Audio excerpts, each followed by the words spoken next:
Loving in a beautiful disaster. The end beginning with a bang. Silence dying. All for a win. Caving in. Creating.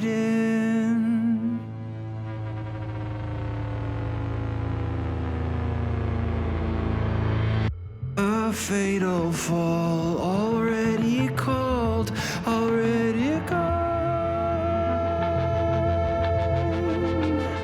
Unsteady guns, unholy gods, unchained them all.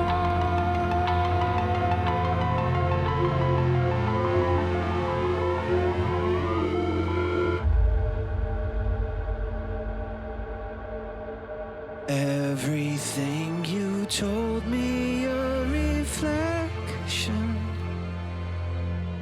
a mirror awoken in the dark.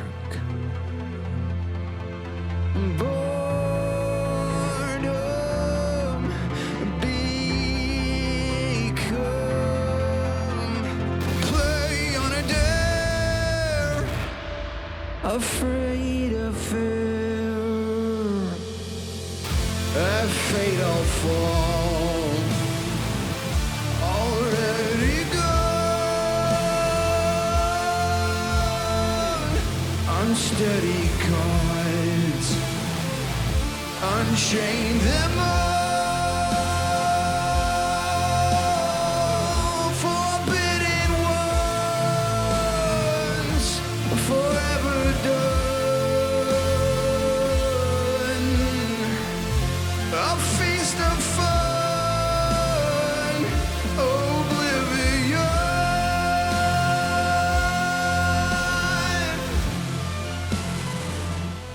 And I won't ever let up. I won't ever give up on love.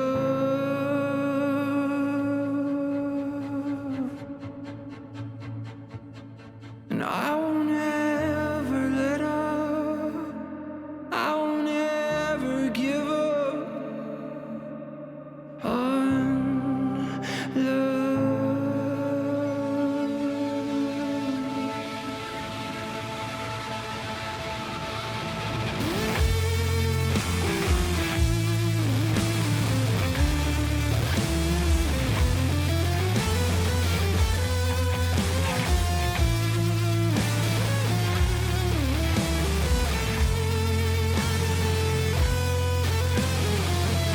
Too far to fall, too long to know who made the call. A feast of fun got overrun, oblivion.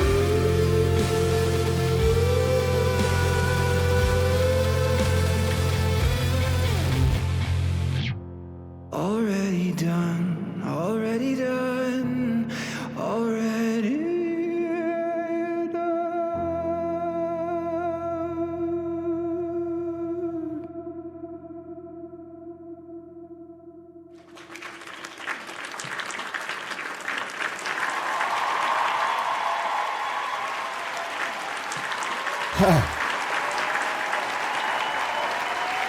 Hey.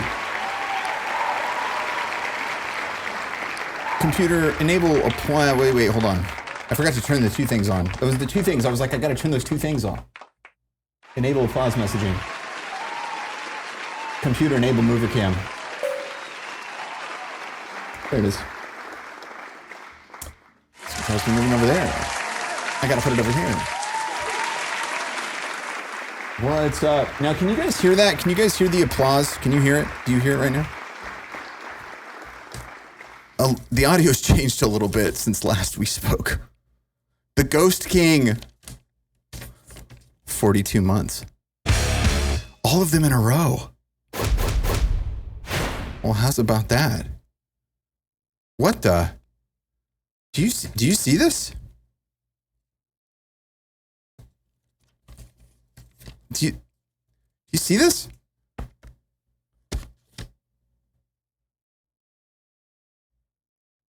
Come on, we'll get it. It'll happen. I only have about 40 lights in here. You would think you could get one to shine on the thing you're trying to show. Oh. Do you see that? Do you see that? Gold status. Gold status? There it is. Thank you to the Ghost King 42. Level 3 support.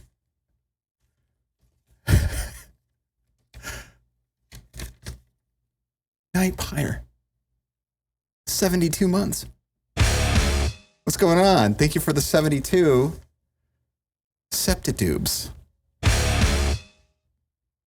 What's going on? Hello, how's it going? Well, that's literally the only song I have set up. So I guess it's gonna be a short stream, guys. So thanks for hanging out. See you later. Never be afraid. Stop streamer about audio. Dude. What was I gonna say though? There was something I was actually gonna say though. What was it? It was something I thought about during that song. And I was like, there's something going on with the thing. Oh yeah, the applause. You did hear the applause? Yes, you're hearing it? Let me make sure that it's going out the right output. Because things are a little different now. Things are a little different now. You guys hear that? So let's see, if we do the applause, it plays the sound. Here's the sound, and the sound is going to the default, and the default should be going out to where it's going out. And it's going there. And you hear it. Applause, yes. Irk, no. Well, that's positive. That's a very, very positive development. Well, thank you for testing that. Computer, it's piano time. Let's see if this works. Check.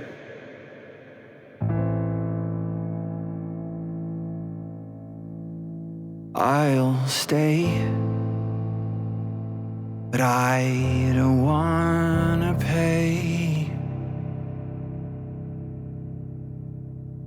I've got your number down. I'll beg, but I ain't gonna lay.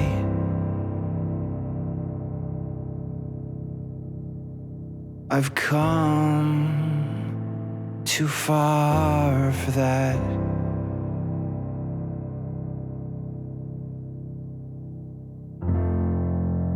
Stay away, stay away, stay away, I'm not afraid to start a war.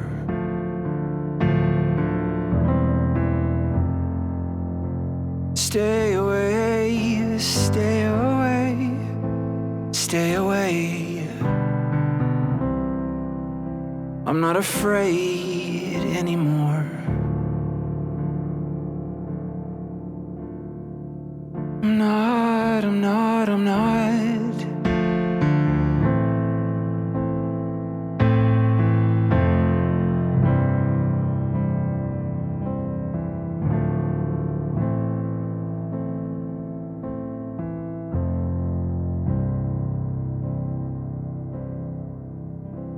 I'm spent, but I don't wanna end.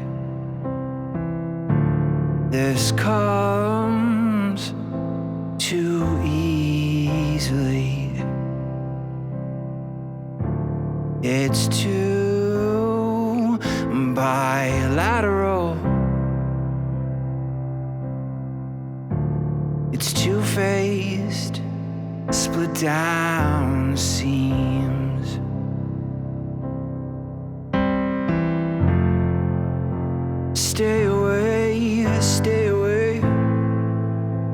Stay away, I'm not afraid to start a war.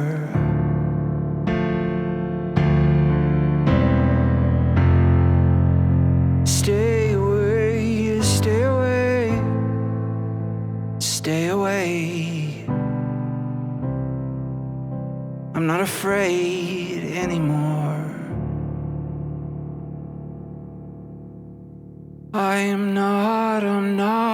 I'm not. We're all bilateral.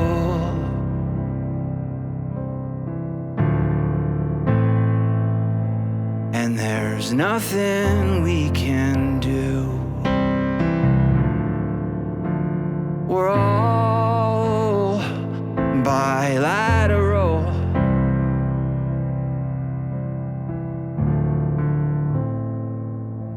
And it's nothing new.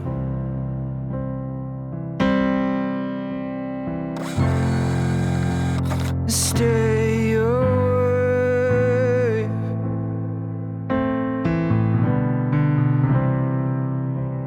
I'm not afraid.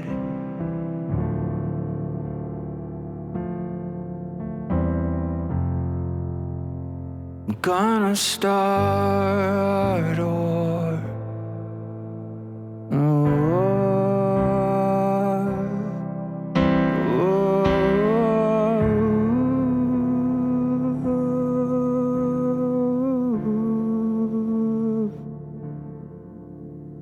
We're all bilateral.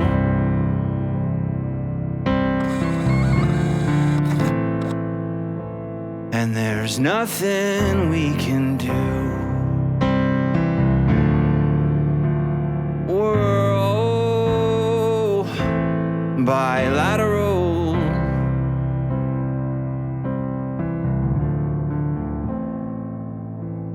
And it's nothing new. It's nothing new.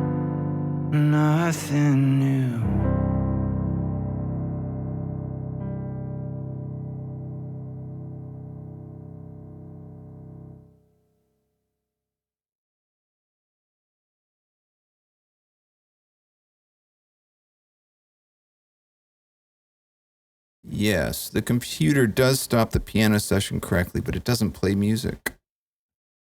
Play music. Well, there you go. That seems to be working as well. That's good. That's good. That's good stuff. What's up, Zerazel? What's up, Toxic? Hamita, what's happening? Rolls, hello. Alka, hello. Nikita, hello. I saw Blaze in the house. The only bummer about these things is that you can only have the chat show up for like 240 seconds or something like that. But it's all right. Because at least my audio PC is not crashing now. Oh, God.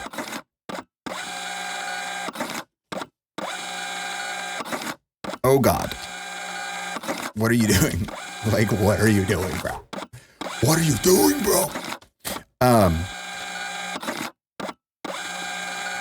Toggle close up.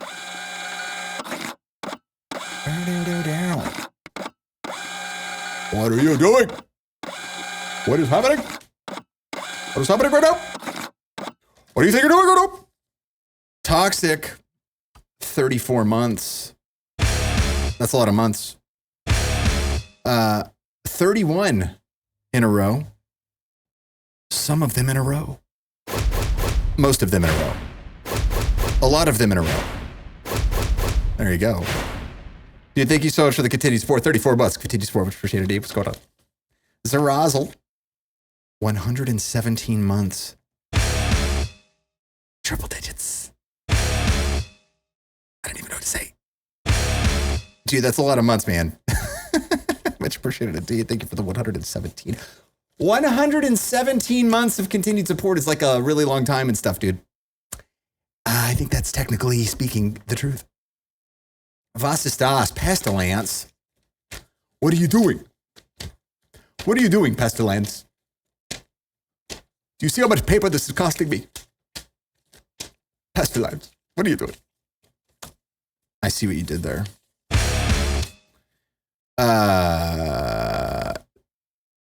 dropping 12 sub gifts. Care of Pestilence. Care of Pestilence. Care of Pestilence. There it is. Yes. That's a lot of sub gifts. Care of Pestilence. 280 total. Yes. 280 total subscription giftages, bro. That's like so many sub gifts, bro. What is that? 20 away from your own emote? I think at 300 you get an emote. I'm not saying to do that. I'm just saying, I just thought of it. God, it sounds so shilly when I say that. I'm sorry, but thank you. Seriously. In all seriousness, I got rid of that. What about, seriously, thank you? What about, thank you very much? All right. I guess we'll just do that then. Arthalion. Oh, wait, hold on. Before we do this. Computer, show the barrel cam. Yeah, there it is. There it is.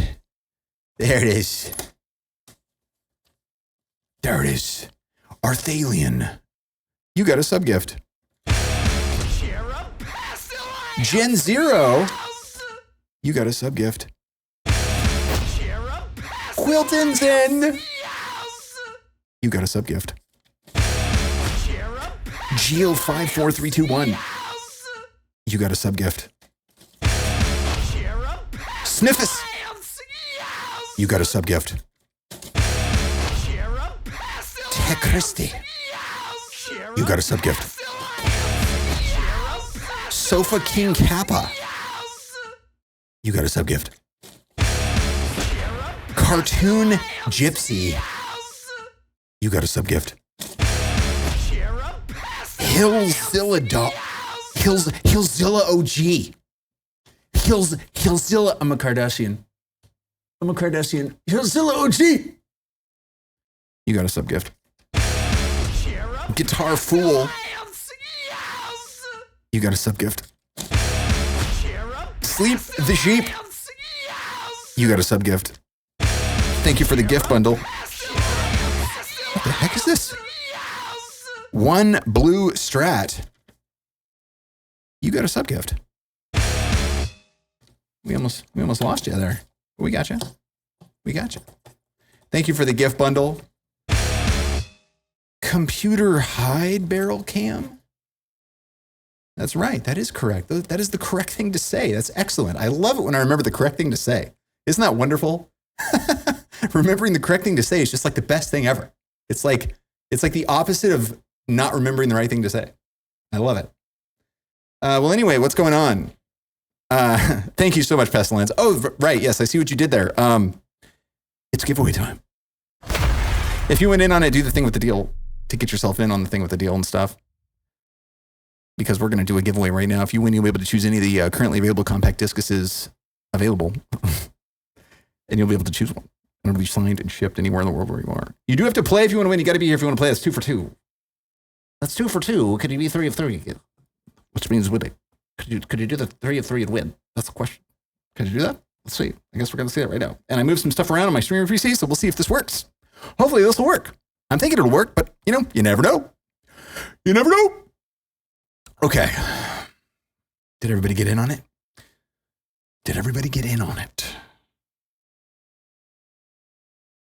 Drum roll, please. And the winner is Quilt Hansen! Congratulations, you just won yourself a signed copy of a CD of your choice shipped anywhere in the world. Hey, you can't win if you don't play gameplay if you're not here, so thanks for being here and congrats on winning a signed copy of a CD of your choice shipped anywhere in the world. Yeah, it's messed up. That's all right. It's not on you guys' end. It's a thing here. Quilt. Does it automatically do it? Like, wait, what do you have to do? I'm so used to not doing this anymore that it's like, there it is. I found it. I got it. Everything's fine, saved. Okay, so I don't want to report you. What I would like to do is whisper you. So is this window just not big enough? It's not big enough. It was big enough when I designed it earlier this week, but I guess now it's not. That's fine. No problem. No big deal. There, I just whispered you, I think. Everything should be good there. You should have gotten that. Wait a second. No, yeah, that's correct there. Oh, yeah, that's not going to work, though, because this has to be like that. So I'm just going to have to do that every time. Let me think about this for a second. Is this something I could fix quickly? We'll do it later. We'll do it later. This is going to be kind of a hybrid stream. This is going to be kind of a hybrid GM stream. Thank you again, Pestilence, for dropping the very generous 12 subscriber giftage bundle on The Jam, putting us over the edge for that giveaway. If you want to check out the CDs, you can always, what is the thing? Check out the socials. That's what it is. There it is. Excellent. I can't even tell you, like, what my week has been like. It's just, that's what I felt like. I felt like what that just sounded like. But so I think what we'll do is just, take it easy. Take it easy. I think we'll do another piano jam maybe. And then we'll get down to business. And today, I think we will sort of get some stuff going. Because I think all the groundwork is laid. And then as we're doing stuff, I can talk about what's changed and what's happening, because I don't think in such a short amount of time the studio's gone under such a drastic change. But alas, here we are. Do we have a bit drop? From Dr. Boom, Dr. Boo MD, is that it? Sorry, there's no, the capitalization is just, I can't, it's hard to tell. Anyway, 100 bits. Right on the glasses. At least you didn't break the screen. Oh, come on! Can somebody fix the screen, please? Dr. Boo, thank you very much for the 100 bits on the jam. Much appreciated indeed. All right, yeah, let's do that. Let's do one more jammage on the piano. And then let's start setting some stuff up. So we'll definitely be doing some more performances today and stuff. That's going to be the main thing, but we've got to actually get stuff ready for performance. But I think the stuff is pretty much, the groundwork is pretty much laid. Already done is sort of what I was using as like a test to get stuff going this week. And spoiler alert, we are successfully, through a lot of pain and suffering, we have successfully reached the homeland of 16 sample block latency. So we have less than, is it Audio Show Reaver? It's, what is it? It's 1.2 milliseconds. We are currently at 1.2 milliseconds of round trip latency.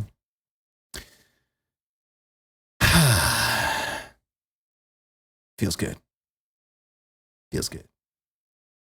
Anyway, Audio Show Top Chat. Computer, it's piano time.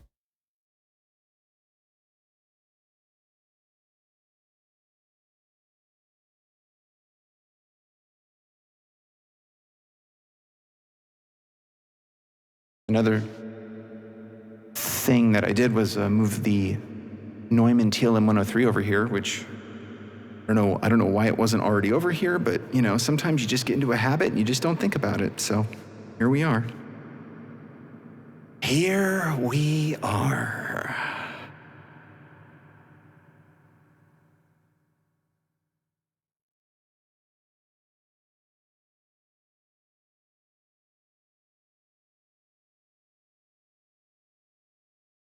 Here's one I haven't played in a minute.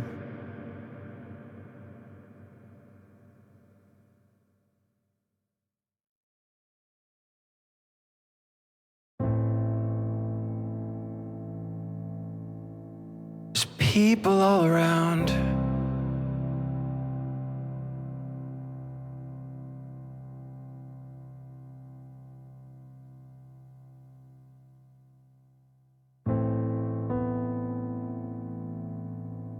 They'll try to get you down.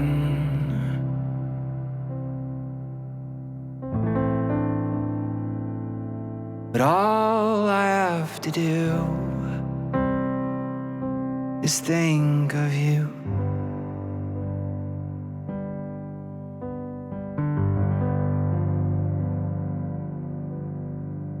I've got you. I've got you.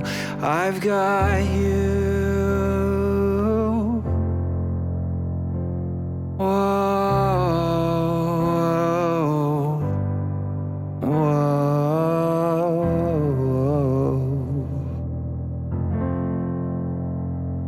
I've got you. I've got you. I've got you.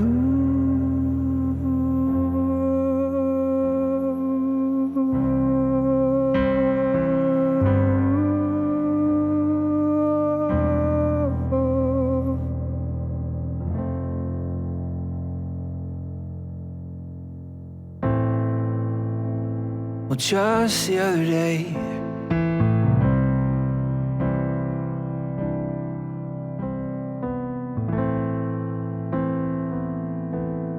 I lost a great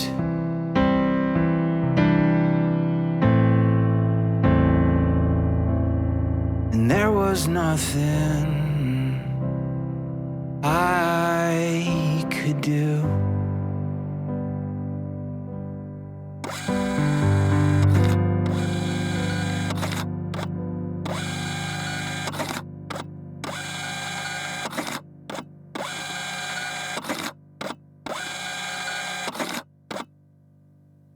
But I've got you. I've got you. I've got you. Whoa. Whoa. I've got you. I've got you. I've got you.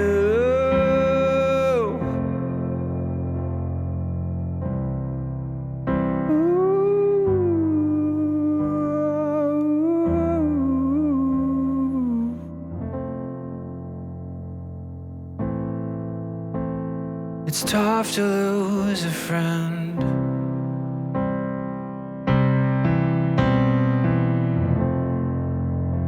but when it has to end,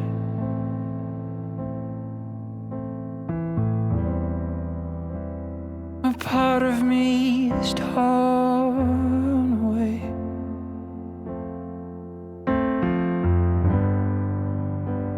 A thread without a fray. Oh,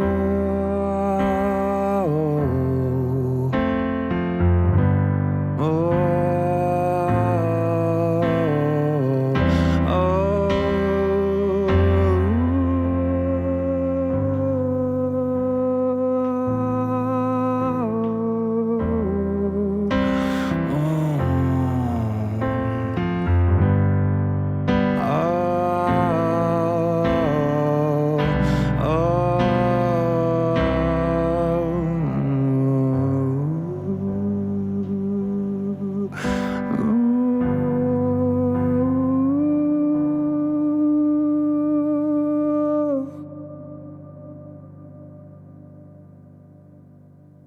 but I've got you. I've got you. I've got you. Oh,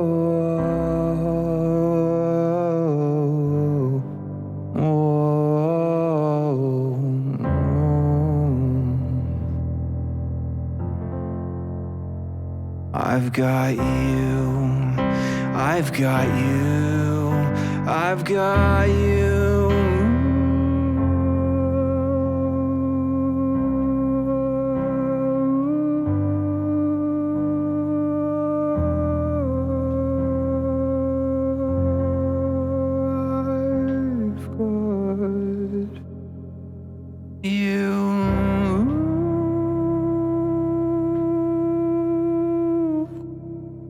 Tickets, can you stop slamming against the printer, please? I'm trying to have a very quiet, intimate vocal here.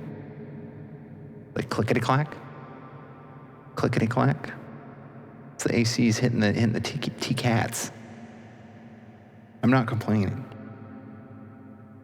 Computer, stop piano. Oh, play music. I don't think I gave it enough time to hear me. Play music. Did I get it? Yeah, I gave it enough time that time. All right. There it is. There it is. Yeah, man. Who's this? Who is this? Toggle close up. West 1338. Dropping a 5-sub gift bundle. This is your first gift bundle. Nice. Computer show barrel cam. Westy coming in with a 5-subscriber giftage bundle and jam. Whoa, hold on. Came very close to some dangerous situations. Barrel cams near cameras. Teddy boy, you got a sub gift. The Corwin, you got a sub gift. Alka, you got a sub gift. Care of Westy, I might add. Or it's West. I'm sorry. I keep thinking it's an I, but it's a 1. Phase detect autofocus. Yeah, yo. West. Mega, you got a sub gift. Fred the Batty, you got a sub gift. Thank you for the gift bundle. West, thank you so much for the 5-subscriber gift bundle on the jam. Much appreciated indeed. Very much appreciate the support, keeping the channel alive, keeping the jams alive. Computer hide barrel cam. All right, nice.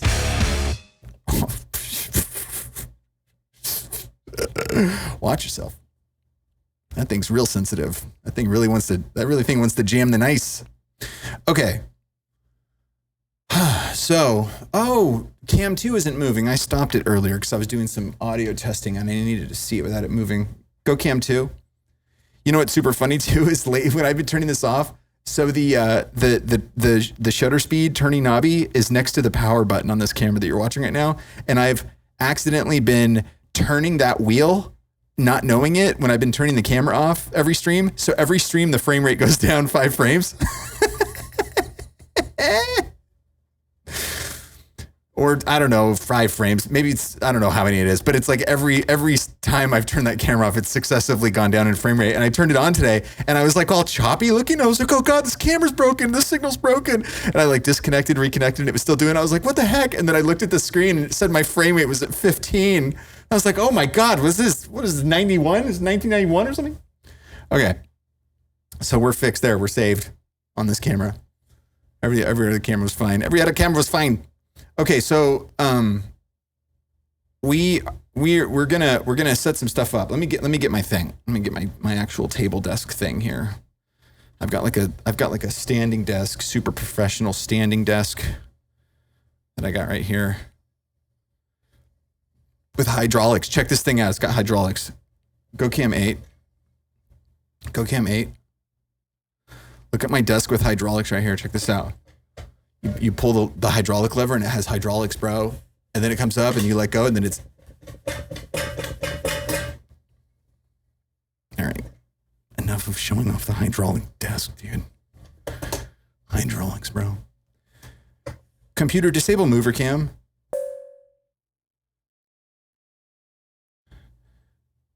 Disable applause messaging. Okay, I'm gonna move this camera a little bit so I can. Yeah, I'm wondering if maybe we should just move over there. Yeah, we should probably just move over there. Let's just go over there. We're doing a hybrid stream today. We're doing a hybrid fixing stuff up stream today. We're gonna fix all kinds of stuff up today. We're gonna get stuff nice and good and going. We're gonna get stuff going today. You know, it's really cool about this new setup. Years ago I talked about how I wanted to make this setup modular, and this setup is now modular. So I can bring this monitor over here. See, this is the monitor. Audio show Reaper. See, it's the Reaper monitor. And I can just put it like right here. You just roll it right here. And bam, we got computer control next to the piano. How about that, huh? How's about that? How's about that for some modularity, huh? We're not stuck in one place. We're not stuck in one position for the entire stream. No, no, no, no. What about this? What about the light? What about the light situation? Can we light the situation? Of course we can. We have a wireless DMX voice-controlled lighting system. What are you talking about? Of course we can light the situation. Jeez, dude. Gosh. Now I can't see anything, but that's fine.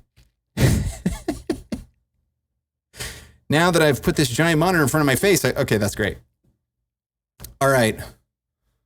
Show audio setup. Good, this is working. Oh, that's right, I moved that thing. Hold on, let me move myself away again. That's pretty big though. Let's just make me a little bit littler there. Cool, cool, cool. Okay, so already, I guess I'll hit playback on this so that we can hear me in the other session. So already done is already done. We just did already done. That's what we opened up with tonight. And it's good to go. It's the cleanest. I think it might be the cleanest session in the entire situation. We are not stuck. That is exactly right. We are coming out of that era. We are coming out of the stuck era. That was an era. That was a years-long era. When did Fear come out? 2023. We were in the stuck era for 3 years, and we're no longer in it. The stuck era is over. However, we will be playing stuck songs. So I'm trying to think of how to best approach this. I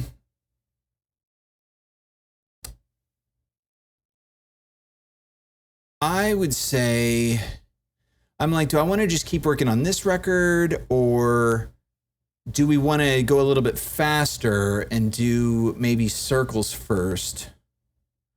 I would say let's do that. I would say let's focus on maybe getting a little bit more speed going. So here's the issue that we find ourselves in. I did a huge audio revamp this week, and I'm now going out in different ways to myself and to you. And we have different outputs now. We used to share this output. And so basically I would hear it and you would hear it. And we're not doing that anymore. And there's a reason for that. Yeah, the reason for that is so that I don't have to split it off anymore and add any more latency or any noise. That's what it is. You're getting a direct clean signal now. A completely clean signal. I mean, seriously clean. The signal that you're getting is so pristine and clean now. It's like professional recording studio quality clean. Before, it was going in on the motherboard and it was adding noise. And then I had a ground loop isolator in it, which is this little like $15 box you can get that helps these hums and buzzes. And it was okay, but it wasn't good enough. And then it was like a mic in acting like a line in, and it didn't really have any good documentation. And it was still had line noise anyway, even though it was going in the USB-C port, which was very weird. But the motherboard was first. Then I got this little tiny $30 like little thing, and it just wasn't cutting it. And I was trying to make it work, and I was like, I could maybe try to force it to work, but then I started thinking about the long-term situation. You know, the long-term situation of like wanting to like have a setup that I'm still using 5 years from now that I didn't chicken wire together with some sort of weird routing thing. So you're now going in through a Focusrite Scarlett. You're going in through a Focusrite Scarlett 2i2. So it has 2 line inputs and 2 line outputs, and you're getting the cleanest, most pristine, balanced signal directly from Reaper, from me directly to you. Clean, noiseless, pristine, 48 kilohertz, 24-bit audio, real time. No,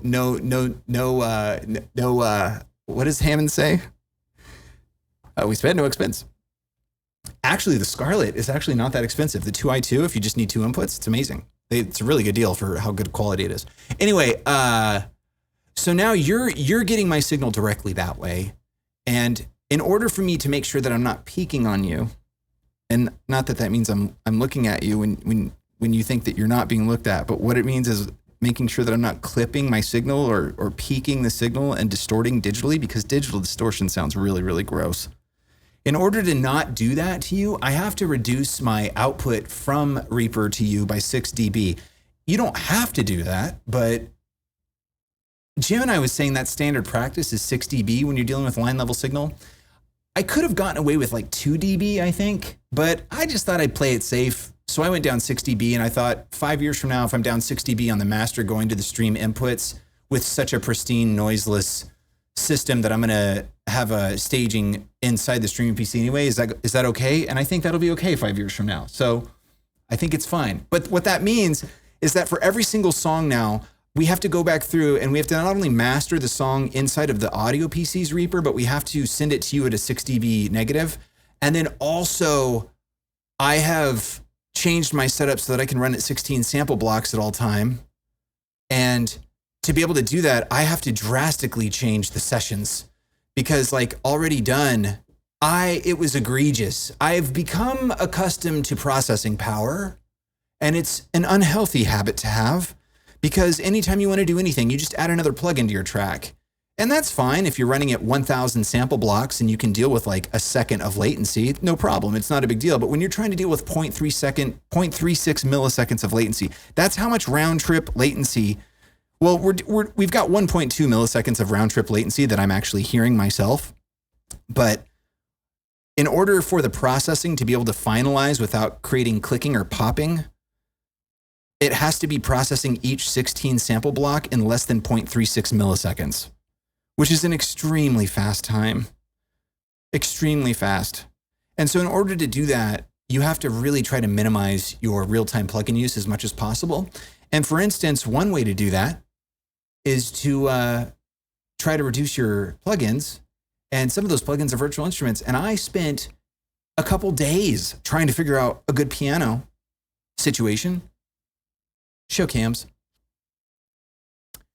I spent days. Like, I got Piano Tech 9, which is marketed as like a live stage piano for like touring famous artists who play piano.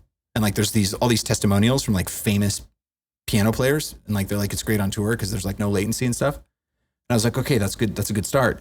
So I got it in, and yeah, it's great. It's like it's got all kinds of settings and stuff where you can really reduce the processing footprint.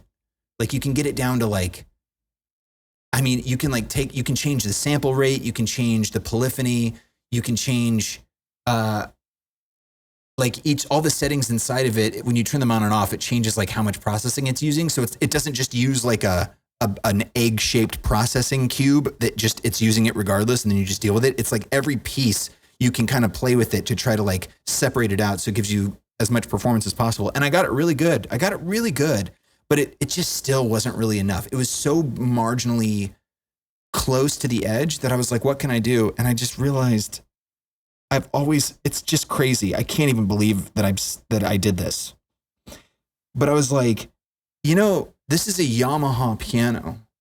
It's a P45, and I've always used it as a MIDI controller to control a piano virtual instrument.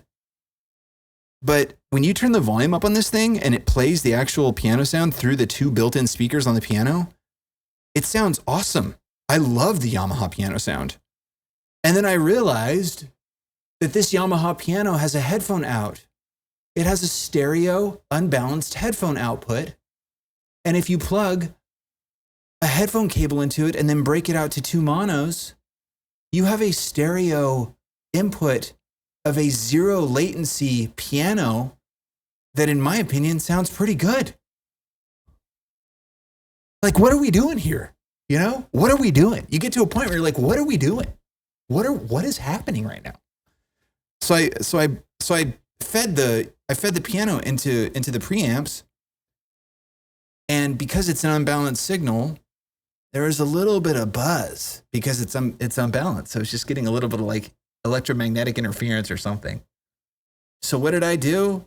Well, I grabbed one of my trusty ground loop isolators and I plugged it in, and that buzz was gone. And now we have a clean, noiseless, zero latency analog piano input for free, basically. It's like a free piano processor that's running outboard. It's like I'm using an analog outboard piano processor to run the piano. So I'll never have to worry for my live shows. I'll never have to worry about low latency piano. Now, of course, when I'm producing, I have all kinds of different, keyboard sounds and piano sounds that I'll use. And then depending on how the live situation goes, I may still be using plugins for like, MIDI controlling plugins and stuff. But the point is, whenever I'm doing piano jams or whenever I need a pure piano, it's a free, and I say free in terms of processing, it's a free piano. It's a free sound that I don't have to worry about any processing whatsoever. So the 16 sample block 0.36 millisecond processing window is not applicable.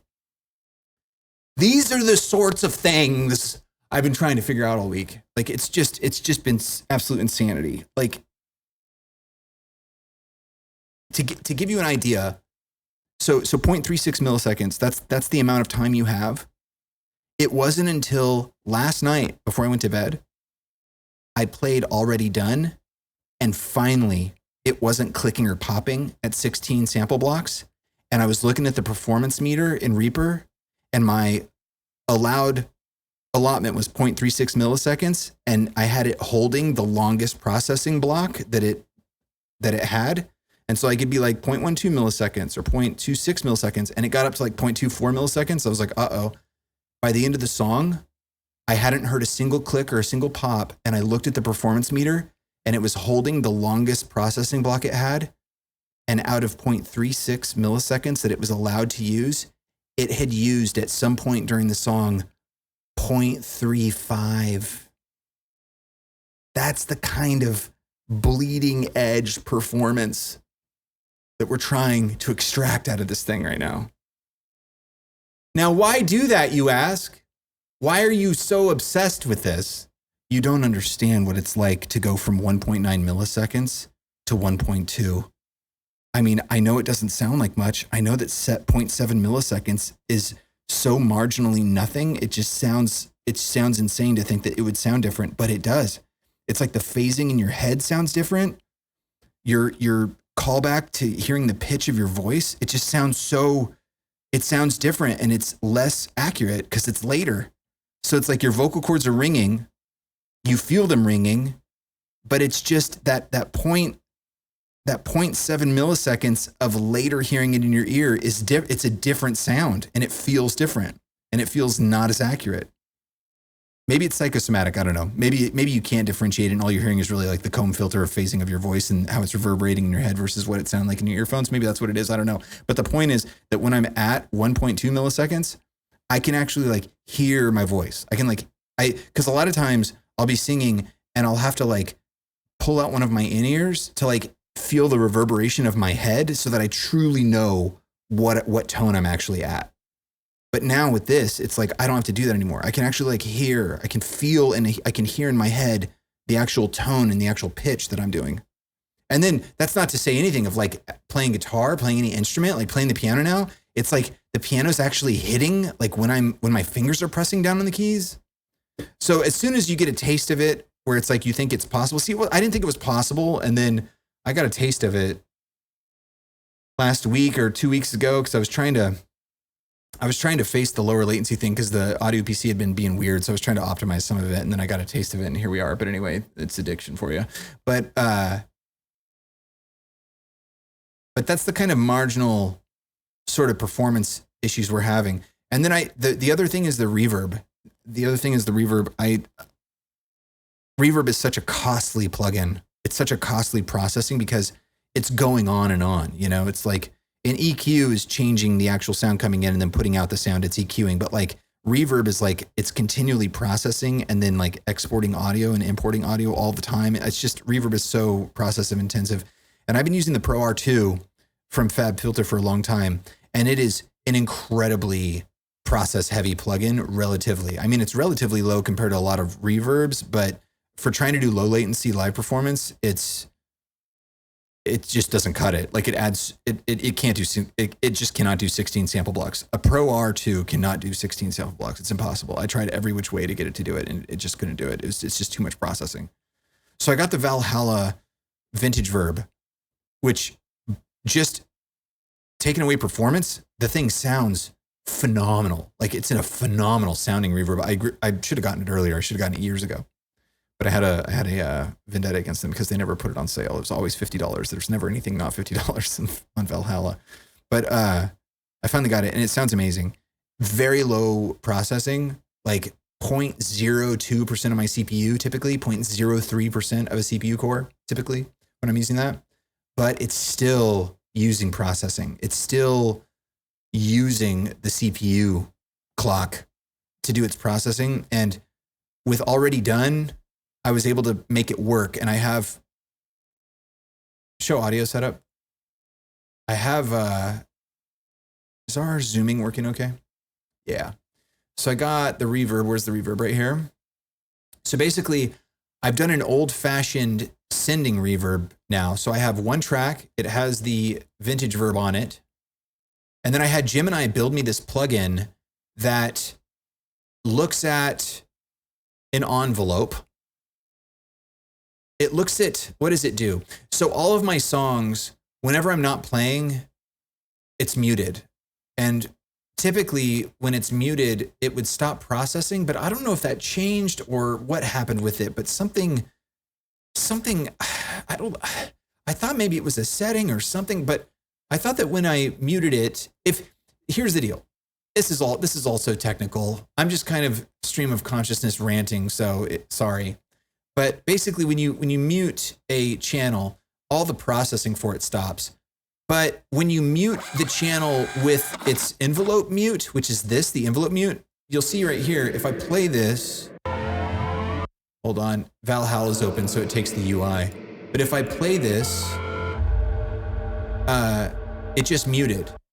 So it just muted right here, it just muted, but it's not muted on the actual track. And it keeps processing unless it's muted through the track. So if you mute it through its envelope, it doesn't actually hit the mute button on the track. It's just a weird little quirk of the way that like the stuff works. I don't know. It basically, the mute just means that you're turning the volume to 0. It doesn't mean that you're actually turning off the track. If you turn off the record enable, that also stops processing. If there's no audio, it's complicated. The point is that I created this plugin. I had Gemini write this plugin for me where it looks at it. You load the plugin on the track. It's funny. It's actually not on this track. It's on it's on this track though. So basically you load the plugin on the track. It's called the Envelope Record ARM controller. And when you load it on that track, it looks at if the track has been muted. So it sees this mute right here, and then it duplicates that data to itself. And so it says, or this is unmuted. And so it says, when you're unmuted, I'm gonna do what I do. And what the plugin does is it controls the record enable. So here's a weird quirk too, is like if there's stuff on the track, if it's muted, it like the track can't see it. So like if there's stuff in the effects list, like and the track's muted, it doesn't know that there's stuff in the effects list. So you can't have like a plugin mess with recording and arming and muting and stuff if the thing's muted. Because it's like, how would it know to look at it to see if it's muted? Well, this plugin just bypasses that. I don't know how it does it, but it bypasses it so that when you're outside of this on setting and you click like right here, you'll see that now this is off. The recording is off and now it's muted. And then when you're on, the recording is on and the muting is off.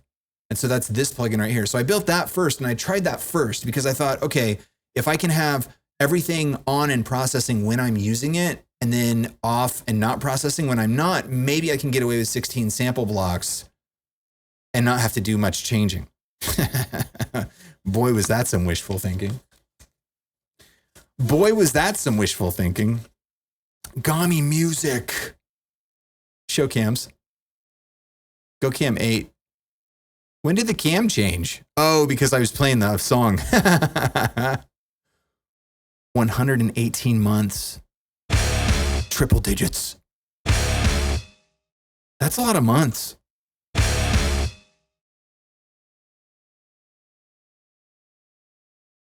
Thank you very much. Dude, that's a lot of months, man. Thank you for the 118, Gummy. Much appreciated indeed. How's it going? Welcome back. From the box days, indeed, dude. God, I was thinking about that just before I went live, just like how different, like, God, just the routing back in those days. I was using an HD Omni with Pro Tools HDX and a breakout. I forget what that is. It a BMP cable that it plugs into like it looks like a old like computer monitor interface, and then it breaks out to all the outputs. And just thinking about how HDX is technically the lowest latency interface you can get, but like you wouldn't know it because every time I tried to record at low latency, it would sound fine, and then I'd hit playback and it would be distorted. Oh boy, don't get me started. Anyway, next step, rack reverb for live. You don't even know, Zerazzle. Well, you do because you said it. I have a Lexicon MX200 on the way. I got a Lexicon MX200 and it's on the way. And I'm gonna put that in.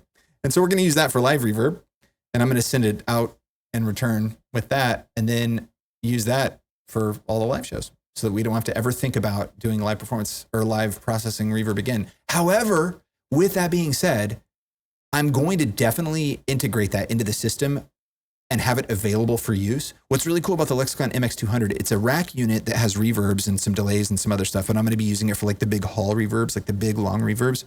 It has a VST installer that comes with it, so you can digitally control it from a plugin window inside of Reaper. I hope it still works. I mean, the thing came out like 16 years ago, but that's given me hope, because if it's that old, that means it's probably really performant on today's technology, if it still works.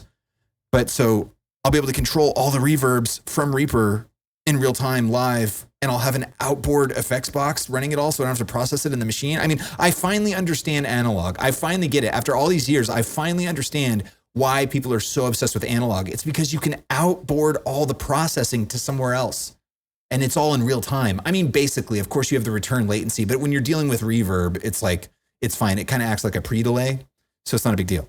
But it's just, I understand now. I get it now. But hopefully that'll work. But on the thought of the whole idea of like, of older technology and stuff, like that's another thing. With Already Done, I use the McRocklin suite, and it's this really cool guitar plugin that has all kinds of stuff built in. It's got like 4 amp models in it and some effects in it.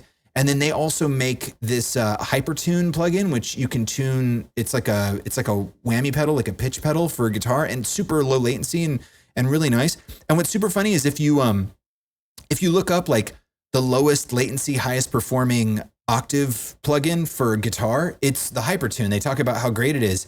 And that sucker eats processing cycles at low latency. It's like it eats like 1/3% of CPU, which when you're dealing with these low latencies, that's so much processing. And so I was like, is there anything else? I was trying to look up some stuff, and I was like, can I just like pitch the thing down? Like, is there any way I can do it maybe like built into Reaper that's really low performance or really low processing requirement? And then I was like, you know what? I remember Guitar Rig 5, which came out years and years ago. I remember that was better than Guitar Rig 6 for performance. I remember Guitar Rig 6 came out, I started using it, and it was adding milliseconds of latency. And I was like, I wonder if Guitar Rig 5, I wonder how that pitch pedal works in there, because songs like Gravity Alert, Infinite, Like a Hero, all of those songs that have that like deep octave sound in the guitar, that's all from the Guitar Rig 5 pitch pedal, the whammy pedal that's built into that. And they work pretty good in real time, but that was back in the day when I was using like a Hackintosh on a 3820. So it was like, I mean, who knows? That was 10 years ago. I brought in an instance of Guitar Rig 5 and I put it on that guitar track next to Hypertune, and I got them sounding identical. Hypertune was using 0.3% of a CPU of a CPU core. Guitar Rig 5, 0.05%, a 5 times decrease in processing requirement. And that was with the step switch on the Hypertune, by the way. If you have the step switch to sliding, so you turn the knob and it goes and it has like a smooth movement. So like if you wanted to like automate like the up and down movement of like the octaves and stuff, if you turn that on and give that ability, it's 0.6% of a CPU core. So like at full ability, that plugin is running over 0.5% of a CPU core. And then the Guitar Rig 5, which you can automate that too without anything set or anything, 0.05%. I mean, what happened? What happened? Like, what is going on? Like, how can you go in 1 decade from a plugin taking up 0.05% of a CPU core to 10 years later on newer technology, the most up-to-date technology uses 0.6%? Like literally like 10 times as much processing power? What is that? Like, what even is that? That's crazy. 10 times the processing requirement now for the same exact sound? That's insane. So anyway, I got that on that track. Beautiful. That track runs, I think, all the plugins on the guitar track from Already Done with, that was the other thing, the distortion. So the McRocklin Sleet, which is the other plugin that they have, which is an amazing plugin. I love the actual like usability of that plugin. It's got so much stuff in it, but it runs at like, I think somewhere between 0.6 and 0.8%. So it's like, you can't do it at 16 sample blocks. It's just impossible. So I pulled in S-Gear. I have S-Gear 3, I think is what it is. And I got that a few years ago because I'd heard that it was a very high performance, low latency guitar amp modeler. I pulled that sucker in, man. We're like working at like 0.1%. I got a decent tone on it in a few minutes. 0.1% on that thing, 0.05% on the octave pedal. I've got an EQ on there. It's like, what are we doing? So we're literally at 0.15% for this setup when we were at like 1 point something percent before. I mean, it's just like the numbers, they're all small, so it doesn't seem like it's that much, but I mean, they're astronomical when they're compared to each other. It's insane. Anyway. Found 20-minute hourglass, but still in the mail coming from the UK. What? You mean from 2009? You ordered that in 2009 and it's still...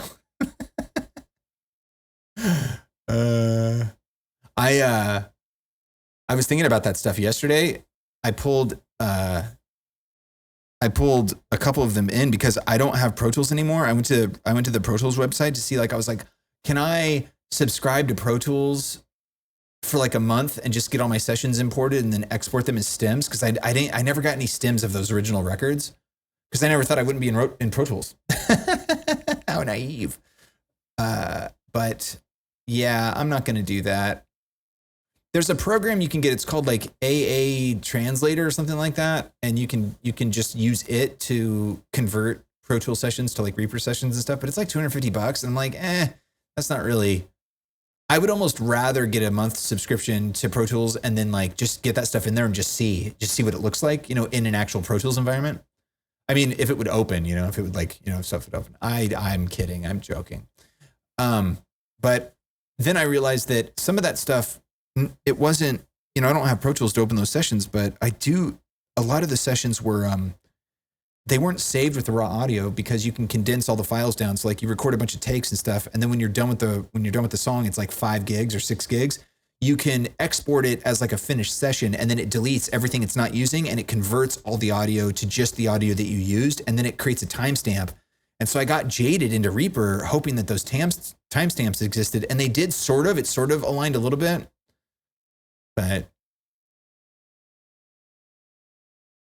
yeah. But anyway, it doesn't really matter because I do have those songs set up for live play. I just got to do the cameras and lights for them and do the remix, obviously. But like I did do exports for the live stuff. So we don't need to pull those in anything anyway. And like when I did the exports for that, I did a little bit of like a sweetening to them. So I opened up Jaded yesterday in Reaper, the one that's for the live performance, and it actually sounded pretty good. So I was like, okay, so we just got to bring those back. We don't have to worry about trying to like go back to the roots because I already have all that stuff. Same thing with the debut. I've got all that stuff. Some of that stuff I reproduced from scratch, but anyway, so I've got the Lexicon coming. It'll be here this week, and then I'll get that integrated with the line in, line out. I got another fiber optic cable too because I have the two 88 1800s. Yeah, 1800s. They're it must be 1800 because it's 2 8s. So I have 2 of those, 8 inputs on each one and 8 outputs, but I wasn't using the outputs at all, but I needed the output for what I was doing this week. So I got an optical cable for both of those. And so now we have 16 outputs for that stuff. So if I do get any outboard gear in the future, it'll be easy to just integrate it in the system because everything's connected via ADAT now. So that's good.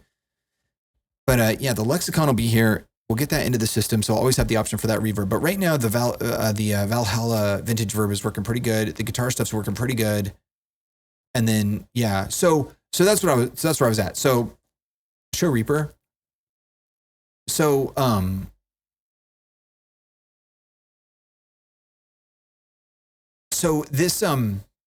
this reverb right here. So this is like the old style reverb now in terms of how it's routed, where there's a single reverb on a single track. And instead of having a different reverb on every track that I'm turning it off and on as the tracks are using it. I tried that and it just didn't work because when it's turning on and turning off, that's taking processing. And so it'll like click when it's turning off and turning on. Even if the channel itself is muted, it'll like do a little bit of like a pop. And so that was kind of tough. So what I do now is I mute it and then I can bypass it from the plugin in here if I need to try to like open up some more processing. But that's still sort of a flexible thing, but it's working for what we're doing now. But the point is that it's on a single track and I'm sending to it now. So if you click on the IO here for this reverb, you can see that like the verse 1 volume, the bridge volume Vox, the other verse Vox, and the chorus Vox are all coming into this. The guitar itself is using a reverb, but it's using a reverb in S gear, and that's did not add any performance to the already performance requirement from the amp model itself. So that was fine.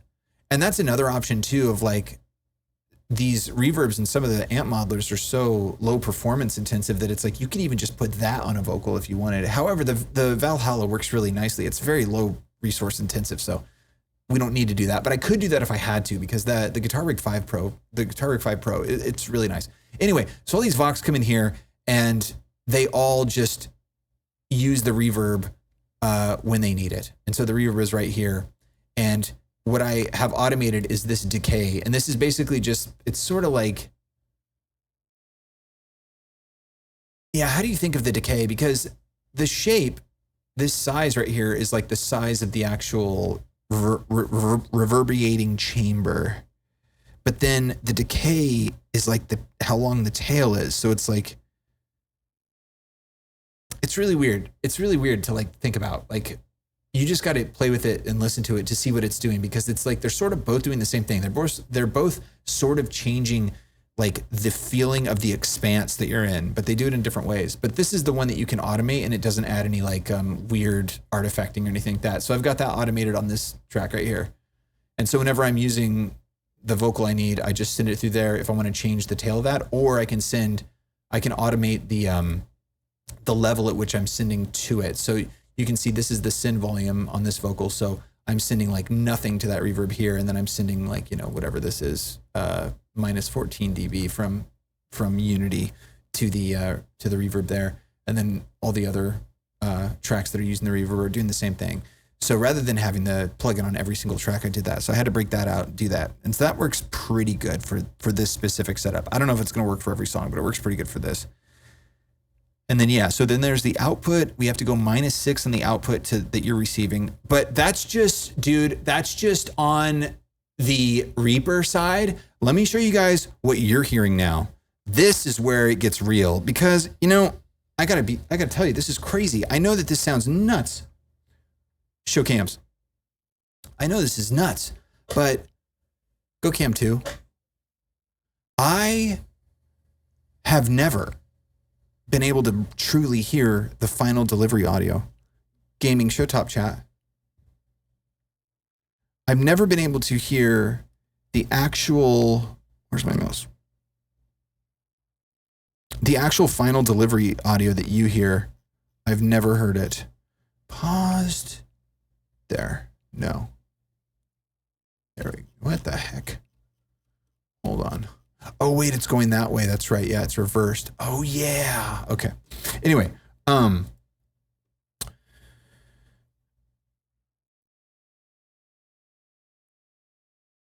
show stream setup. Okay, so check this out. So used to the way that this would go is you would basically receive a mixing output of me combining what you hear on stream, like alerts and stuff like that, and stabs and stuff. When you hear that stuff, what I was doing is I was sending that out to a mixer so that I could hear it. And then I was sending my Reaper feed out to that same mixer so that I could hear it. And then I was splitting one output off to me of those two things balanced. And then I was splitting the other one to you on an input. And then that was going through like the motherboard or that other like thing that I was using. And it was just absolutely horrid. And what that meant was like, I could never truly hear the actual final stream sound.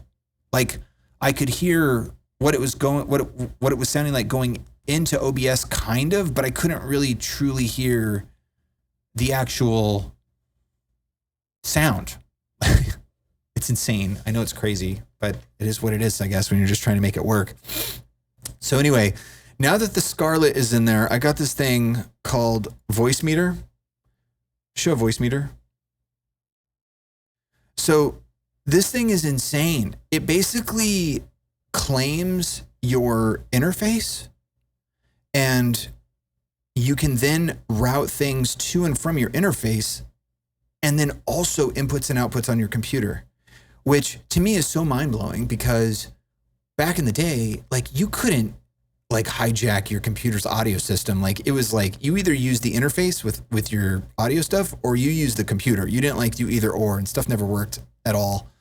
It was horrible. And now they have this where it's like you can do anything you want. You can do anything you want with any thing coming from anywhere. It's just incredible. So what I have going here is, if I go into these settings here, so the actual hardware itself, the Scarlett, is being claimed right here by Voicemeeter, which is this software. And then this patch bay right here, if you click these buttons that are already clicked, that have turned cyan, it basically creates a through so that you can link into these routes from anywhere you want. So then, show stream setup. So up here, you can see there's a second Reaper running. This is Reaper running on the streaming PC. And then I'm feeding all of the different audio channels coming in from all the places to Reaper so that I can do post-production on those. And then I send them back over to Voicemeeter. And then from Voicemeeter, they go into OBS. They go out to me on a mixer that I have all to myself, that I can route anything, anywhere, anytime, and level it to however I need to do it. And then I can send everything exclusively to you, the way it needs to go to you, which is insane. And then the best part about it is, if I say toggle stream audio, this Voicemeeter has an API. Well, now I'm getting to, I don't know if you're hearing too, because it doesn't have it. It wasn't the right session. Hold on. I gotta do it in the audio session. Now I gotta do it in the audio session. Hold on. I gotta do it in the audio. If I go back here, and I gotta click this other thing here. Hold on. I gotta do this. Hold on. Can you hear that? Are you hearing double? I'm hearing double. Hold on. I can't see my mouse. Where's the mouse? What the heck is going on here? My mouse is gone. Where's my mouse? Okay, there's the mouse. Okay. There. Okay, and then I go here, then I mute this. Okay. Okay, so now I can't really talk because it's so delayed, but now I'm hearing what you hear. I can hear the final delivery audio of what you're hearing, and I can change it and audition it and whatever. Toggle stream audio. Check. Okay, now I can hear myself again. So now I'm back in listening to myself in my version, in my setup of Reaper that has 0 latency. But what's super cool is that this, the reason I'm able to do that is because this has like an API that Jim and I just knew about. So I was like, is there a way that I could trigger like inputs and outputs with like an API in from StreamerBot to Potato? And it was like, sure. And it wrote this little script. And so whenever I say this, the stream audio thing, it toggles a couple of the different input output things here in Voicemeeter. It's just absolute insanity. But so basically you hijack, you send the stuff into Reaper, I can process it, then it sends it back, then I send it out to you. So that gives me the ability to have like this limiter open up here so I can see like the LUFS meter. And basically for like streaming, they say if you target like -14, so I've been trying to target -14 for like the audio performance stuff. And since I'm sending over to this PC at -6 dB, I have to not only affect it and then sort of like kind of meld everything together, because a lot of these records are like years apart in production, mixing, and mastering. So it's like they just sound so much different. And that's been like an ongoing thing is when I do the live performances. It's like, I play Circles, then I play something from Hype, then I play something from Fine. And I mean, the levels, the mixing, everything is just so drastically different just from all the different ways I've approached it over the years, that I've got to have a system that like sort of at least sort of like gets them a little bit more like cohesive, like not hardcore radio limiting and compression where it's like they're just smashed up against the ceiling, but at least sort of a little melded. So what I've done, first we come in with a gate, and this gate, I think we have zooming on this one. Yeah. So this gate, there's no noise, right? There's no noise coming in to this computer at all, to the Stream PC now, because it's running through the Scarlett. So it's just purely noiseless. But there's with everything, there's a line noise because there's an electrical voltage going through it. So like there is this like very, very faint hiss. Like it's so faint. Like it's like you would never hear it, especially like when VLC is playing or something like that. It's just like, it's so faint. But this gate cuts that out. And the way that it's set up is that it's very, very easy. So it's like, if it's truly silent and that hiss is the only thing that exists, that like super low noise floor hiss is the only thing that exists, then this will gate that and it'll turn it completely silent, 100% silent. And then after that, we have just a super basic Pro Q going in here. And this is just an EQ I wanted to put in the signal chain.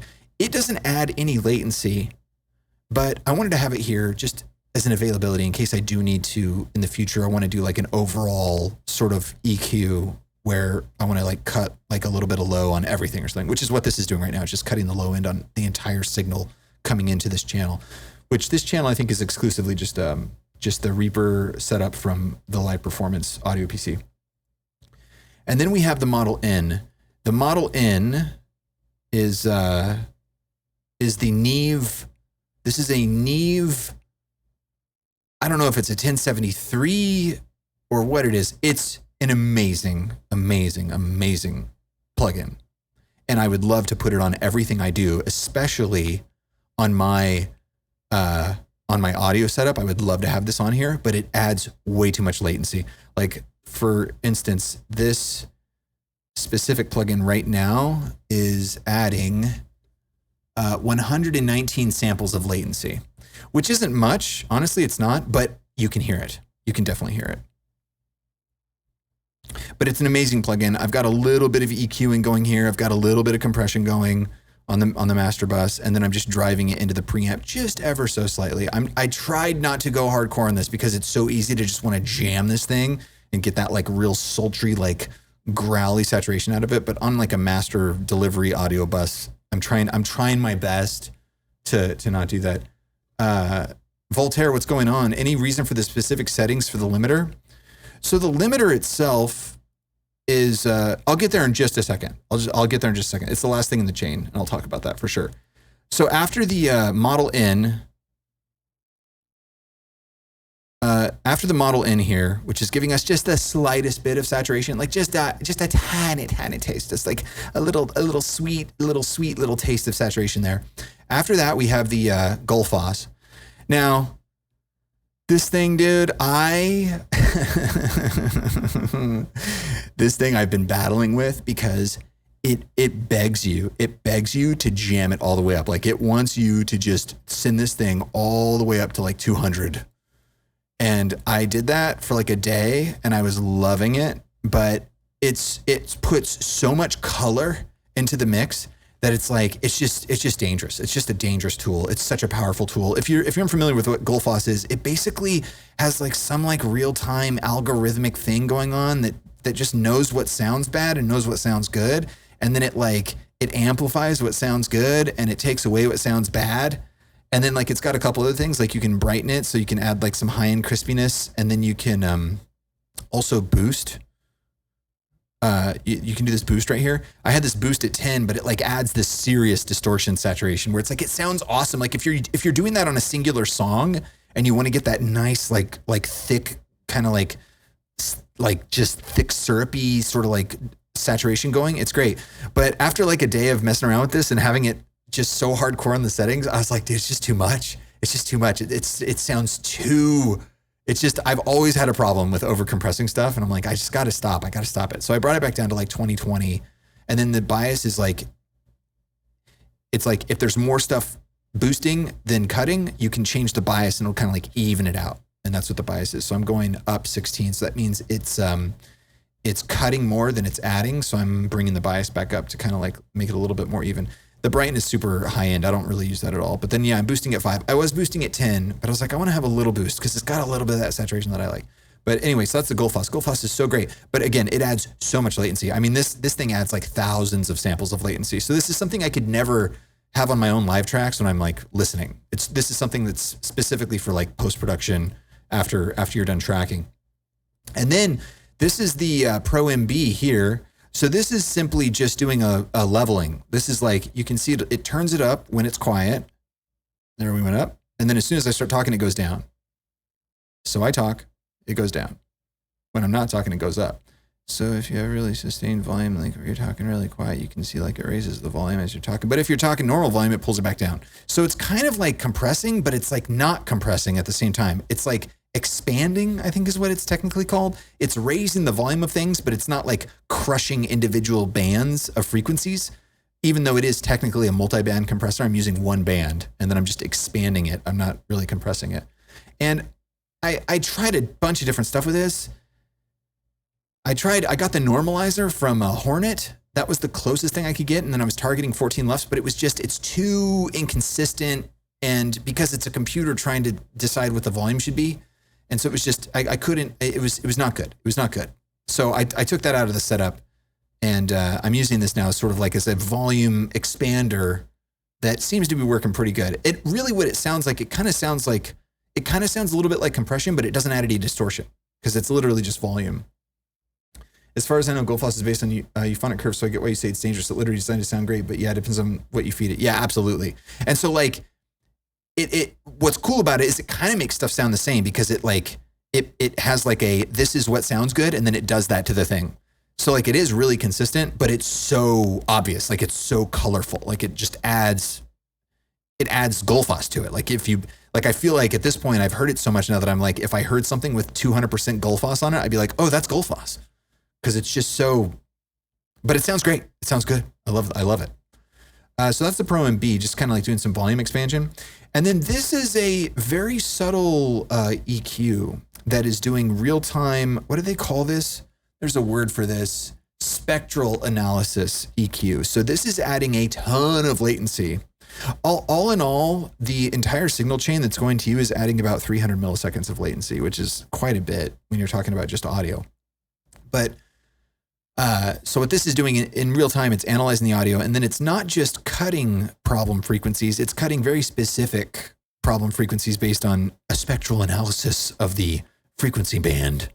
And so I got 4 of those going, and then we're at 3 dB right now. So if we were to go to like 30 dB, it looks like it's not even doing anything. It's very, very subtle. It's very, very subtle compression. It's kind of like a compressor. Yeah, that's basically what it's doing. It's like a spectral compressor, sort of like Soothe, kind of like Gullfoss, but I just went in there and kind of just wanted to sweeten it a little bit. Because when I was messing with some of the song performance stuff, it's like some of the stuff is a little bit bassier, some of it's a little bit more bitey and trebly. And so I just want to have this there in case something super hardcore trebly, it can just pull out a dB or 2 of that without really coloring the sound too much.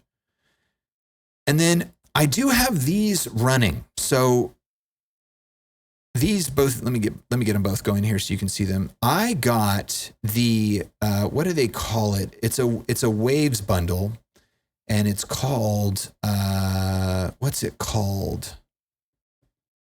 It starts with an R. It's like a reparative or something bundle. Anyway, it's this bundle from Waves that comes with a denoiser, decrackler, dehummer, depopper, and I have the decrackle, X-crackle, and X-click on it. And you can see the red lines that are showing up. Those are all of the crackles that it's taking out. Now, I'm not crackling right now. So it's like, well, what is it taking out? It's sort of taking out, this microphone is a lavalier mic, and it sounds pretty nice.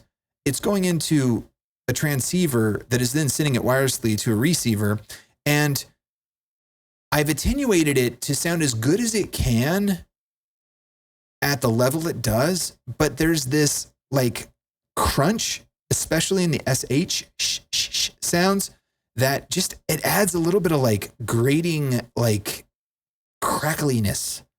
And so I think that's what that's taken out right now. Originally, what I'd done was I put these on there because I was under the impression that I was not going to be able to get to restoration. That's what it is. Thank you. I was not going to be able to get to 16 sample blocks of latency and have it not crackling and popping. So I tried the Air Windows one, and then I tried these two. These two I felt like worked a little bit better than the Air Windows one. But basically, I was getting a little bit of crackling and popping on the Reaper setup on my audio PC, and I was okay with hearing that. I was okay with a little clicking and popping when I was doing live performance because the low latency performance was so much better, being able to hear myself, that I could deal with a very subtle, rare click or pop. That has since been alleviated because I've been able to actually get it down to where we're not using too much processing, so we're not crackling and popping at all. But I left these on there because there is stuff that does happen, like whether I have like spit clicking when I'm singing, or if there's a random click or a pop, or sometimes there is just a random thing, like you'll have a spike in CPU usage and then just sometime random, it'll just click, you know, it just is what it is. It's just sort of like the nature of it. So I decided to leave these. They do add quite a bit of latency. And so I wanted to leave them in case I did want to use them in the future. And then of course I had to delay compensate all the video feeds and all the other audio feeds coming in here to work with this final delivery latency that's happening. So getting all that set up, I wanted to get that kind of like set in stone. And so now these are just running. They're not too harsh. They're not doing anything too crazy, but I just want to leave them on there. So it's like, they're not really doing much, but I wanted to keep them because they definitely affect the signal chain and the latency. And so I wanted to leave that available. So now we get to the Pro L. Whoops. So the Pro L. So what's going on here? I did have oversampling on for a bit when I was doing some testing, and then I just kept A/Bing it, and it takes so much processing to oversample it. And since I'm not really using this limiter too harshly, I'm basically boosting at 6 dB here. But since I'm not like truly using it as like a brick wall limiter where I'm trying to like actually cut, you know, peaks and clip it down, you can see it's not clipping or anything. Like we're not even really getting that close to zero. Sometimes we do. Sometimes we get close to it, but we don't really, I mean, rarely does it go over zero where we have to actually clip it. So generally speaking, if you need oversampling, it's because you're clipping a lot. So you want to really smooth it over, make sure it looks good when you're clipping it, and you have to like, you know, actually change the form of like the wave. And I'm kind of using it mostly as a meter and like a volume maximizer at this point. But we're raising it that original 6 dB that I cut from the audio PC. I basically am just using that as the rule for I'm getting that back here. I'm boosting the entire signal 6 dB. I tried not to add any like amplitude when I was doing all the other effects that are before this in the chain. So if that's the case, then adding this 6 dB should just get us back to sort of like that near 0 point that we were at the audio PC, but it'll be a little bit more kind of curved over and not so harsh. And then we'll be hitting an average of minus 14 LUFS when we're at full music performance. So that's the 6 dB here. And then I have it on full look ahead because it's already adding a little bit of latency just being the nature of this limiter. But I have it on transparent setting because I don't want it to color the sound if I can help it. But I do want it to be able to see the peaks as they're coming in. So it basically just delays the incoming signal and then processes it before to give it still some time, which is 5 milliseconds. Isn't that much? And then I have very slow attack and very slow release. So like it's not coloring at all. So like it's not changing the audio really much at all. It's basically just sort of like boosting the volume. And if the volume gets way too much where it actually clips over the 0 point where it would give you really bad digital distortion, then it's rounding that off so that it has true peak limiting on. So it'll round those off, and those won't be harsh if they happen. But and then I have the output set to -1, so it can never even get to 0. Once it gets to -1 dB, it cuts. And that I read is recommended because streaming services will do that automatically. Like they won't let you send to 0, so you'll get digital distortion on streaming services if you send out close to 0. I don't know if that's necessarily true what I just said, but like but like the streaming services won't let you get close to zero, I guess is the thing. So like maybe they'll auto volume it down if it's close to zero. So then it'll artificially drop the LUF value. Maybe that's what that is. But anyway, so I just put that down to -1 because that was the recommended thing that the people who know about this stuff were recommending. So I did that. And then the very last plugin in the chain is another Pro G. And the reason I have this gate on the very end of the chain is because the Model N adds noise and the Gullfoss adds noise. I think it's Gullfoss. I'm pretty sure it's Gullfoss. Or it might be the multiband because the multiband's boosting the volume. Anyway, one of those adds noise, but the Model N definitely adds noise. The Model N adds this like extremely high frequency hiss. It's very subtle and very quiet, but it is there. So I use that as this. I use this gate as the same thing, and it's after the Pro L, so you can tell how quiet that hiss is. But it's just I could hear it, so I was like, I got to get rid of that. So the settings are very very laxed though on this. It's like when you turn this ratio and range down, you're basically, it's like instead of it being a wall, it kind of turns it into like a porous membrane. So like if the sound wants to push through it all, if with any sort of pushing, it'll get through the gate. So it's not like a glued diaphragm that like you can't, like you have to really hit it to get through it. It's like if you just push on it at all, like it'll get through. So it's a very, very subtle gate. So it has to be extremely quiet, and that noise floor basically has to be the only thing on the mix for it to actually trigger the gate. I've spent so many times messing with gates because just the nature of what I'm doing here, like I got fog machines running and pan tilt heads with fans in them, and the 6 PCs are so loud because of all their fans and all the fans on the graphics cards and everything. So there's just this like hum, and then there's like resonating frequencies too. So like, let me bring this over here. So like this mic you're hearing right now is insane. Like, show audio setup.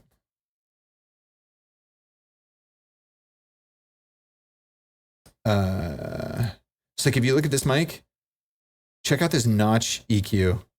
Look at this. Look at this insanity. So this is all of the, I turned off graphic hardware acceleration because they said that might help with processing. But this is the notch I have going on this microphone right now because all of those frequencies are resonating in this room right now. So if this wasn't going, I mean, what does it sound like?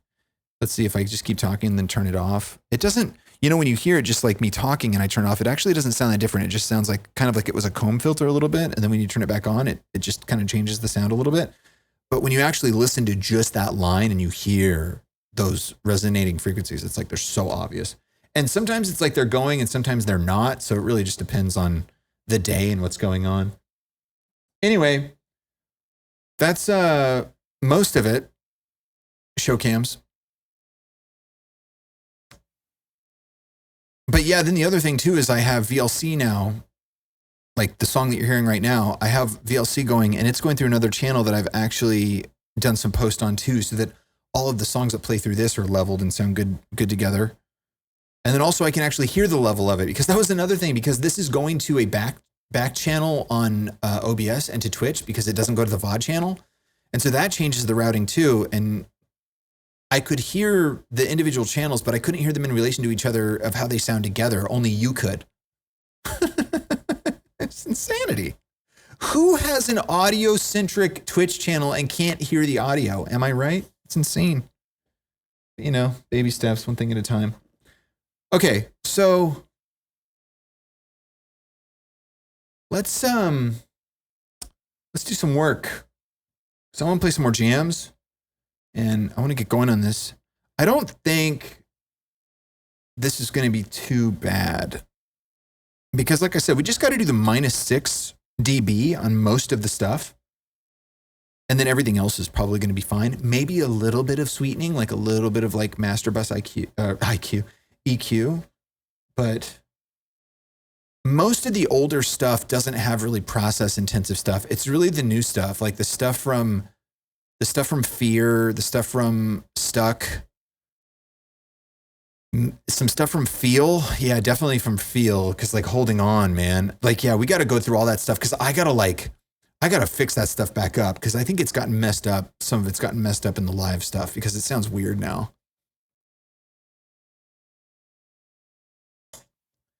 But it's like, I wanted to be heavy into the new album by now, but sometimes, you know, you got to do what's right for the entire operation, not what feels good right then. I'm just trying to think of how we should do this. So like,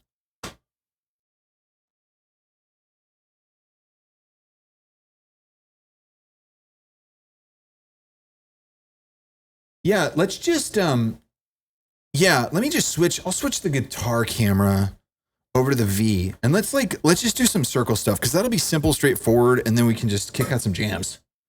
Because I don't want to be doing like Reaper the whole time, and like some of these songs are going to be insanely involved. Because like there's track, dude. When I was looking at Already Done, and I was just like, basically to get that set up for live when I did it the first time on the show a little while back, I basically just like set up some mutes and then that was it. And so like I think we were running at like 128 sample blocks. Oh, that was the other thing I was gonna say, dude. That's Scarlett. When I got that in there, it's running at 128 and 128 sample blocks. It can run at 64, but it's weird. At 64, it doesn't run. It does some clicking and popping and stuff, but like at 256, at 512, it's less performant than it is at 128. Very strange. I don't know what the deal with that is. Very weird though, I was noticing. So anyway, it's running at 128, which is a totally fine sample block latency, even for tracking, for performing, it should be fine.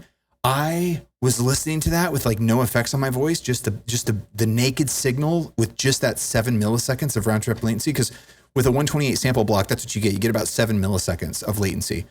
And I was listening to it and it was so latent. Like 7 milliseconds is crazy latent. Like it sounds almost like a delay is on your voice, like a delay effect. And then I was thinking about how I used to use a PreSonus Studio 128 is what I think it was called. And it was this USB interface before the Quantum, which I use now. Because the Quantum I use now, that's the only reason I can do low latency as low as I am, because it's using Thunderbolt protocol, which like bypasses something or other so it can communicate directly with the bus or something. I don't know. But that's why the latency is so good, because typical USB devices can't go that low latency. And this Studio 128 or whatever it was called, I can't remember what it was called, but this interface I had, I remember, I don't know how I remember or why, but at some point I looked at it and the latency round trip was like 13 milliseconds during my live shows. And to think like hearing 7 milliseconds of latency now and feeling how late that feels and how it feels like it's like an echo. And then to think about the fact that I was performing with 13, like almost double that, like it's just insane. It's absolute insanity. All right. Let's get everything back situated here.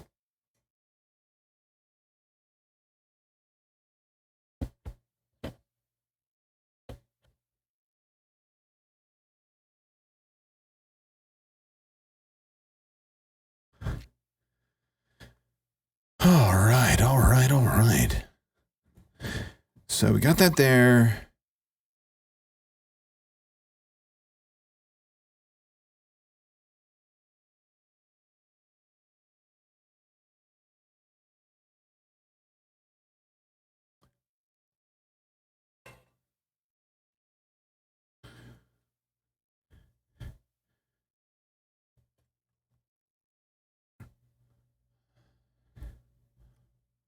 Okay, mate.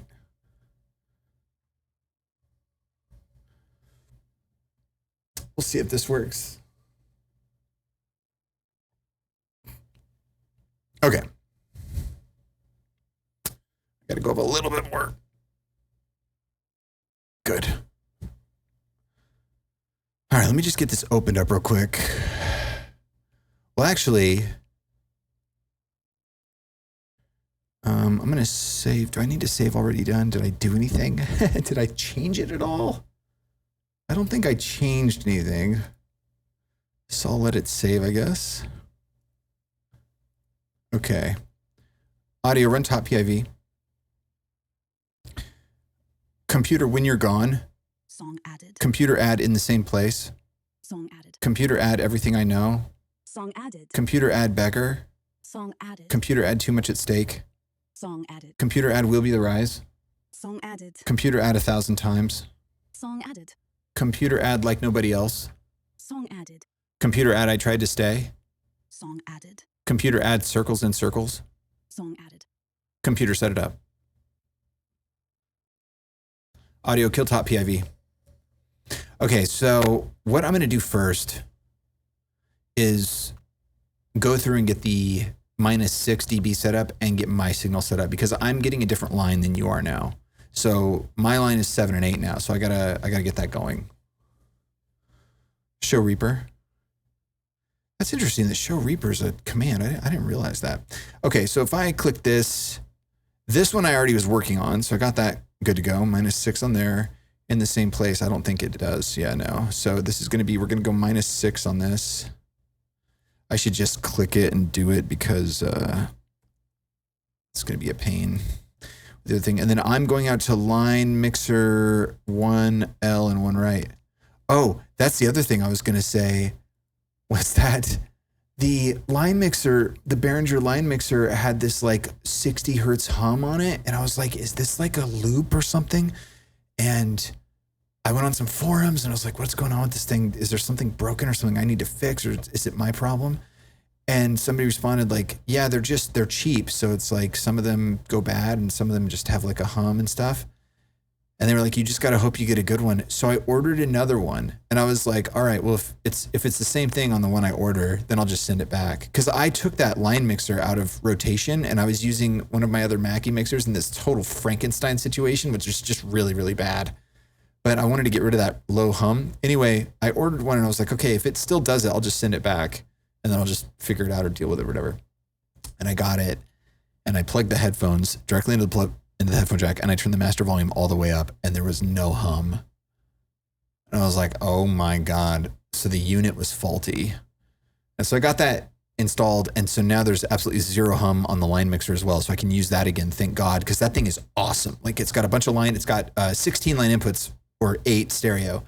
And then you can send it out to a monitor, to a main mixer. And then each has panning and muting and totally clear now, clear, crisp, no noise.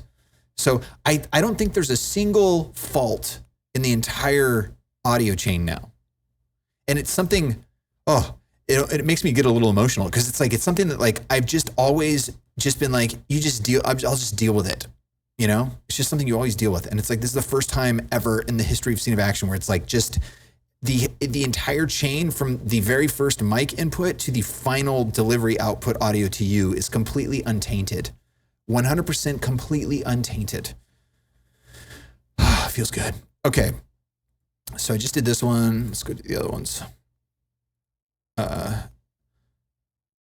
So I wonder if I just create the main outline one, if it'll do that, and then I can delete this one, then I don't have to do the -6 thing. And then on everything I know, did it do it? So you got that one. And then if I add the line one there, and then I just double click it, because mine's 0. I need to keep mine at 0. Yes, so main out, everything I know, 6 and 0. Okay. Beggar. So I'll just add that one. It does it there. And then line mixer 1, and then I 0 mine out. I delete the original. Cool. That is correct, right? 1 and 2, 2 and 3. Yes, and that's my back channel, but I don't want the back channel because yeah. Oh, that's true though. Is my back channel correct here though? Yes. Yes, okay. Yeah, it's super funny too because I got this interface that I currently am using. It's a 2626 Quantum by Presonus, and I had to replace the original Quantum I had because it was such a great interface, but I had to replace it because I upgraded my CPU, and that came with a new motherboard that was Thunderbolt 4.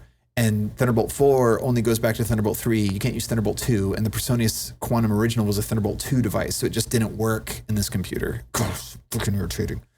It's really irritating when you upgrade something to brand new and then it makes something else in your system that was awesome obsolete. Like, super irritating. So I got the 26, I sold that, and then I got the 2626, which does use Thunderbolt 3. So it works fine on this. But it's a different input and output situation that I was kind of irritated about because just the ins and outs work a little different. But it actually worked out really well because now on input 1, this mic goes in and then it splits out. It has like an automatic split out in that interface. So I can send that to the streaming PC just to pick up my completely dry signal from this for the voice command stuff. So I don't have to like send it out with a dedicated line output or anything. It just already has it built in. And there's a bunch of little things like that on the Quantum interface. Anyway, the point is that when they did that, they created these two default outputs from the first two inputs. So that took over like the way the line output system worked. And so it skewed everything back one. So now I got to check my backline audio stuff because with the original setup, I was going out line 1 and 2 for my back channel. And now line 1 and 2 is a default outs for line 1 and 2 back there. It's not like a dedicated line 1 and 2 that you can send anywhere. It's the actual line 1 and 2 inputs just going out. So I always got to check that just to make sure. Anyway, so Beggar's Good, mains, and line mixer 1. Too Much at Stake. Going to do mains and line mixer 1, and then we're going to delete the original so I don't have to deal with the volume though. Did I do that on this one? Good. So Beggar, Too Much at Stake. We just did that. Cool. And then We'll Be the Rise. We do main, delete the original, then we do line mixer 1 left and 1 right, and then we double click that. And I did click it 1 on here, right? I didn't click number 2. Yes. Okay, 1,000 times IO. We're going mains out and we're going line mixer 1 out. And we're deleting this and we're double clicking that. Then, like nobody else, we're going mains out and we're going line mixer 1 out, deleting this one, double clicking this one. I set the default to -6 for the mains. So that's why I keep having to go through and double click those because they default to -6. So main outs and then line mixer 1 and then delete this and then double click this. And then circles and circles. Add main out, add line mixer 1 and 2 and then delete that and then double click this. Okay, so now we technically have the signal going to you and it's going to me now, which is great. However, we got issues because trying to run this stuff at 16 sample blocks, it might run fine. So if you look here, if you look on the performance meter, right on, Zrazel, thanks for hanging out. See you next time. I don't know why I looked over there. I looked at a light. Oh, I guess because the top chat's over there. I'm starting to get in the habit of looking at the top chat over there. So this is our, take it easy, man. I hope 20-minute hourglass finds its way.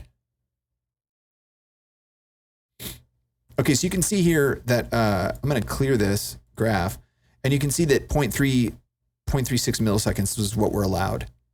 And we're running at 0.33 milliseconds, and we haven't even done anything. So already you can tell that this session is not optimized because we're running at 0.33 milliseconds, and nothing is even started. So that's an issue. We're going to get some clicks and pops. So what is it, though? I'm not seeing any issue with any of the individual tracks. So that's interesting. I do have the arm state going on this song.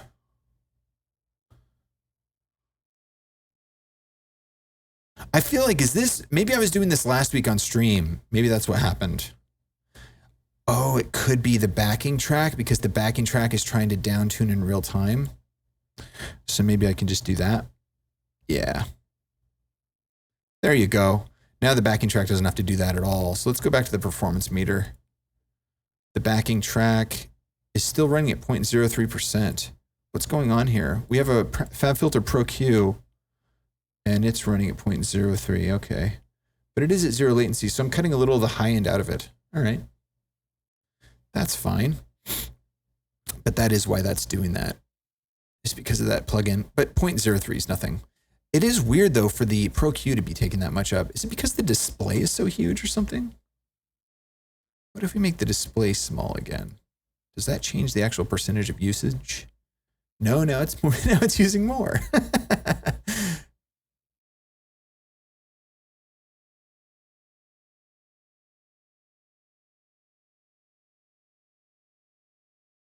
I'm gonna go default setting on this and just see if that changes. So now we're down to 0.02. Yeah, I was wondering, like, I was cutting, so now it's 0.04. Okay. So we have two going. We have a tiny little shelf. I'm gonna delete that shelf. I don't think we need that shelf. It's so small, so insignificant. Okay. But yeah, everything here looks like it's really not running too crazy, but for some reason we're still getting some triggering on the processing. So if we take a look here, this is just the lights track. Let me zoom out. So we've got some the MIDI cams. Oh, whoops. We got the MIDI cams. I see some stuff going on at the beginning, so I'm just going to consolidate those real quick. Anything that's got a bunch of stuff going on, I consolidate because I don't want the computer to have to recall all kinds of different files all the time. I mean, usually you don't care about that kind of stuff anymore, but we're dealing with such tiny marginal latency allocation that it gets crazy. So this is an issue. I have a plugin running on the video track that is in real time making this making the text color change to white from the original orange. I'm going to not mute it. Yeah, I'm going to mute that. Then I'm going to hit play on this and just see. So it's 0.93, 0.96, 1%. Yeah, see, that's what's happening. So if we go to the performance meter, yeah, we're hitting 0.46 milliseconds. It's using 1% video processing, 23% of the real-time CPU, 0.46 milliseconds. I don't think the mover cam is enabled right now, so this shouldn't be weird when it triggers the mover cam. 29, 30, 31. Yeah, I think this is a video issue. I think this is oh, you know what this is too? It could be. Let me turn this mic on and then hit stop here. Oh, you know what's also cool is the backing music doesn't go through the session anymore. So I can actually, oh. I had myself muted. Oh, you know what?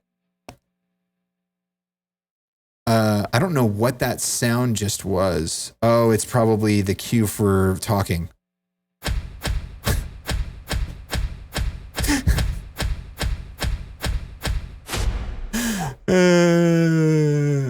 Nice.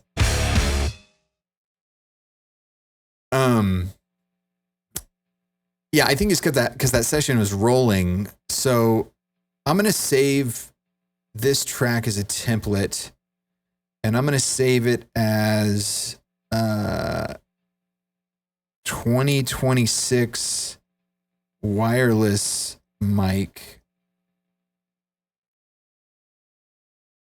Yeah, nothing else is named that already.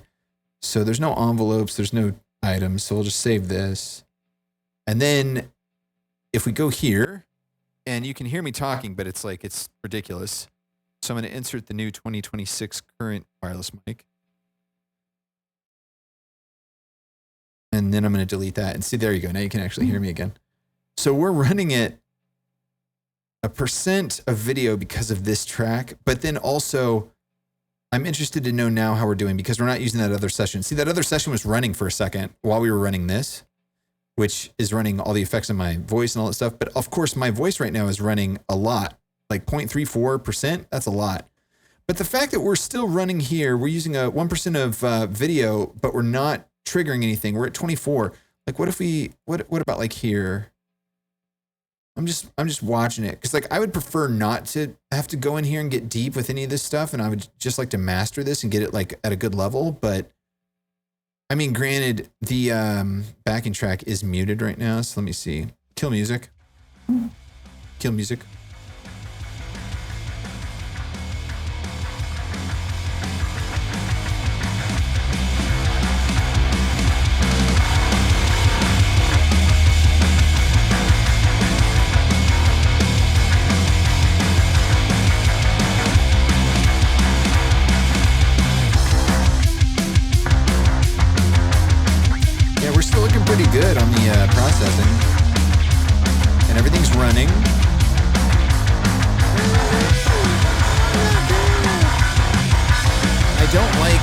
running the video at a more than 1%.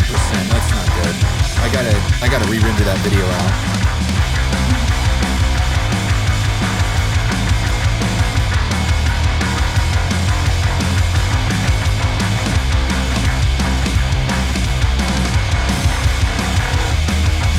Yeah, but you know, I mean, nothing crazy is going on. We're at 0.29, so we're well below the 0.36. Yeah. I don't like that the video is running that, but I gotta re-render. I just gotta re-render that video. I could probably just use FFmpeg and like re-render it out or something like that. GoCam 8. So yeah, I'm not really too concerned about that. And this mic won't be on, so that'll be another 0.3% of processing we won't be using during this song, so that's great. So the only thing really here now is, yeah, we've got the Event Horizon clipper going, which that's not what I'm using now. I'm using a limiter. What limiter am I using? I'm using the MGA JS limiter. And I'm just going to get it, you know, pretty close to like 0, like maybe like right here.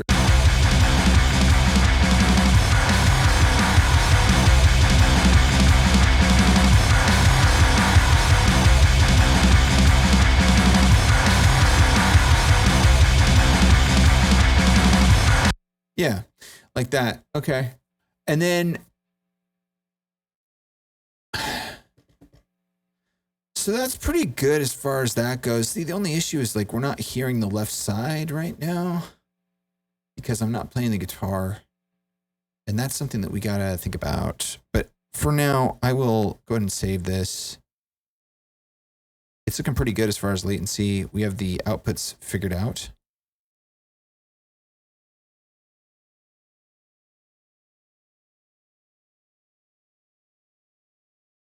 And so now we can do this one. So I'm going to delete that one right there. We've already got the inputs figured out. Do we have any? I'll go ahead and consolidate all these files here. And I think this one is also doing the same thing in terms of the video thing, but that's all right. We'll just deal with that. Now the backing track, I do need to consolidate that because I pitched it down, but I was just letting it hang out and it was doing some real-time processing on that. This is in the same place. This is just like when you're gone. So it's pretty dry in terms of like effects. So nothing should be too crazy here. And for instance, if I play this from a part with music, the master limiter, I'm not going to use that anymore. I'm going to use the MGA. Okay, so I'm going to start playing this and then see what it sounds like. Let's see, maybe around right here.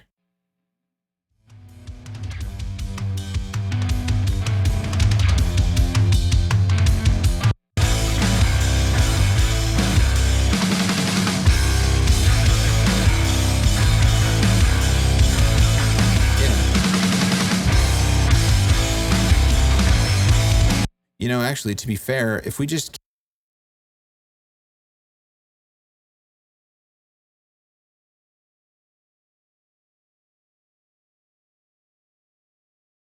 let's keep it uniform and just do -1 across the board for now.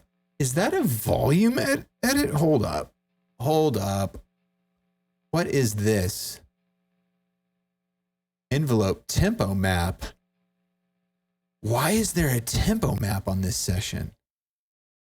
And why does it start? That's weird. I'm not going to ask any questions. It's fine. But it is strange. I will say that. All right, so we'll keep it sort of across the board -1 and keep the backing tracks at 0. And then we'll adjust everything else to that because we'll have to make sure that the vocals and guitars are set up right. Because you know, like for instance, if I look at the guitar here, so this is Guitar Rig 5, excellent. Pro Rig 2, excellent. Now, 0.04%. That's an interesting EQ curve. And the gain booster, that's right. I don't know if I need that gain booster anymore. See, there's so many things that have changed that I just kind of rolled with. And so this is using 0.9%, 0.10%. What if I cut this gain booster? What do we go down to? Doesn't really change at all. So let's undo that. What the? What the?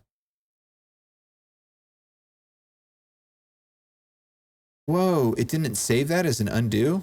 Yikes. Well, now we have to get it figured out because I just just deleted that thing.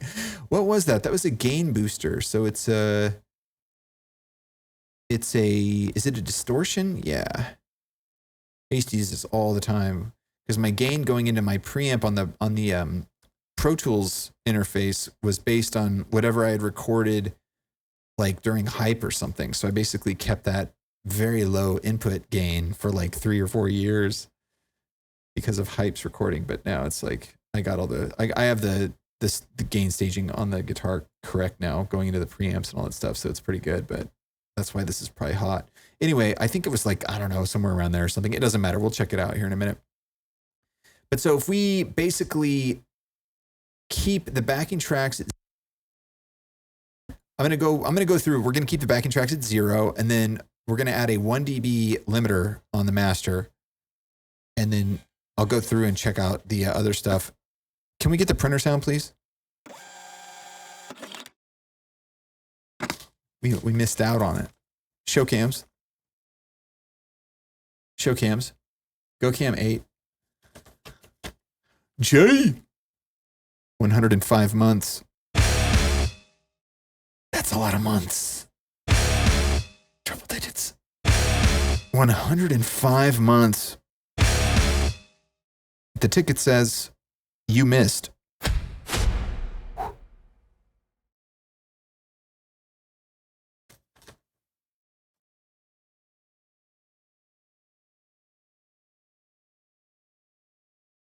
Thank you very much. Dude, I was just thinking about Album Unknown the other day. Or I wasn't thinking about it. I was listening to I was just listening to stuff while I was doing stuff. And it was playing some Album Unknown. And I was just like, man,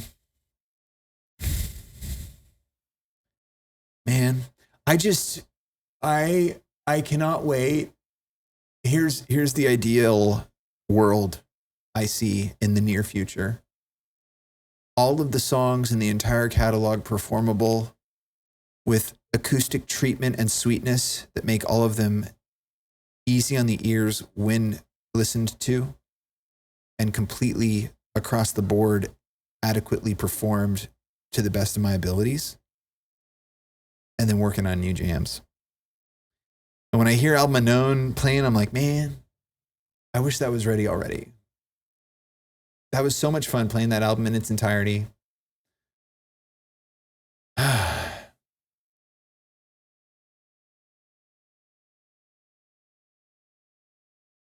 We'll do it. We'll get there. Anyway, thanks, man.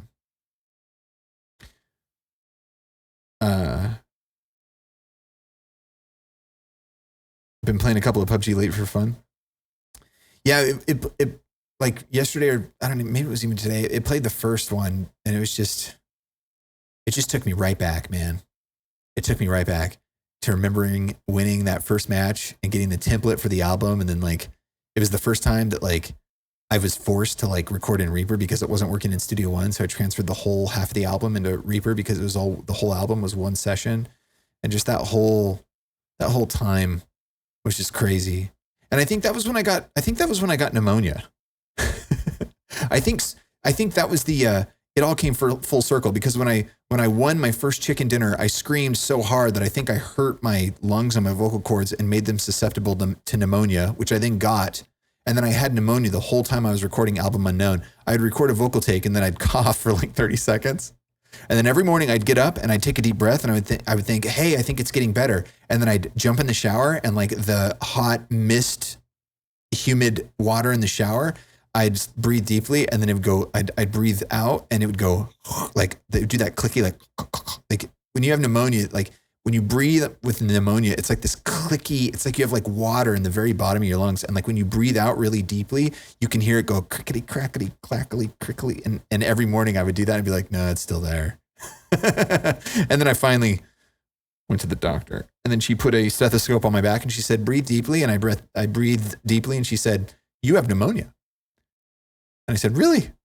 And she said, yeah, we have to get an x-ray to make sure that you actually have it, but you have pneumonia. I was like, oh, okay. And then they gave me antibiotics, and I took antibiotics for 10 days, and then it was gone. And then I survived, and I'm alive now. Thank you, modern medicine. Anyway, I miss Album Unknown. I want to play it. Gonna play it. Jay makes me think of Album Unknown sometimes because I think Jay discovered the channel during the Noodle win. Is that correct? I think I'm correct in asserting that. Show audio setup.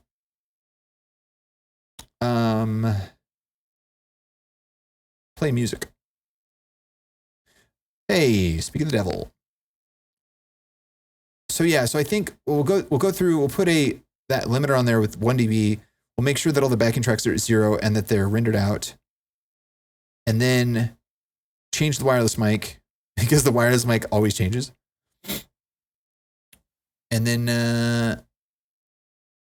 we'll figure out the vocal and the guitar. I'll get those on them. We'll get those going. I did that a couple months ago. It's not fun. I know it sucks. God, I'm sorry to hear that though. That's a bummer. You got pneumonia? What's up, Hunter? Did I say hi? What's going on? Okay, so this one's good.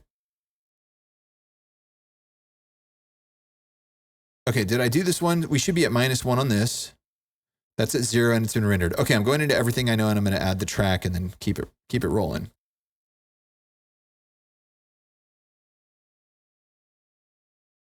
Okay, so here we are. We got that going. I'm going to remove this track. Live session. Clicks. See, this is insanity. So I've got all of these. If I'm correct, so does this have an effect on it? It's got the limiter here. Like, what is even happening, bro? What are you doing, dude? Oh my gosh. Okay, so I'm going to do that. I'm going to do -1. It's craziness. I don't even know what's happening, dude. Okay, and then we got to make sure that this is good to go here. So I'm going to do this and then Control-Shift-G. I don't know what the lights are doing right now. So that's good there. And then I have to pull all of this out because if I'm correct, all of this stuff is being processed by one CPU because when you put stuff in a folder, it forces it into a single thread. So that's kind of crazy. All right, so then this does have a reverb. Which reverb? Oh, it's got an air dynamic delay because it takes like 0 processing. So that's exciting. All right, so all the lights are there, all the cams are there, they're all good. Okay, so everything else is good here. However, we're not using any of this stuff. This is another thing that's so insane. So I have a template for all the lights, and then I came through and I did the lights, and then I didn't delete the unused tracks. They're just sitting here. These light tracks are just sitting here. And if you go to the performance meter and you take a look-see, whoops, you can see that if you go down here, all these tracks that have nothing on them, literally nothing on them, they're all using processing. Look at this. Look at all these tracks that have nothing on them. They're all using processing. Just because they have the plugins in them, they're having to like calculate stuff. So crazy. Like, what are we doing? What are we doing? So unprofessional. Okay, so I'm going to click all these tracks and we're just going to get rid of all of it. Everything that we're not using, because I think I only put the blinders on this one. Yeah, there's literally nothing. Like, there's nothing. Okay, so I'm going to delete all these. Bam. We just got a lot of processing back. I'm going to get rid of the ultra bars because we're not using those in this song. And we're also not using the lasers in this song. So those are gone too. All we're using is the blinders. And then of course the lights, the other lights, because these are all, wait, where are they? These are the original lights. See, this is the original light. This is how I used to do lights. I would make cues in QLC and then show lighting setup. So this is QLC. So I would make cues. These are the old cues. And then they're latch cues. So you like when you're holding the MIDI note, they turn on, and then when you release, they turn off. You can see the lights are doing like this one. See how the sweeper beams are behind me? And they're turning on when I do the thing. Anyway, so these are connected via MIDI, and then this track, Show Reaper, this track right here is triggering that MIDI. And so you can see the ones that are long, those are the ones that are like holding a light cue. It was terrorism. It was mental terrorism. Like, I mean, I created a cue for every single light thing, and then I was assigning a MIDI note to every. It was just insanity. So now we have this amazing setup where the I can't see anything. Okay, there we go. Where this plugin has all the CC values, and then you can just send that CC value over the network to the lighting PC on the correct MIDI channel. And then this CC value, which this one is CC33, is associated, show lighting setup, with like this slider. So then in real time, as that CC value is going up and down, it's just moving this. And the amazing thing about that, show Reaper, is that I can just edit the lights in Reaper and change them if I want to. Like these cues, if I wanted to change this, I'd have to go find the cue in QLC. I'd have to go into edit mode. I'd have to open it up. I'd have to look at all the lights and all their sliders and what they're doing and then remember what anything does. This right here, it's like, this is the blinder. So like when it's all the way up, that means it's on. And when it's all the way down, that means it's off. So if you drag this down, that means it's 50% now. So if you look behind me, if you drag it up, see how it's getting brighter? And then I drag it down and it gets quiet, it gets lighter. See, it's all happening in real time. Do you see how it's happening in real time? And at any time I could change this. It's crazy. What were we doing, Dad? What was happening? So anyway, that's great. But it does take processing. So when you're not using the other lights in the setup, you don't want to just have those tracks sitting in the session because they're using valuable processing. We're talking about percentages of a percent here. Okay, so do we have the mastering limiter on here yet? We do. We have the outputs correct. I have the new wireless mic. Did I consolidate this? This looks consolidated. Everything I know. I must have consolidated this already because of the reverb that's on it. And so that's good there. So yeah, I mean, I feel like all this should be pretty good. The only issue is going to be that reverb, but that reverb's using very little processing. And so if I reset the graph here and we're taking a look, see, I'm going to turn the backing track down, hit play and bring it up.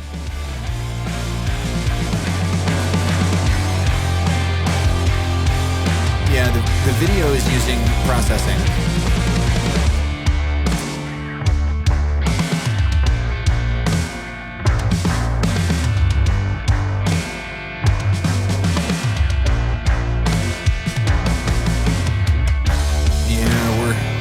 Peeking it, aren't we? But it's probably because my mic is on. I'm going to turn my mic off for a second.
But I'm afraid to go.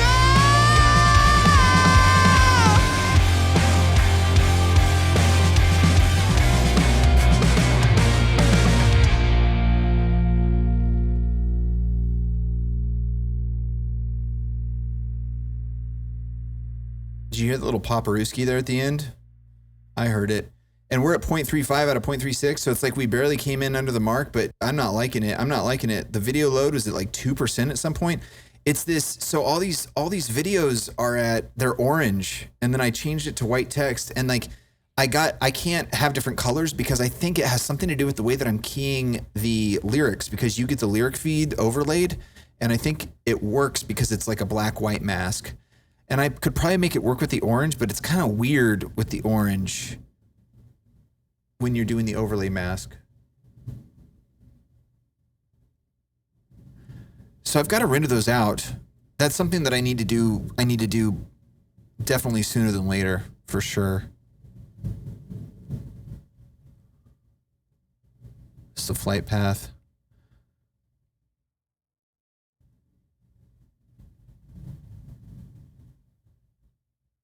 And like, yeah, Vocal 1, yeah, so see, it's a bummer because it's like,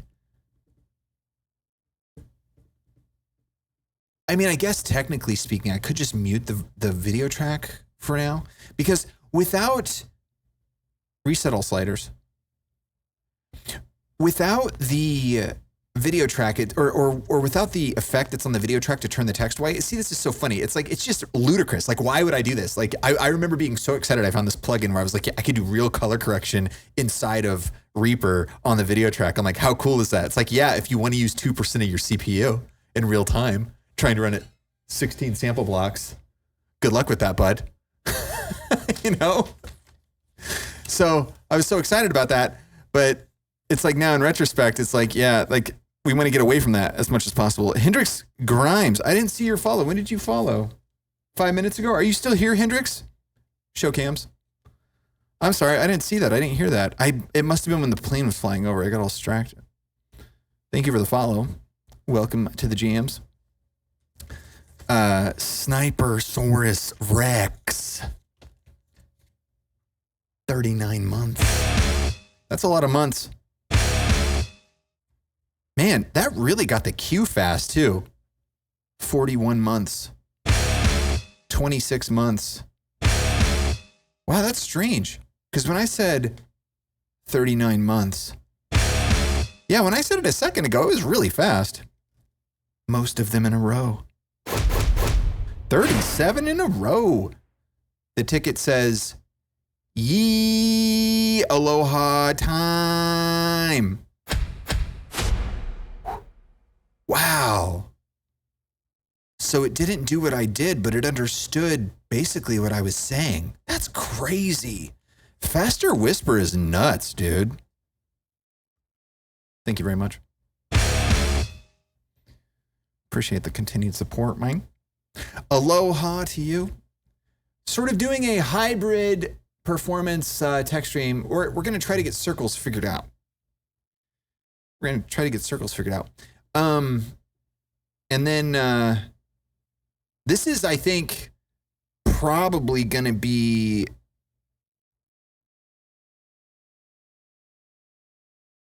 yeah. I don't want to say anything else, but yeah, we got a lot to do, and I'm going to make the time to do it. So we're gonna be doing a lot in the next bit. But anyway, right now we're overdoing it on that. So like, if I were to take this, if I were to mute this, right? And when it doesn't have that plugin on it, it's not really using much processing like at all. It's usually at 0 because it's just running a single thing. What I should do is transcode what I should really truly do. Jim and I told me that I should transcode all of my lyric videos to ProRes, and then it won't have to do any sort of calculating when it's reading the files in the Reaper timeline. I should make sure that that's the case. And then if it's easy, I'll just use FFmpeg to do that. And the files will be bigger, but who cares? I don't really care about file size. I'm using PCIe 5 NVMe drives on this PC, so I'm not really worried about data read times. However, that is an issue because you do have MediaX runs where it's trying to talk to the media quicker than it can actually talk to it sometimes, and that can definitely have an effect. But you can set up buffers and stuff like that so you don't run into that. But I should do that with all the videos. But you can see right now, the media is running at 0 now, and if I reset this graph, I think the reason that we're getting close is because of my actual mic. So I'm going to mute my mic and I'm just going to watch this for a second.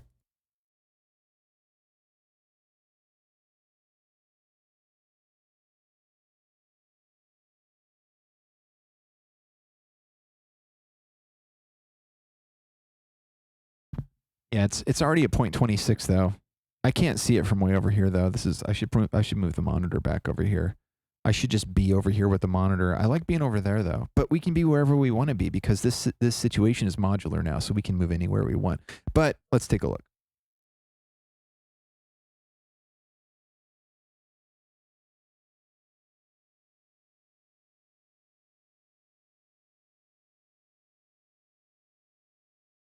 Yeah, okay, so we're still at 31. Proud of you for keeping secrets. I'm trying to get better about not just saying things I want to do so that my brain thinks that they've already been done. I'm trying. I'm just wondering how much of a hassle it's going to be to transcode that stuff. Cause like, I don't,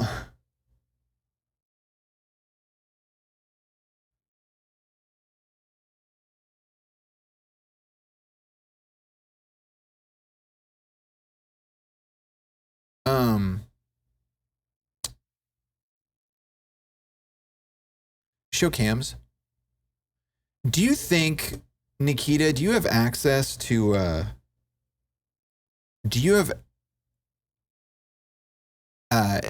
access to FFmpeg? If I put this on the drive, do you think you could transcode it into ProRes for me while I'm working on this and I could just fit it in there in a few minutes? If you have the time. I just gotta find out what I'm actually doing here. So it's there, and then where am I going? We're doing circles. It's everything I know, and that's MP4. Okay, yeah. Hold on one second. I'll go back to Reaper in just a second. I just gotta make sure that there's nothing nothing dangerous.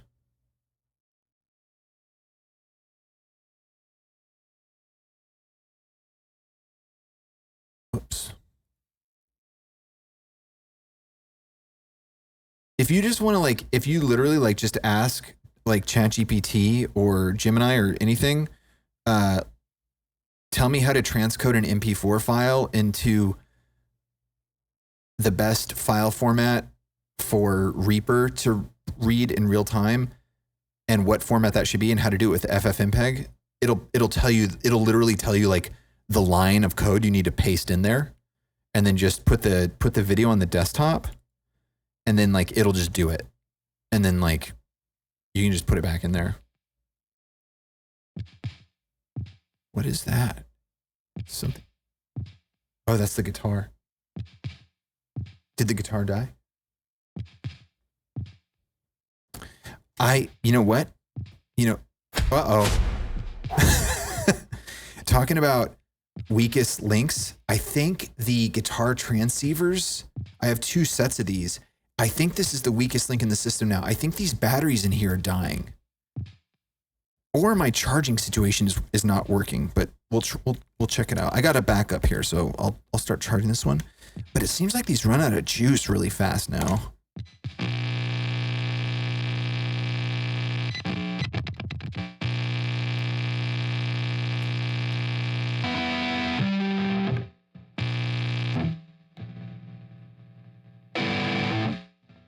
Cool.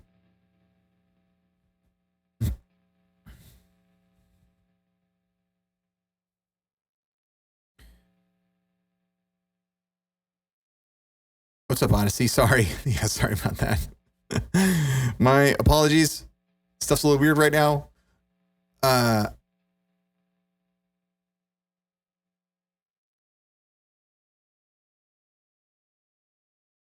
you're not dumb. It's just like, yeah, because you should have FFmpeg, right? Because I think we got that installed for you. Because if you have that, then you should be able to just throw it on your desktop and then throw the line that says make this into ProRes or whatever it has to be, and then just give it the thing with the deal, the path, and then it should do it. I can give it a try in a few minutes too. I just gotta get through here with this thing, because this thing, what am I doing here with this thing? The issue with this one now, okay, so on the master bus, we have that going, we got that going, it's at 0. So really all we need to do is worry about, yes, we just need the video, and then I'll do the plugins later, because yeah, the plugins are weird on this one. And you know, honestly, so much of this record is so similar, because that was the whole point of this album, that we'll get something figured out on When You're Gone. I'll get the guitar and vocal really sweetened on that, and then I'll just run that to all the sessions and just run the muting correctly, and then the whole album will be done, and we'll be done with this album today. And I'll do the other videos later. If we could get this one done, and then I could just test it to make sure it works correctly. Oh wait, That's stupid though. Yeah, forget that whole idea. Forget everything I said. Don't worry about it. It's orange. Like I still got to make it white. I guess what I could do for now is just get rid of Show Reaper. I'll just turn off the colorize. How much is it taking it? 1.2. Yeah, 1.2% is way too much. I'll just turn that off. So now when you see this, it'll be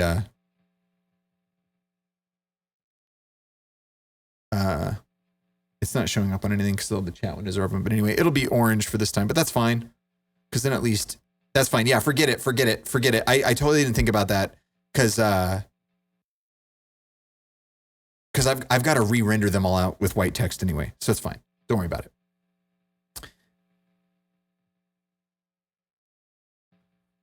And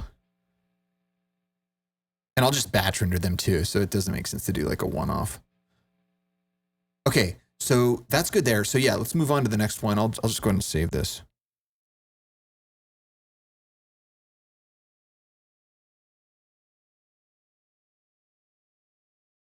"2026 wireless mic," deleting this track, and then let's put that limiter on this. It's the MGA. We're doing -1 dB. And then we are going to render this file. Very cool. And then on the video track, just for now, we'll just turn off the colorizer. I'm almost thinking I should just delete the colorizer, but if it's off, it's just as good as deleting it, and it's good just to have it there just in case. But the absolutionist inside of me wants to delete it completely, so it's not even there to even like tempt the thing.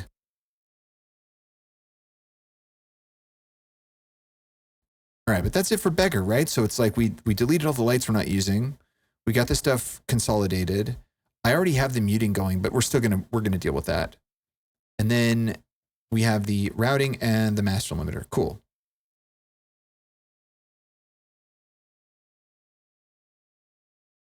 "2026 wireless mic." Delete that.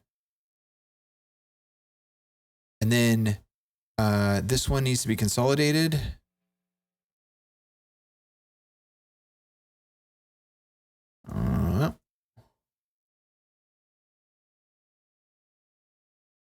And then we'll turn that off. And then we'll go to the master. We'll add the JS limiter at -1. And then we do with this one as well. We got a bunch of unused lighting tracks. So all the way down to the strobes, it would appear we're not using anything. And then we're not using the LED bars or the Pocket Pros. All right, so we're using all the LED bars, because yeah, we have every individual LED bar and we have all of them together as one.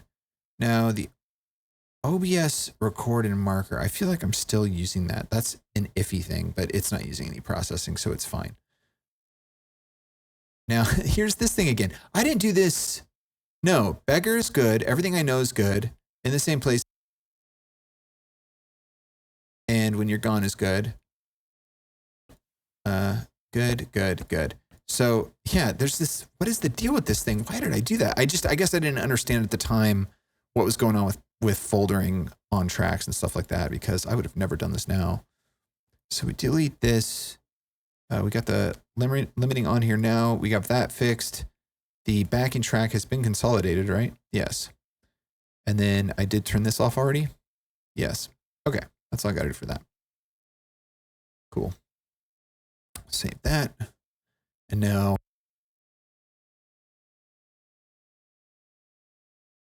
we'll be the rise. And that looks all good. We got to render this out. And then the cams look good. I'm going to go ahead and render the lighting tracks because there's a few of those. And then everything else has been deleted already. The mastering, we'll take off that master limiter and we'll put on the JS limiter, -1. All right. Okay. That's it for that, right? I think so. I did turn off the video track, right? The colorizer? No. All right, save that. And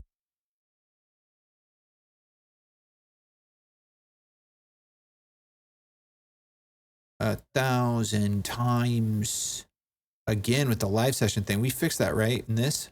Yes. Okay. And we'll get rid of the live session, which I assume had a mastering limiter on it. And the MGA limiter -1. And too much at stake. What's this? What's that? What is this track? There's no effects on it. There's no volume automation. Huh. Weird. We'll render this out. What was that? What was that? Show cams. Can we get the printer sound, please?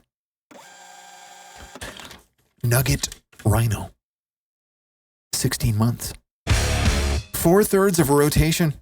The ticket says, always a good time here. Thank you.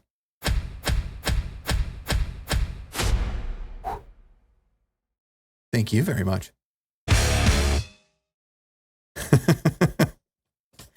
Nugget, thank you so much for the 16 of continued support. Much appreciated indeed. On your way to the big doobly doobs. Coming back. Show Reaper. What's up, Superman Khalil? What's going on? We are on We'll Be the Rise. Did we finish that one? I think we did, right? Looks finished to me. 1,000 times. Yes. We have the limiter on here now. Good, good, good. And then we already consolidated that. And then on the video track, I got to turn off the colorize. The backing track should be at 0. I got to make sure that all the backing tracks are at 0. 0, 0, 0, 0, 0, 0, 0. Okay. So 1,000 times. This one sounds like it's like got something on it or something. Like I feel like when I go from here, da da da da da da da da da da da. Okay, maybe not. It's fine. Clicks. Those should be going correctly to my deal with the thing, right? Yep. And then I did just turn this off, right? Yes. Okay, so then that means the only thing we have left to do on this is just the audio. Okay, cool. Yeah, because there's nothing. Huh, it's weird. It's very strange. Very strange.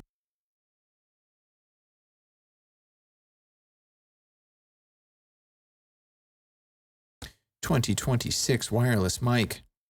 Incoming. Another live situation with here. Don't know why. I mean, I know why back in the day I thought it was smart to do the folder thing.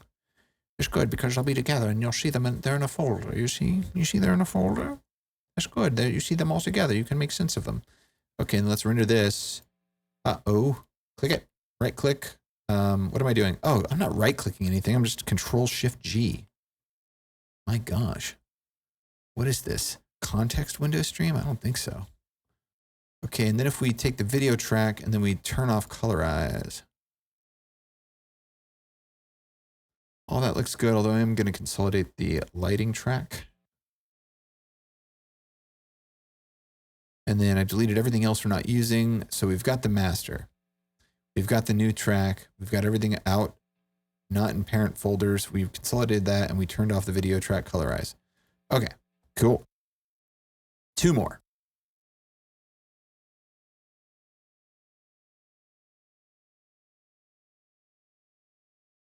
All right. Same thing. We've got a situation. We've got a continuing practices situation. And this one with the backing track, I've got all kinds of stuff going on here. I don't even know what's going on here. What is that? Is that a... What is that? Volume? That's weird. So I got a take envelope and I've got a volume envelope, but it's at 0 dB. Oh, it's the fade. Huh. Okay. Well, I guess let's just consolidate that. All right. Oh, yeah, but we don't have the other thing going. I mean, that's not a big deal, though, because it's only 2 tracks. But we do have, we got a FabFilter Pro R here. We're going to have to change that. We're going to have to fix that up, fix that right up. Okay, we'll turn off the colorize there. Get the limiter going on the master. -1. Yeah, see, this one doesn't look as limited as the other one. See, like when you go back through, so I think everything should be, yeah, everything's full size. So when you go back through, oh, that one looks okay. That one looks okay. That one looks good. That one looks good. That one looks good. One of these doesn't look good, I know it. Yeah, this one. Yeah, look at that one. That one is jammed. Oh, no, it's not. It was just zoomed in. Wait, hold up. So it's by session zooming? Uh-oh. Let's make sure we're good then.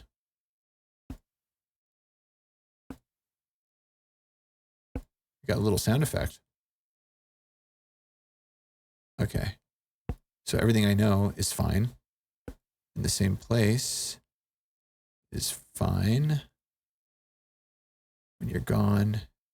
See, this looks bigger. Ooh, this one looks like it might be a little bigger though.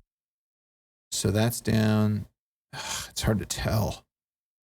Might be fine.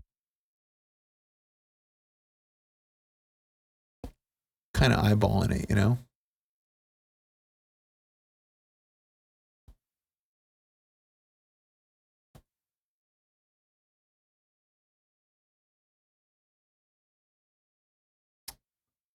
Yeah, I think it's okay. I think it's just a very, it's a very heavy song. It's a very heavy driven song. So, whoa. All right. Good.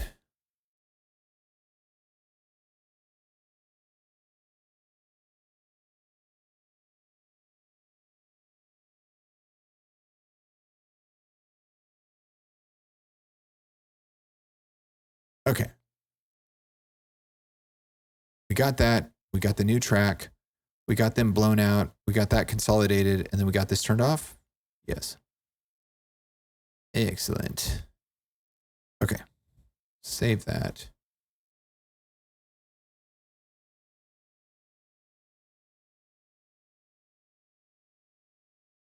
And the final one. The mastering limiter, not the mastering limiter, but the other one.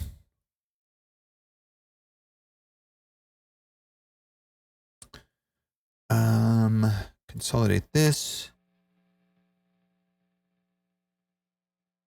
Turn off the colorizer.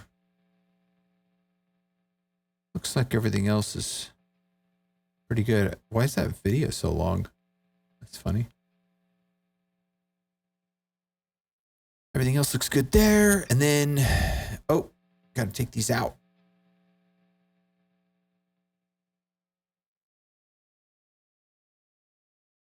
Reset all sliders. Cool. And then I did turn the colorizer off on this one, right? No. I did on In the Same Place, right? No. Okay. I'm going to turn off my mic and save all sessions.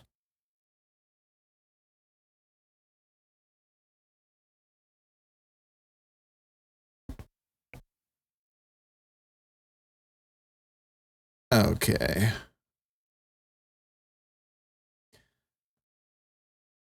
Uh-oh. Plugin window is open. It's not on here, is it? Okay.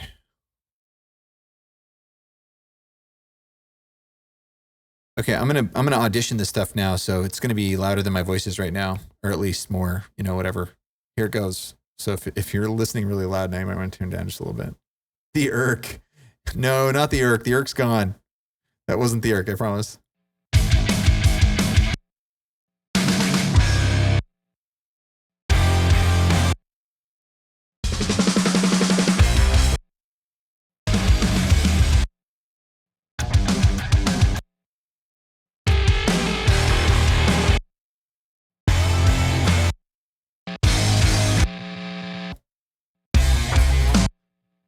Cool. Yeah, all sounds good to me. Reset all sliders. Next song. Next song. Next song. Next song. Next song. Next song. Next song. Next song. Next song. Next song. Next song. Okay, I'm gonna save all again. Okay. I'm gonna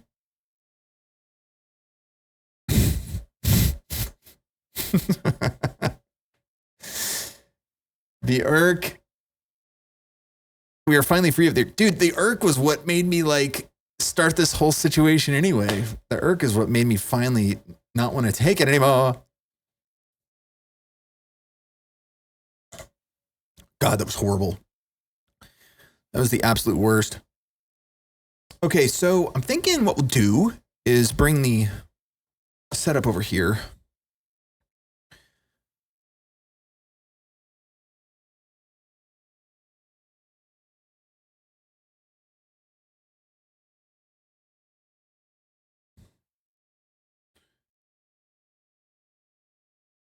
Show cams. Go cam 8. Maybe like that. Oh yeah, I need to change the camera real quick. Whoop. Sorry, I kicked you. All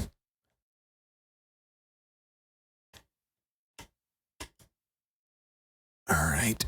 And then right there. And then grab the thing. All right, hey, I'll be back in like 2 minutes. We'll be right back.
And we are back.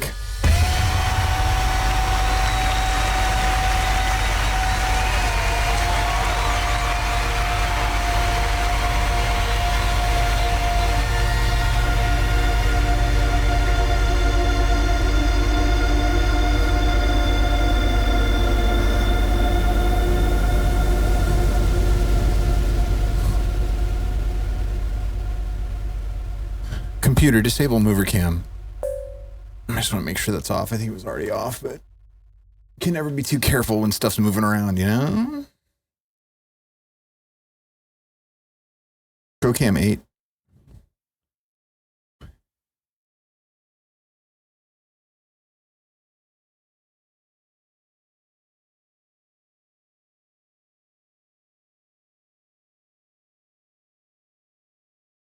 Okay. So, as far as the guitar part here,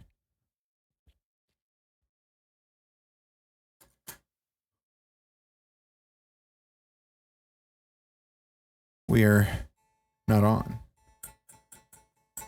We're not getting in at all.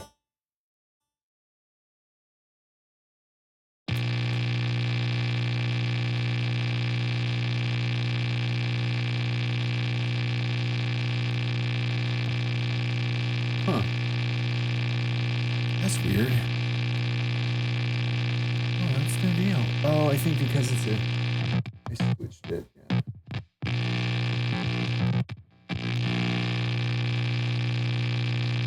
See what I mean about this thing?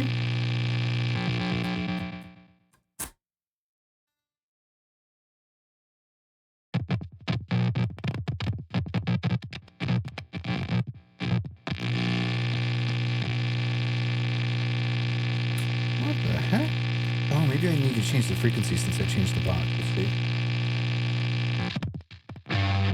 Yeah, there it is. I had to change the frequency. How strange is that? How strange is that, huh? All right, so this pickup...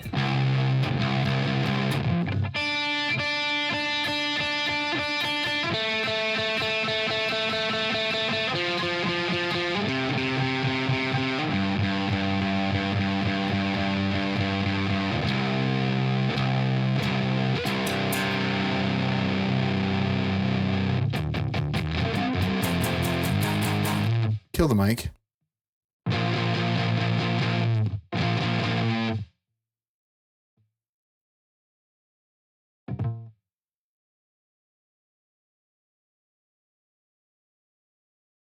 I guess maybe I'll play from here.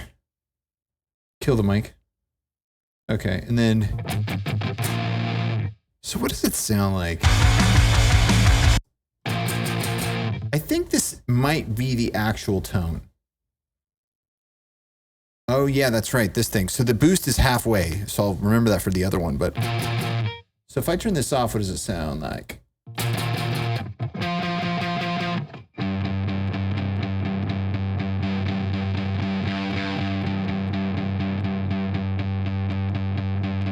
Whoa. It's clipping? Kill the mic. Oh wait, no, I can't kill the mic because I'm over here. All right, I'm gonna kill it from the session.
I wonder why there's two microphones. So we got vocal 1 and vocal 2. They're both centered. One has a ton of stuff, and the other has tube drive. Pro G, Pro C, Pro Q. It's got the volume adjustment. I mean, it's got all kinds of goofy stuff. So that's silly. That's crazy. We're not doing that. We're not doing that. And then vocal 2. Okay, so vocal 2 is the weird one, the extra weird one, and the vocal 1 is just sort of weird. It's got the regular weird. And it's got a volume adjustment. What's the volume adjustment doing? It's got an 8 dB boost. Dude, this is like back when I had preamps that weren't bringing in anything. That's hilarious. I was boosting from the line in. That's nuts. Okay, the guitar though, I feel pretty good about this. It's very simple.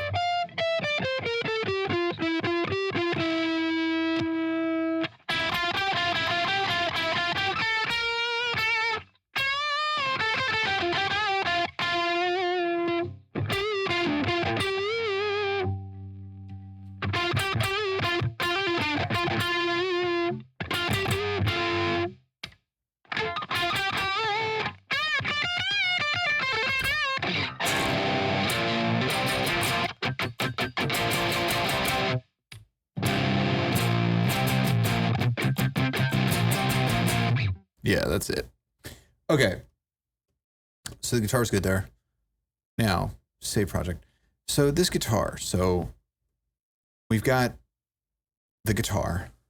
And then we're boosting the hell out of the mids. Why are we doing that?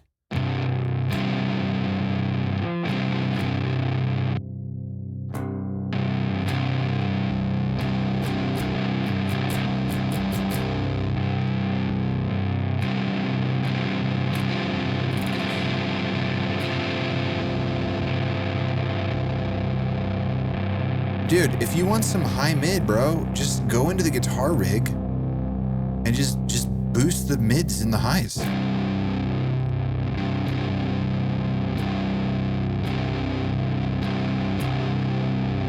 And what else was it doing? It was like, yeah, it's kind of cutting the low mid a little bit. Now I'm curious, if I were to put an EQ,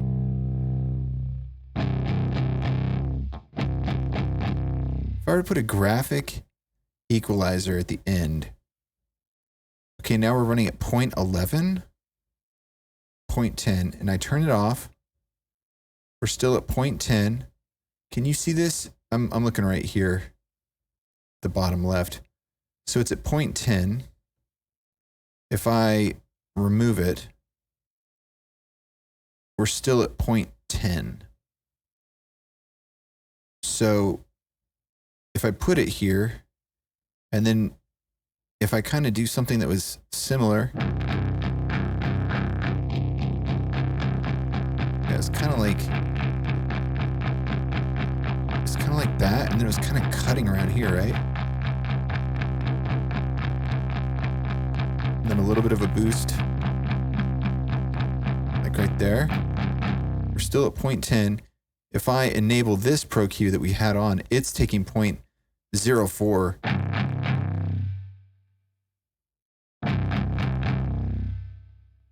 Goodbye. We just saved ourselves 0.04% processing. And I mean, it sounds fine to me. I mean, let's play it in context and see.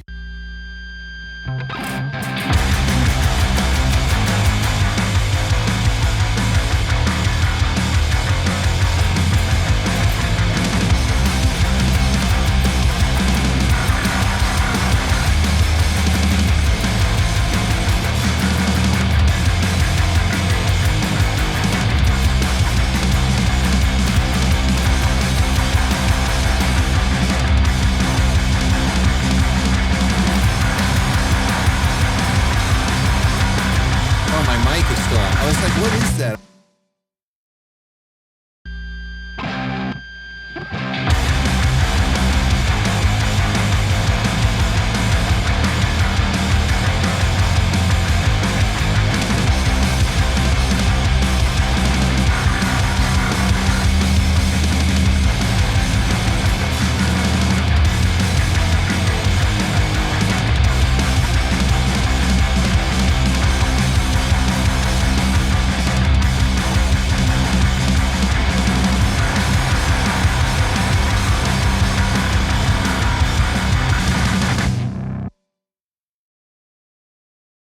the battery on this headstock is so heavy. Anytime I let go of it, the whole guitar wants to fall. Okay, I think that's pretty decent right there. So that's I think the guitar sound of this album. Kill the mic.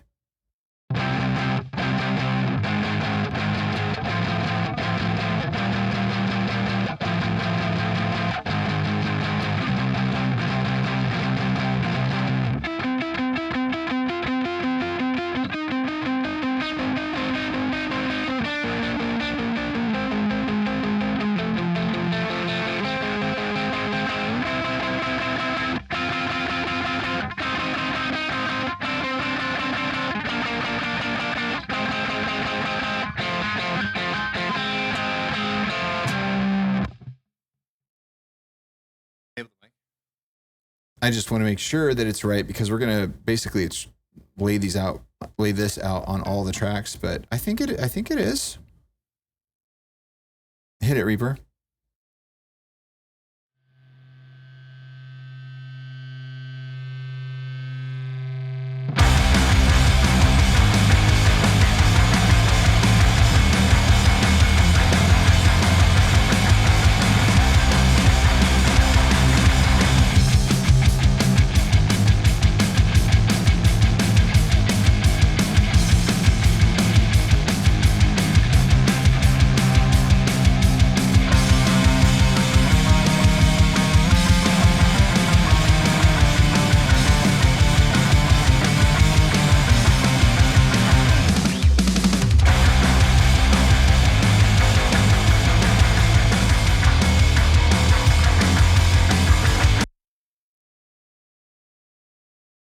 I know. I feel like it asks me that every day, every show. Okay. Yeah, I think that'll be fine. So I'm going to save this. Save track template. And I'm going to save it with the envelopes. And this is going to be desk lights, circles, guitar. All right. And then while we're here, we got to work out this vocal situation. So why? I mean, literally, there's no difference in the vocal. It's obvious that I have a verse and a chorus vocal situation going here, but that's like crazy. Like this. So we put this tube drive on here for some reason. I don't even know why. I guess because it's so high, I was trying to saturate my voice a little bit for the live performances. That's totally what it is. All right, you're gone. You're done. Okay. So then I think we'll just leave this on, dude. Just get rid of it. Just get rid of it. Wow, we're really cutting a lot here. Okay. So I'm going to go ahead and create a new project tab.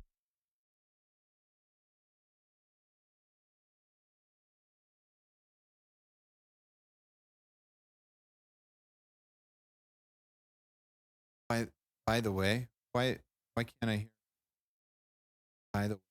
By the way, oh, this wireless mic is the old one. Hold on. There we go. By the way, did you see? I don't know if you could catch it because we're zoomed in. Here, let me zoom out. This thing opened so fast, bro. I'm going to turn this off and save it.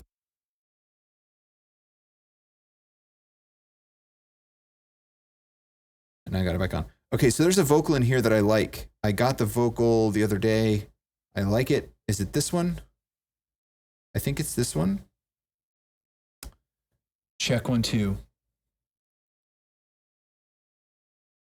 Check 1 2. So this is just basically a naked vocal, just a dry vocal on this track that I've recently figured out. And you can see we got 0.24% of CPU usage. Yeah, and that Pro C3 is using a lot. I don't know about the Pro C3, man. I might have to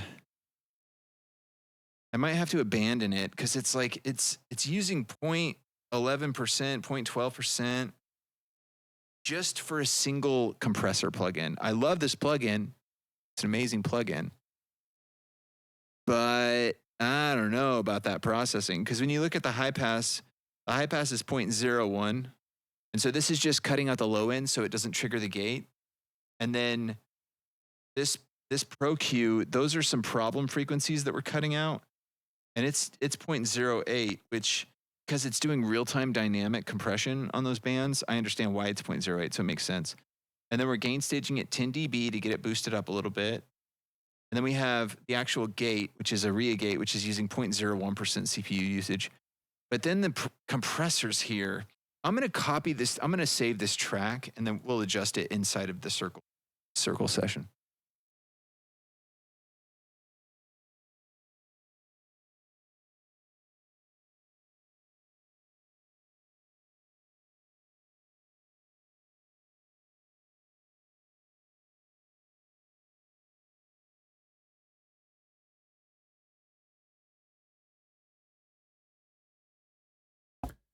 Okay. So since we're basically only using one track, I'm going to go ahead and, I'm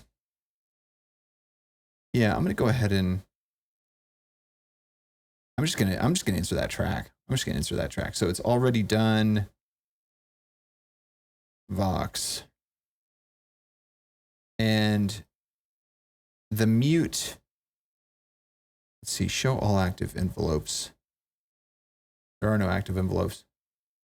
Okay, well, anyway, we'll get rid of this one too, because we don't need that.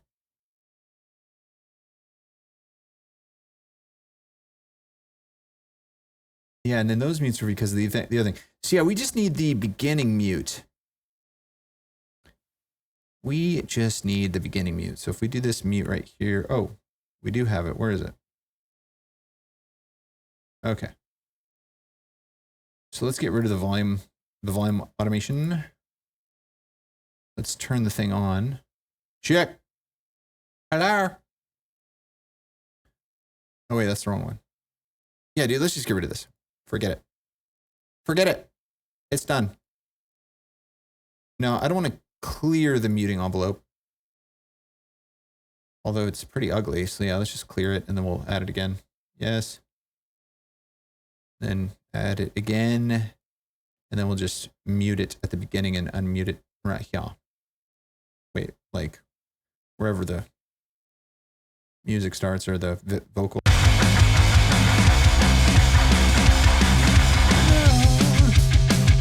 should go up.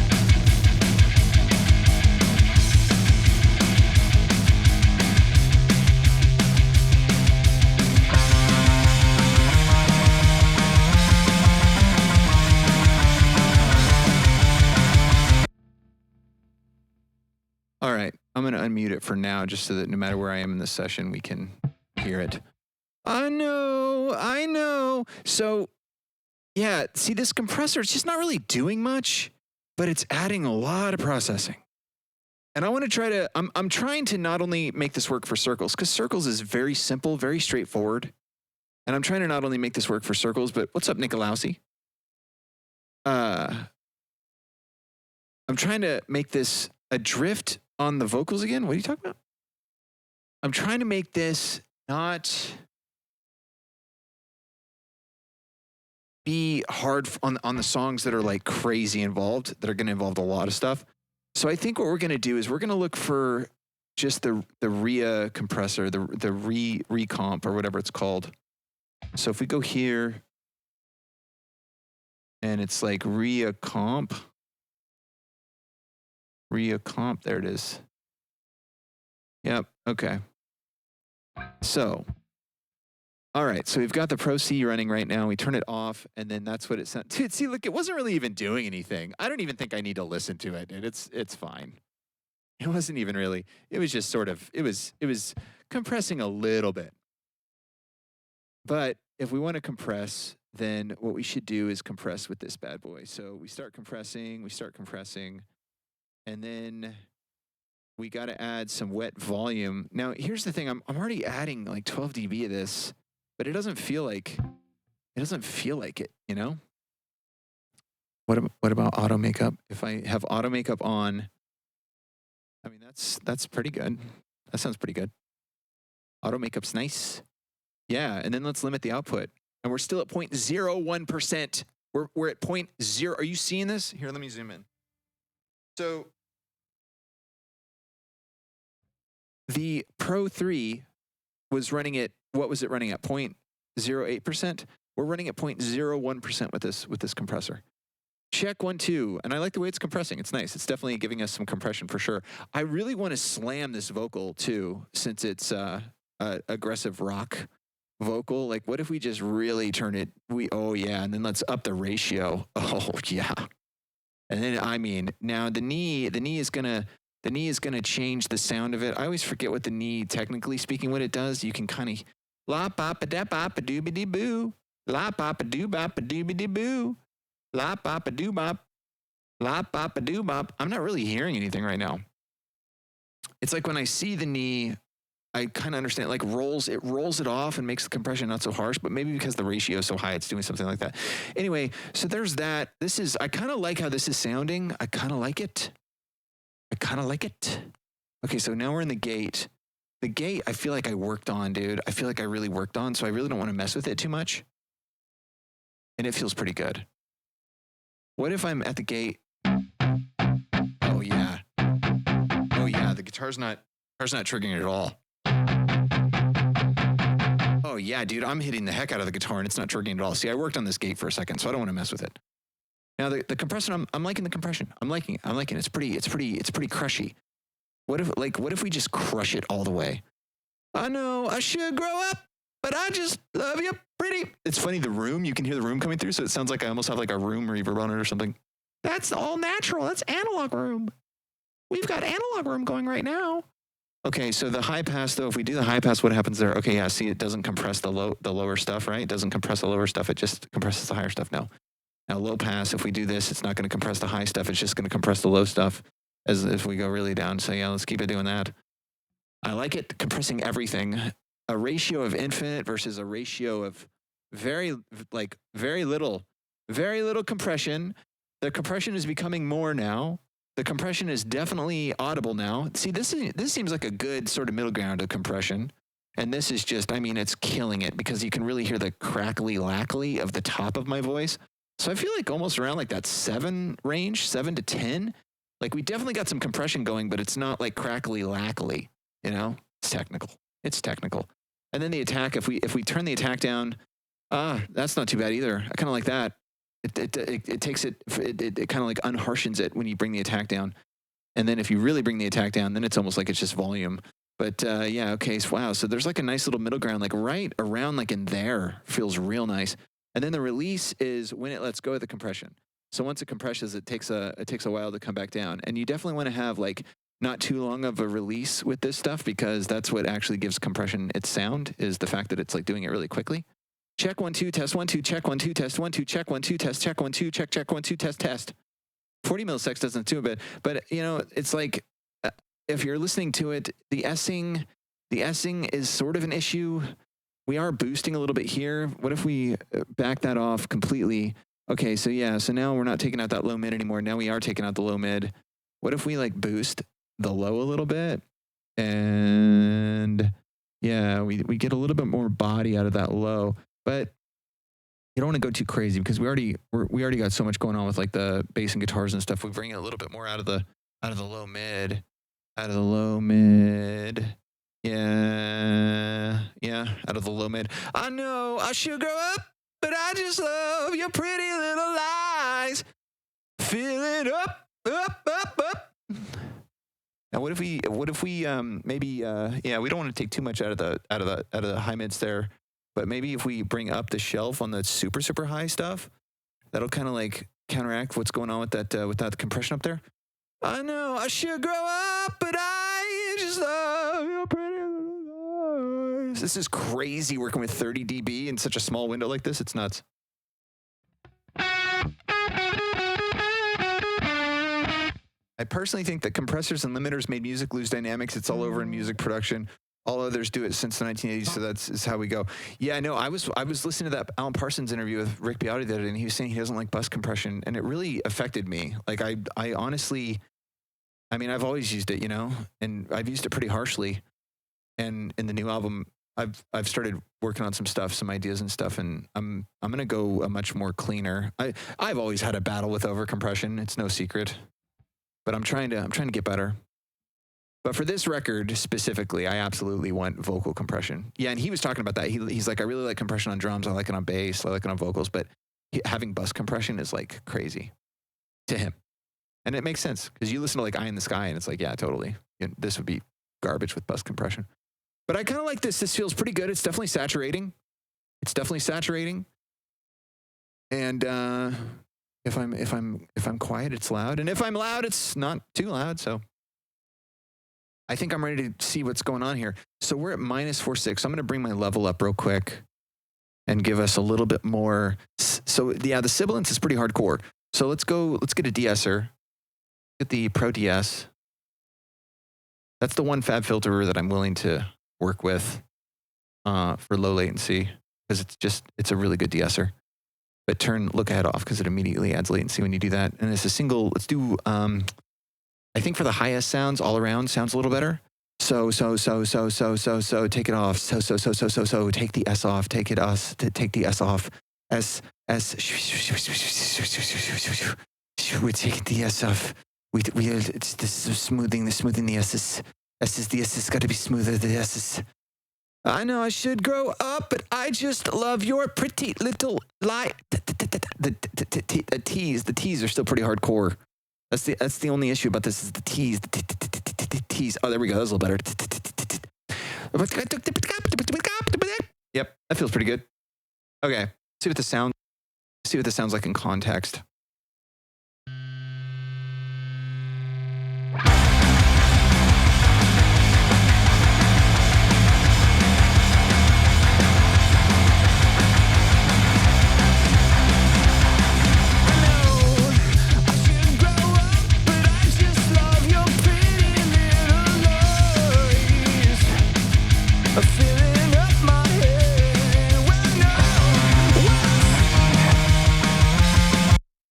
Yeah, it's a little too harsh. Dude, the high end on the backing track is out of control. I see why I did that. It's on the guitar. I see why I did that now on the thing because I was monitoring pretty loud and like that is crazy, bro.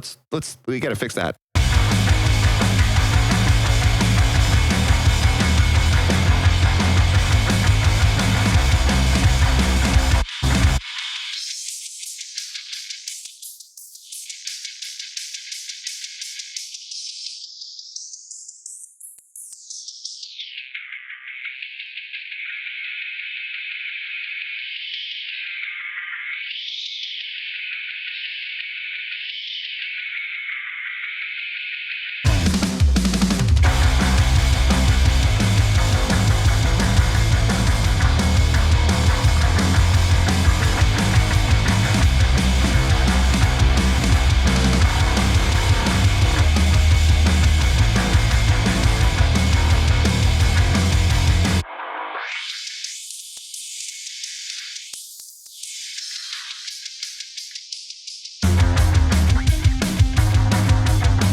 Oh, it's because it was soloed. I'm like, what is happening there?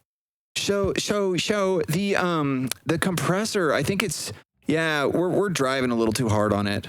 Unfortunately, I love compression so much, but we're definitely driving a little too hard. So I think it's might be the release. It could be the release a little bit.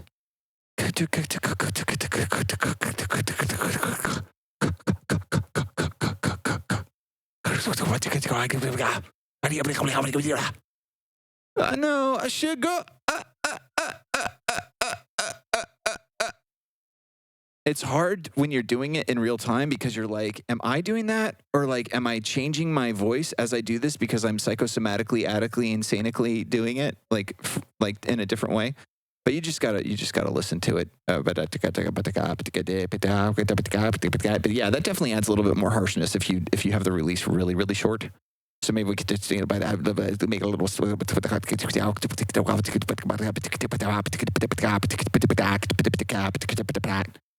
attack, so the attack will control it. So if you have 0 on the attack, it controls it, because if you have to, all the transients are hitting because the attack is late. So it's like after it. So but then the release, if you do, then the release is really quick. So you got to release a little bit. Got to do the release. Okay, that actually doesn't feel too bad. But then we got to. Oh.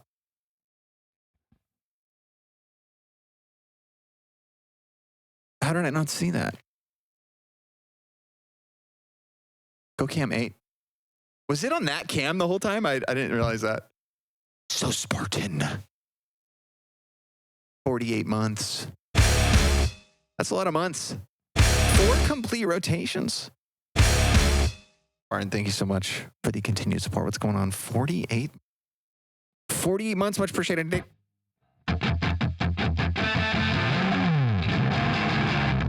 Thank you for that. Velkommen backen. All right, I think I'm going to give us a little more wet now, because even though we have auto makeup on, it's not loud enough. I don't think so. So we're gonna see how this sounds. We're gonna see how this one sounds. We'll see how this sounds. It's not too crazy, not too bad. I don't think. Yeah, it might be all right. All right, let's check it out.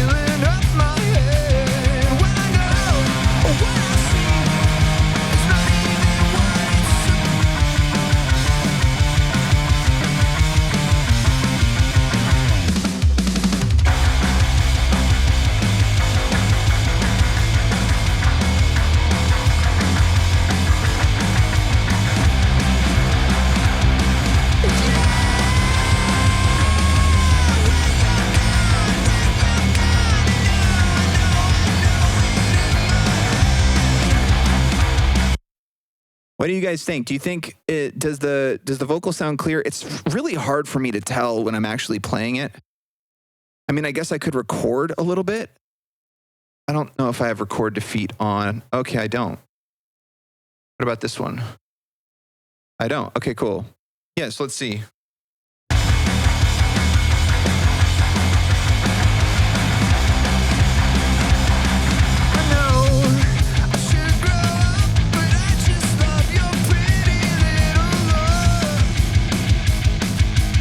It'd be good to play the correct guitar part. That would be recommended.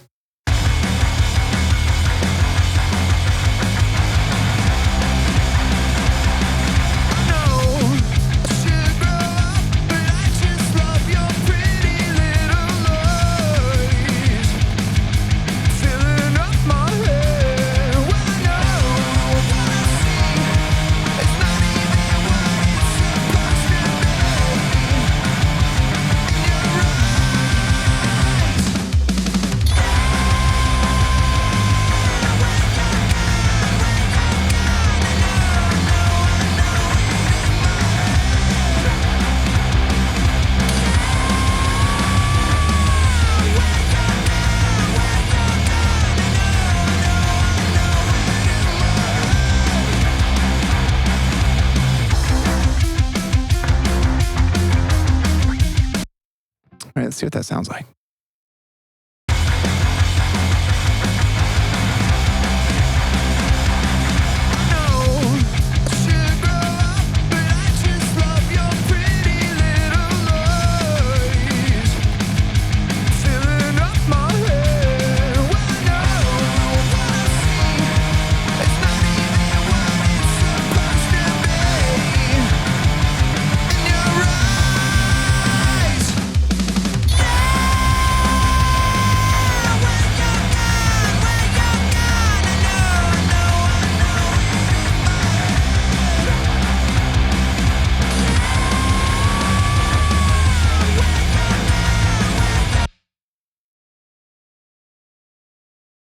What's going on with that? That's very weird. Oh, I don't need to talk into the mic anymore.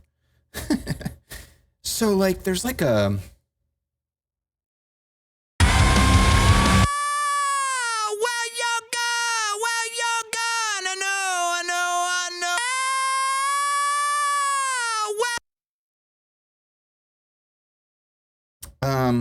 Show Reaper.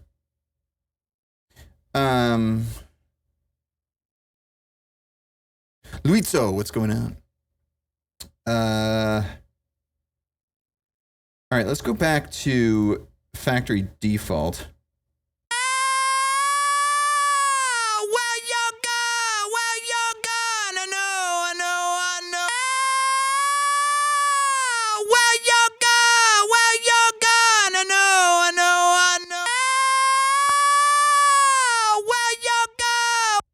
Yeah, I think it's a combination of the microphone and the voice coming into it.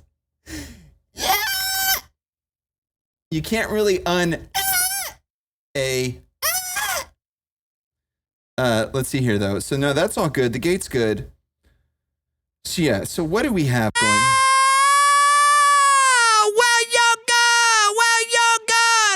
Yeah, it's like this microphone.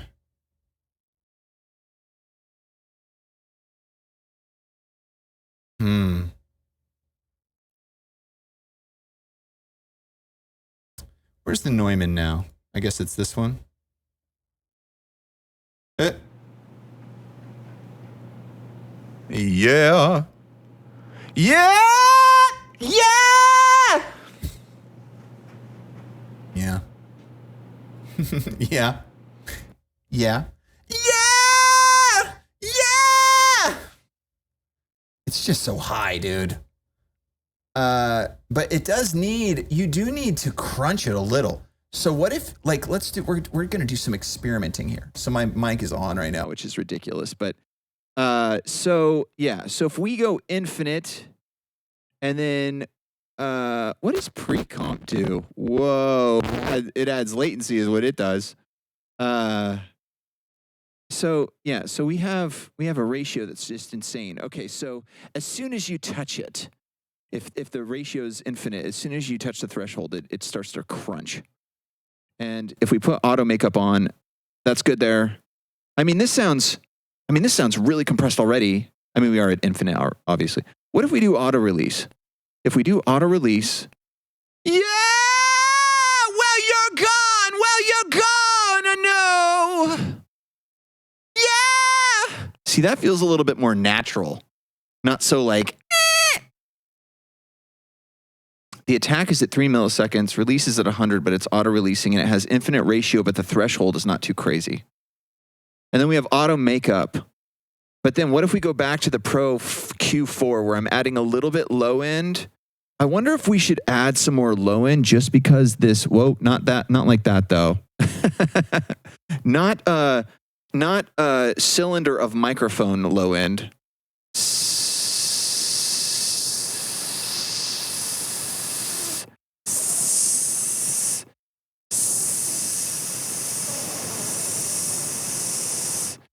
Of course, I don't have the DS turned on yet. I should have had the DS turned on.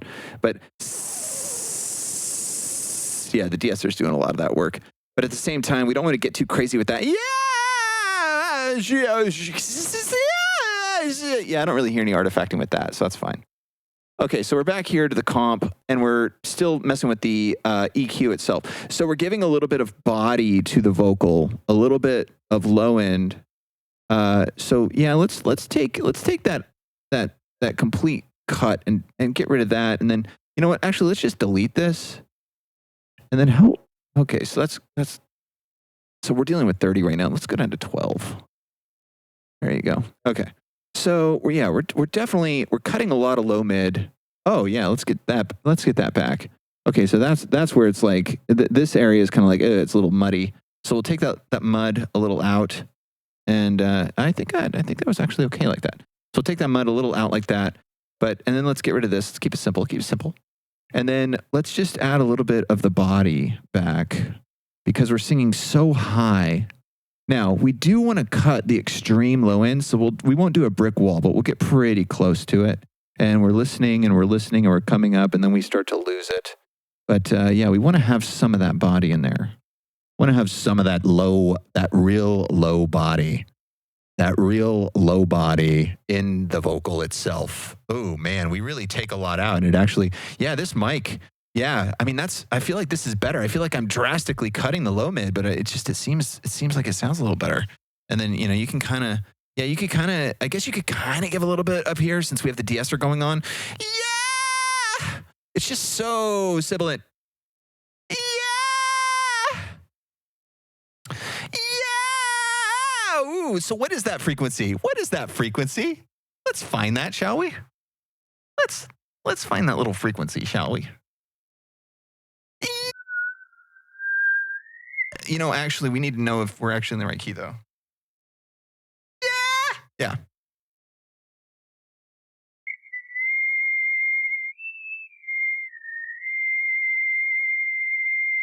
Okay. So we're going to we're just going to compress that out a little bit. Yeah. Yeah, we're just going to compress that out just a little bit. Yeah. Yeah. Yeah. Versus if you disable it. Yeah. Yeah. See, that already sounds like it's getting harsh compression though. So we don't want to compress it too much. See, this is where it gets crazy, man. There's so many little things you can do. Yeah. Okay, that's fine. All right. This feels pretty decent. And we've got some bass back in it. Oh, so now I've changed nothing except the settings. So let's see what it sounds like with the actual recording.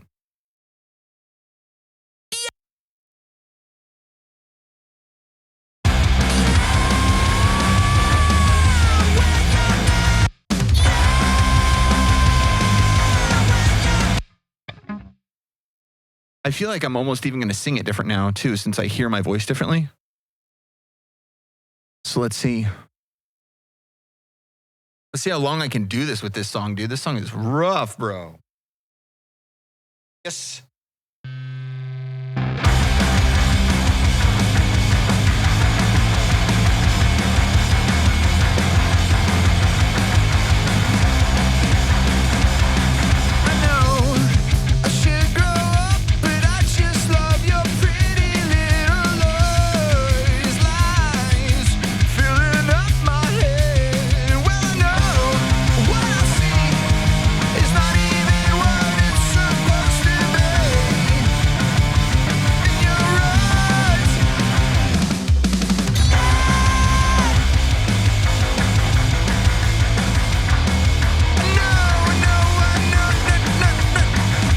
Yeah, it's when I say no, no, no, no, no, no. And it's probably because it's on infinite. No, no, no, no, no, no, no, no, no. Yeah. No, no, no, no, no, no, no, no, no, no, no, no, no, no, no. Yeah! Well, you're gone! Oh, that's a little better. Okay, so don't use infinite ratio, okay, guys? I would recommend not using infinite ratio. Well,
So yeah, it's on the G of gone now. It's like a cutting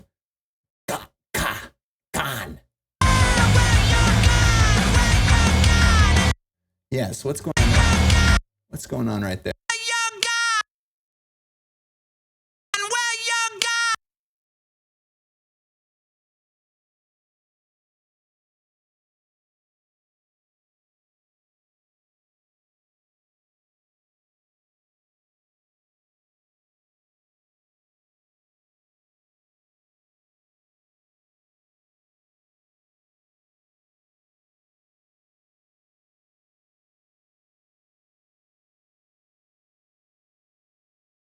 I couldn't see the keyboard keys. Okay. All right.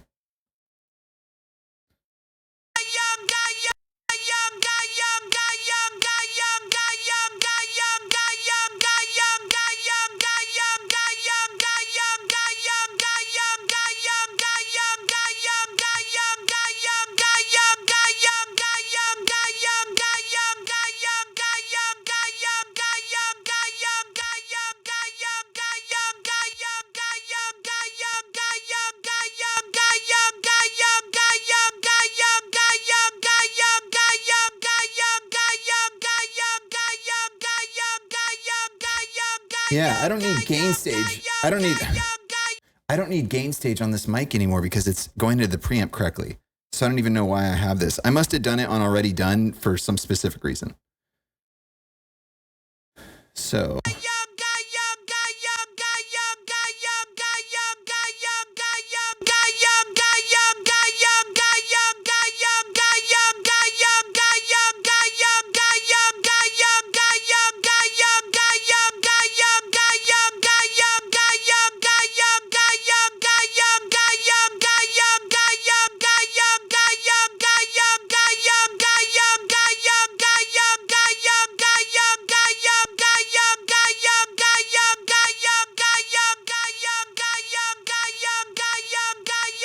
whoa.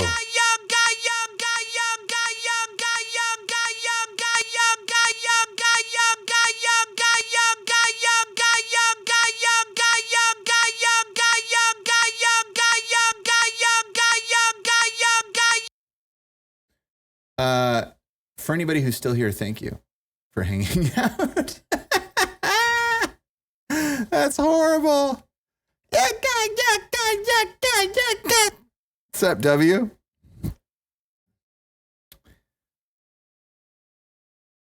And well, I know. Yeah, it's just like it's almost the way I sing it too. It's just like I'm closing my throat really crazy, and so it's just squeezing. But I just love your pretty little eyes, filling up my head. Well, I know what I see is not even what it's supposed to be.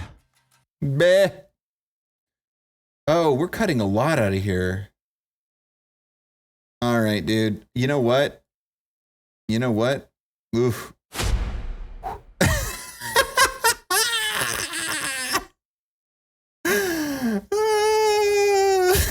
That's funny, dude.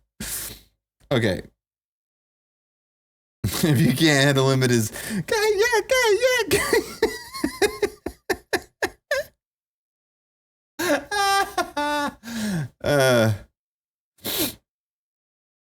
Okay, so the high pass. Okay, let's just go one by one. So here we are. We're just going nice and clean into the preamp. We're not peaking the preamp at all. The preamp is fantastically loving it. And then we do want to cut the low a little bit just so that when we do the gain, why isn't this doing anything? Okay, so it is working.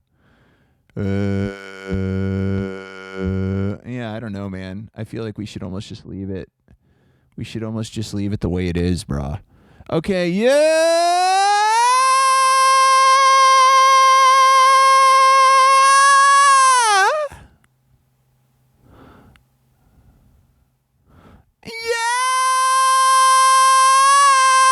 Well, you're gone!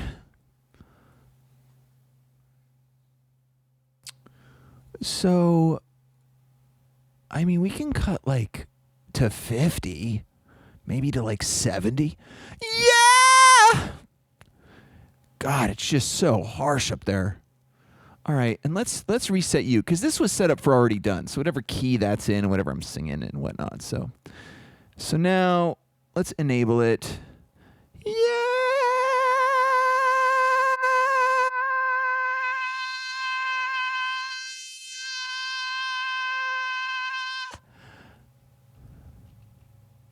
Yeah.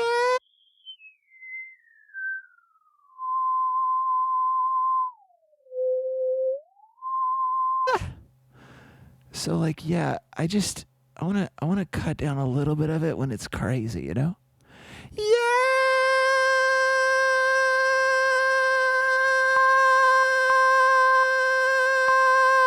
Yeah, I mean that's a really harsh frequency. So yeah. I like cutting that out. That's pretty good. That's pretty good stuff. And then we definitely need the gate. Obviously, we gotta have the gate. Gotta have the gate.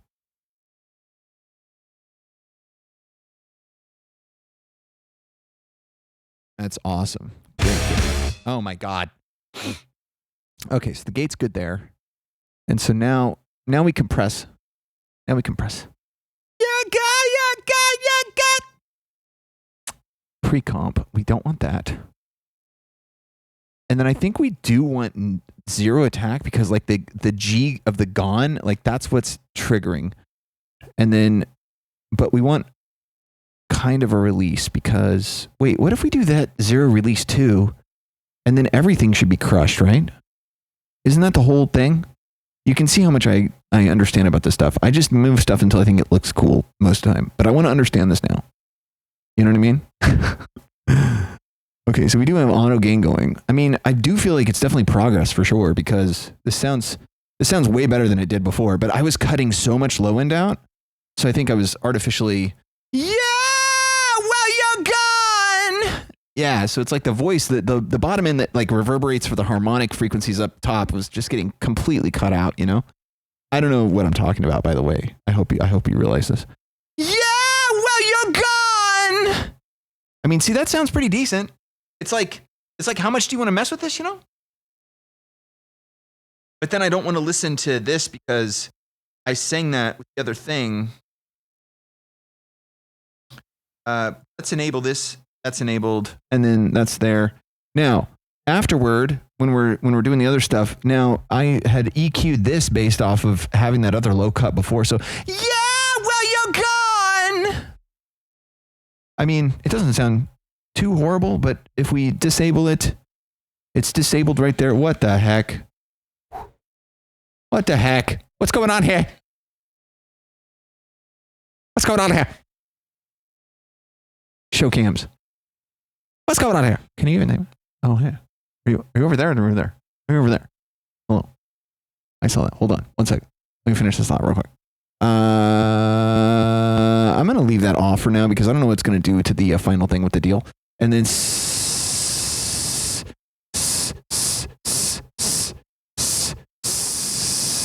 well, you're gone. Well, you're gone. All right, let's just try this real quick and I'll check out those tickets. Oh, don't want to be soloed.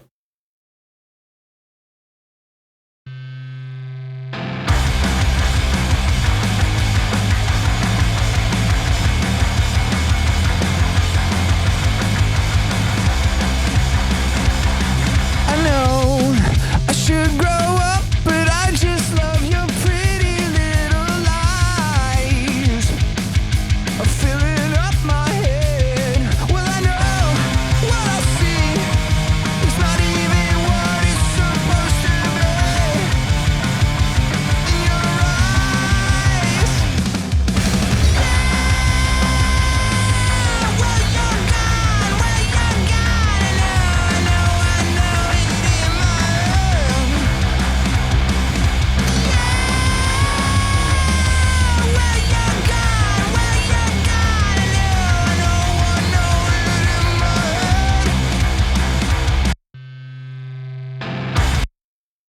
Well,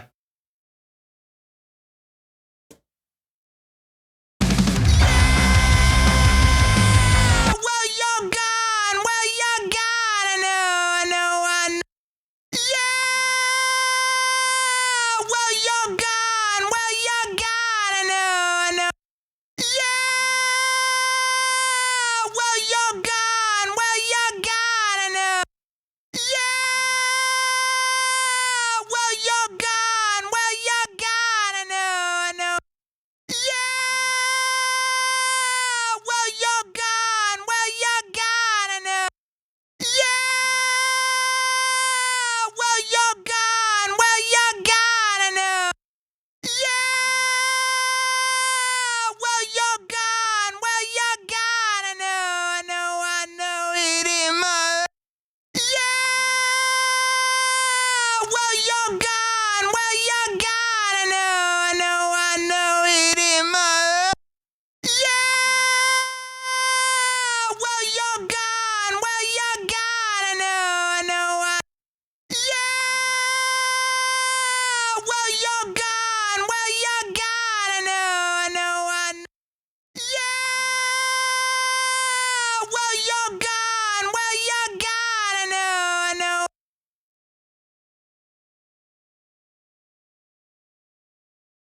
Yeah, it's just like how do you make something that is by design piercing and not soothing into something not piercing and soothing? And I think you don't do that. I think that's one of those things like where like what's the best microphone, whatever was in front of Elvis at any given time. I have a feeling that that's something that seems to be what we're moving toward here. Back in the days when I used to record stuff in the studio thinking like, I'll never play this live. I mean, at least not in a huge amount of, times or something, maybe once in a great while. GoCam 8. But, dropping a 5-sub gift bundle. Care of Right Said Ted. Care of Right Said Ted! Yes! Ted, you have an emote, right? Because I have to tell you, that is a seriously large number of subscription giftages.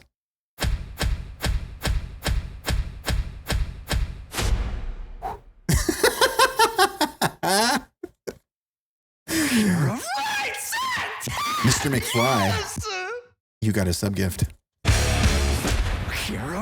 Cardboard box, you got a sub gift. Legion Gray, you got a sub gift. Lizzo, you got a sub gift. Madman Mactig, you got a sub gift. Thank you for the gift bundle. Your tickets are going in the barrel as we speak. Can you see it? A 1, a 2, a 3. 3. It takes 3 licks to get to the center of a Tootsie Roll Pop. Thank you very much. Ted dropping a 5 subscriber gift to on the jam. Oh.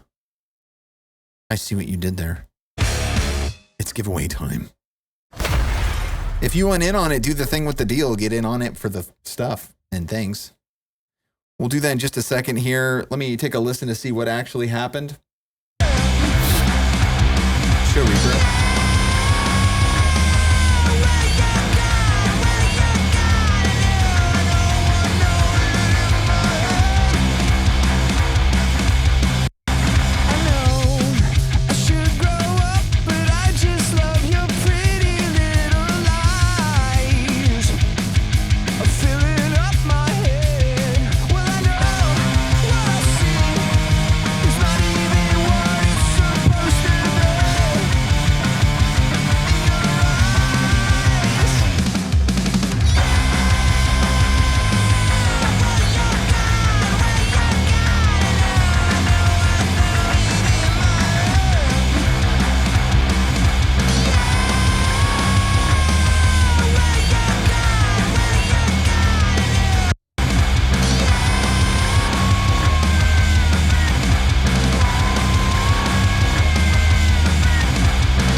All right, we're using 0.1% of a CPU core by using this plugin.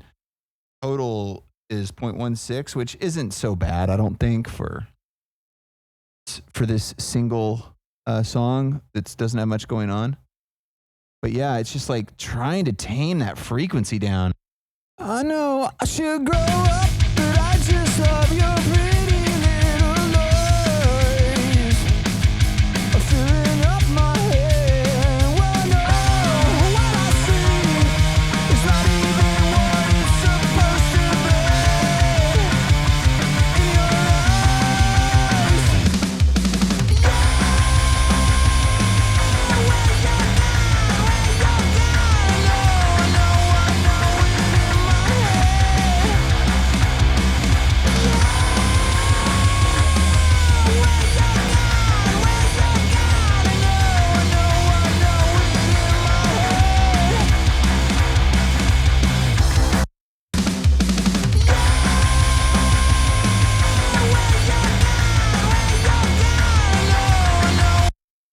it's able to.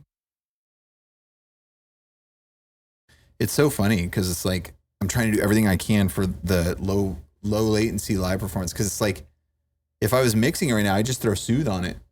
You know, I just throw Soothe on it. It would spectrally and analyze the everything going on. Go cam 2, show cams. Did you get in on the thing? Because we're gonna do it right now. Drum roll, please. And the winner is WW. You just won yourself a signed copy of a CD of your choice shipped anywhere in the world. Hey, you can't win if you don't play, can't play if you're not here. So thanks for being here. Congrats on winning a signed copy of a CD of your choice shipped anywhere in the world. Go ahead and click the link I'm sending you right now. And the rest will be taken care of. Thank you again to Right Said Ted and everybody coming in with the new and returning support to make that and all the giveaways possible to make the channel possible. Much appreciated. Indeed. Indeed. What's up, Sofa? Did I say hi? Hello. What's going on? Yeah, so this sort of gets to the point where you're kind of like, I mean, it's not horrible. Not great, not terrible. It's not horrible, but it's kind of like, unless I want to figure out how to sing differently, I don't know what else I can do. It's just like, that's just the vocal cord vibrating into the diaphragm of the microphone is kind of making it sound like that. Like if I turn off my mic and then I'm just talking, okay? So it's like, it's pretty boomy. And right here, okay, so right now we are boosting the level because it is actually coming in pretty quiet to the actual preamp. Yo, hey, check. You know what? If we're going to do this, I might want to do this right. Although, check 1 2. Although I don't necessarily know. I mean, Already Done is literally the only song that we've done this with. Let's see. It's number, I believe, yeah, it's number 3. And number 3 is not even at 12 o'clock on the PreSonus Quantum, which that microphone is going into. All right, I just put it at 12 o'clock. And let's see if we can maybe get a little bit more out of this microphone without clipping it, without clip peaking it. Show Reaper. Okay, so this is the first plugin we're going into, which is the high pass, low pass filter, but it's showing us the actual level. And let's see, there we go. Okay. Check 1 2 test. Check. Hey. So if I yell, like if I go, hey, we get pretty close to it. Yo. I'm trying to think like, some of my friends are listening in. Or what's another song that's like super, super driven? I'm willing to sacrifice. I mean, yeah, we're not peaking it there. What's another one that's pretty hardcore loud? Little liar. Yeah, dude, I'm kind of under the impression that it's this microphone. So this is the 935.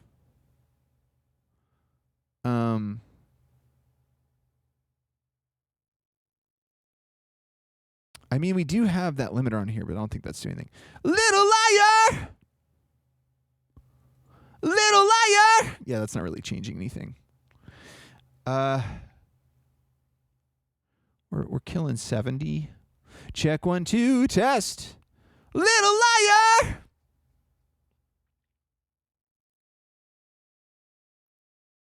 So what about some like, instead of like compressing it, maybe like soft clipping it? I wonder what soft clipping it would sound like. So we're not even high pass or low passing it. We'll see what it sounds like to soft clip it a little bit. So we'll do some soft clipping boosting, and then I'll bring the brick wall down. Little liar. Let me turn it down a little bit. Oh yeah, we're busting out of that anyway. Little liar. Little liar. Yeah, that's not really what I'm talking about either. What I'm talking about is like saturation. Like, is there anything like named? We're gonna figure out this microphone is what I'm saying. So JS saturation. So we now have a saturation plugin. It's taking 0.01%, and we're gonna saturate it. We want to saturate this. Saturate it, yeah. Little liar. It's not adding any latency. That's nice. I don't really hear anything though. I don't really. So what I don't know what this means. I don't know what it means when it's doing this. It's got an out and an in. And it has it looks like it's easing in and out of something. So what if we take this high pass and we actually just drive into the saturation? How about we just drive into the saturation and see what happens when we drive into it? You might want to, well, here, I'll just turn the fader down a little bit. Check. Little liar! Okay, so that's too much because we're peaking. Yes, that doesn't make sense because then we're peaking that. But apparently, in a digital situation like this, you're actually not peaking, even though it shows that you're peaking on the fader here. You're actually not, because we're like at 32-bit float or whatever. So like, it's not peaking. But anyway, I don't really hear saturation, to be honest with you. Like, is there something I need to do in this? I don't really hear anything. I mean, it doesn't really sound. Oh yeah, it's changing. It's like doing that. But okay, so what is? Yeah, that's interesting. So, like, what's going on then, dude? So, if I'm just listening to it and then I'm changing this curve, is something...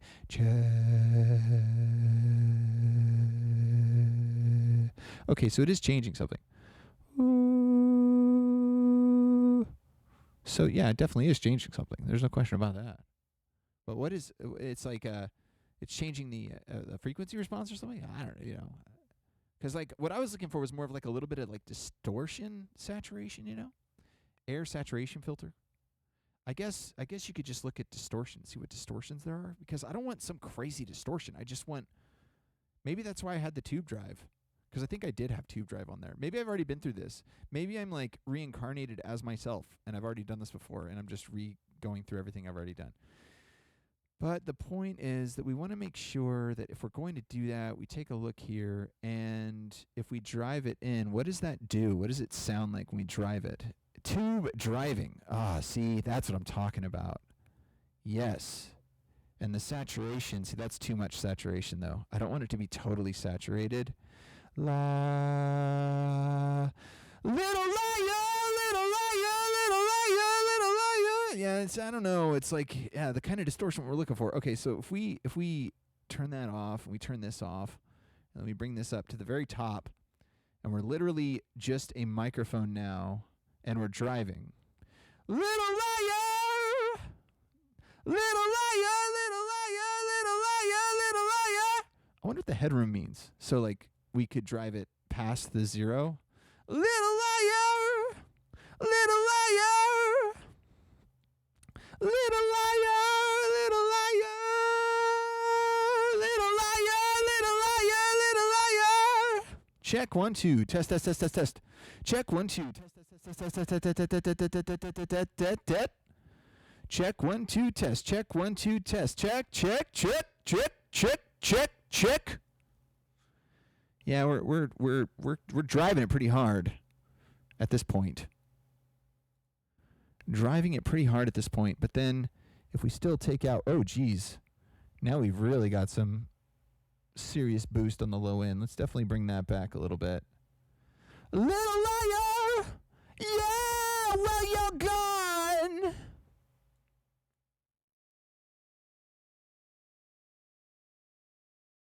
Yeah, well you're gone.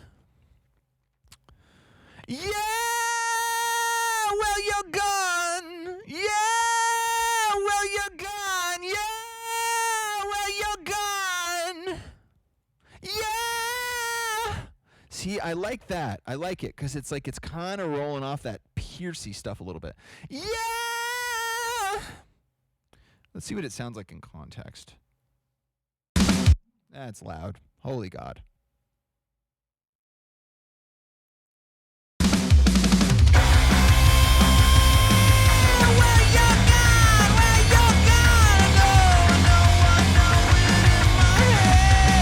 Yeah, see, now it sounds weird because I didn't sing into that, so I got to sing into that.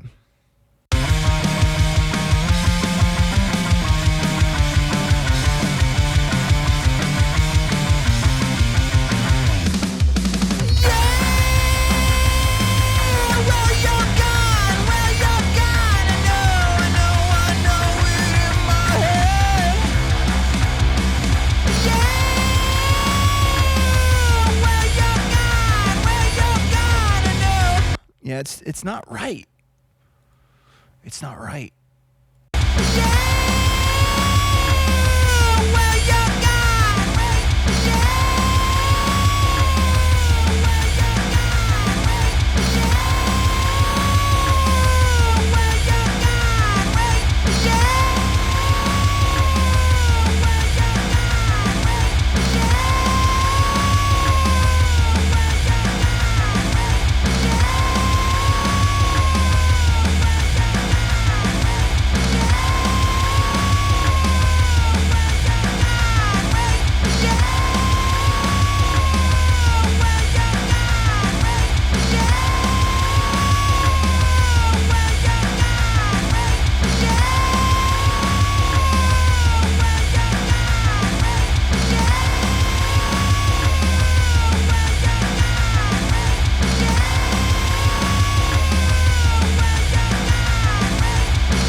Show cams.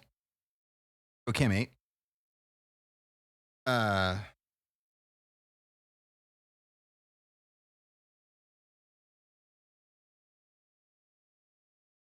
Enable the mic. Check.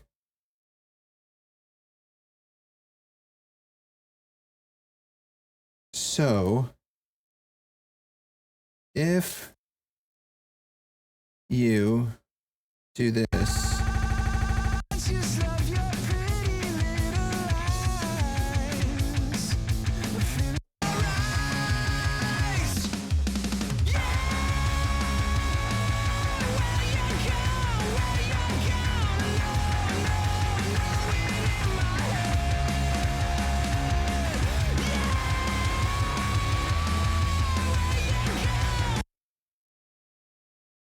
It's a different key, first of all. This is gonna be a little louder, I think.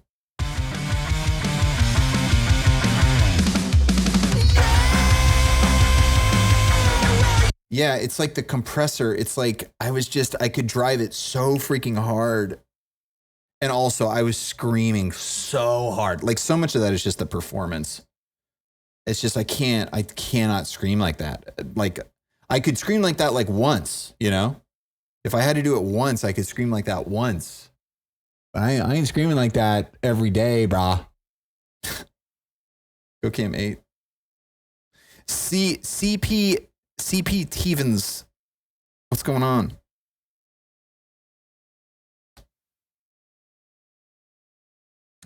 Yeah, dude, it's already tuned down, man. It's originally in like, what is it originally in? It's originally in drop E flat. So it's originally in D flat. And then I dropped it a half step for live performances, I think, or maybe it's in drop D. I can't remember, but now it's a whole step. It's a whole step down. Now it's in drop C. We're literally in the key of C drop tuning. And it's just so high. I just never, when I recorded it, I just, you know, as you do, I just wasn't ever sure. I didn't ever think I was going to be doing this every, you know, I was going to be playing it a couple times a week, you know? But yeah, so to sing that now and to try to give it more body, because it's like I'm really hanging out in that really high piercy register. It's like to even just sing that. Check 1, 2, test.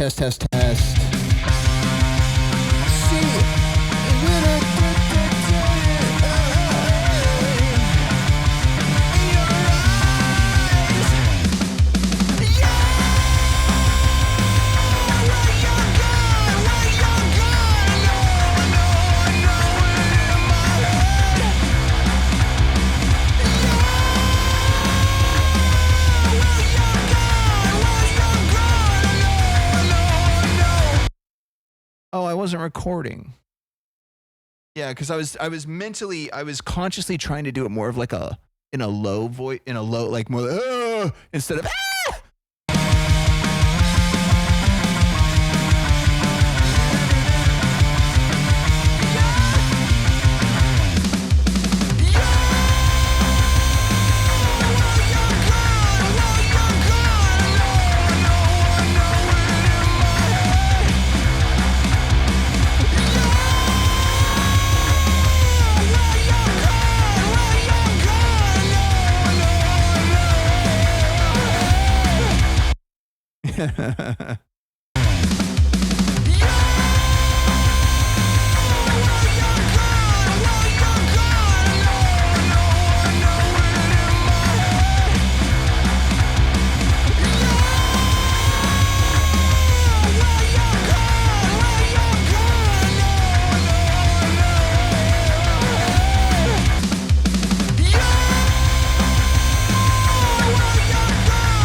Let me I gotta do the guitar real quick. I think that might have done it though. Like I think I just need to sing it different.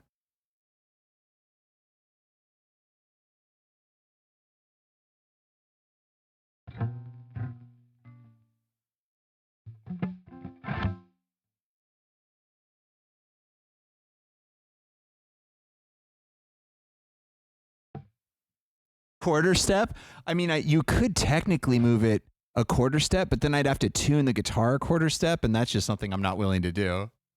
No way, dude. I'm already in C. I don't want to do C minus half a flat.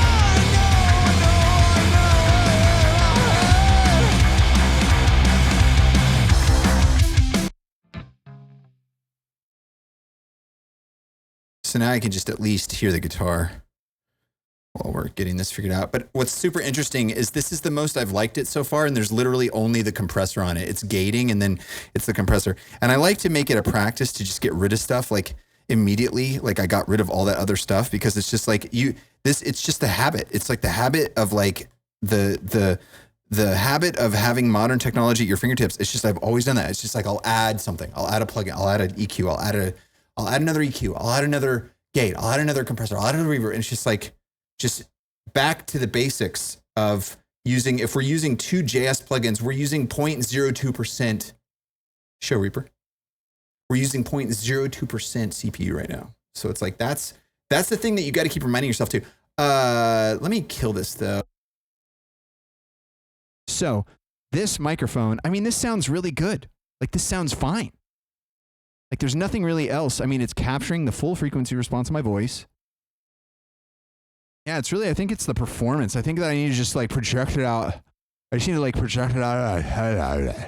I just need to project it out. Yeah!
Yeah, I think this is definitely the best it's been sounding. It could also just be because I'm warming up, so my voice is starting to get a little choggy. So it's like, hey, I just got to sing it 27 times every day before I play it for real, and then we'll be fine. But I just want to finesse. It's like the compression, I'm liking it, but I just feel like I want to finesse it just a little bit more, like just give it a little bit more juice.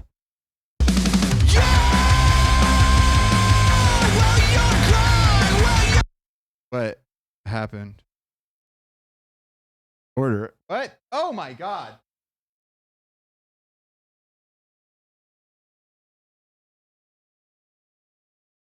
Thank you. Oh my God. Show cams. Go cam 8. Do we have a raid? Hello, Mark. Dropping the crew in the jam, playing some Trackmania. Let's go, dude. Dude, I played some Trackmania for about 10 minutes, like 2 months ago. I beat my ghost once and I was like, F this game, man. Welcome, you're rolling in. How's it going? I'm on this scene of action. What are we doing? We're what are we doing? I don't even know what we're doing, dude. We're trying to do stuff, kind of. Glowy. 20 months. Doobly dooms. The ticket says, I'm going full Monty with my fireworks tomorrow. Flick those strings and scream at me harder. SOAs, come on.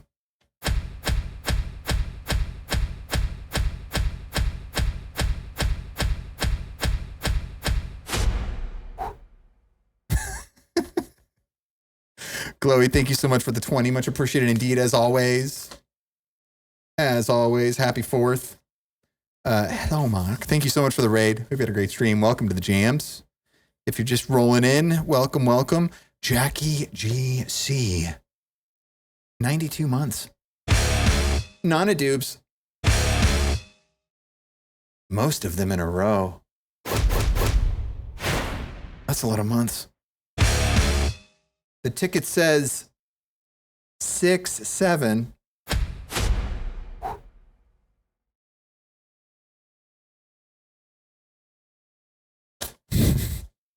Thank you for the 92. Man, getting real close to triple digits there. Well, welcome, welcome. I'm Monty, this is Scene of Action. So I just went through a huge audio revamp in the last. I keep trying to talk into that mic. It's out of habit, I guess. And if I'm near a mic, I just have to get close to it. Kip Divins. Oh, wait, that's. Do we have a new subscription?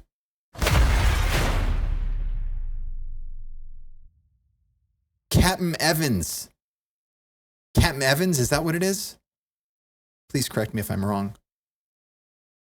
This is your first month. This is your first sub? There it is. No, not a sub gift. This is your first subscription? This is your first month. This is your first sub. No, not sub gift. I have to tell you, I'm really sorry that this isn't really working well, but I just want to say I really appreciate you subscribing for the first time. That's really awesome.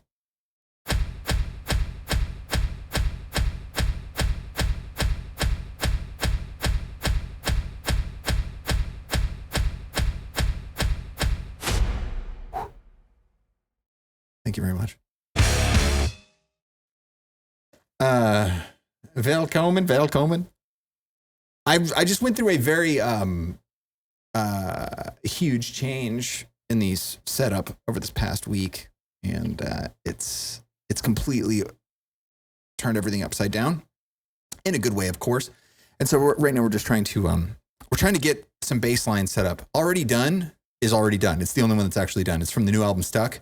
That was the one I was doing all the testing with, and it's working great. For those of you who aren't familiar with what's happening, when you're running real-time audio like this and you're running a bunch of inputs and outputs and stuff is going on, you got like effects and plugins and everything, it adds processing power and then it adds latency. And so you have to work with your computer at certain sample blocks to allow the computer to process all that stuff in real time and try to be able to hear it so you can perform with it while it's trying to process it. And the more that it's trying to process, the longer it takes. And then you add in latency delay and it gets crazy. And so there's this constant battle you have with your computer to try to make it give you stuff as quick as possible so you can hear it and then perform live. When you're just recording or mixing, it really doesn't matter, because as long as you can hear yourself when you're taking an individual take, then it's fine. And it can be, have latency and stuff when you're doing mixing and stuff. But when you're trying to do live performance like I'm doing, you got to really have fast processing so that everything gets through the system pretty good.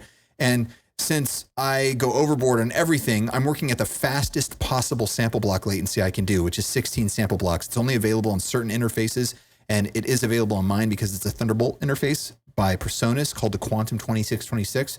And because of that, I can run it very, very, very fast sample blocks. So we're dealing with a complete round trip latency right now of 1.2 milliseconds, which is extremely fast. And in order to do that, you only get 0.36 milliseconds of processing time per block. So if the entire computer cannot process all of the entire audio and deliver it from and to you within 0.36 milliseconds for every block, which is 16 samples, which 1 second is 44,100 samples in my current setup. So if it can't do that in under 0.36 milliseconds, you get the infamous and notorious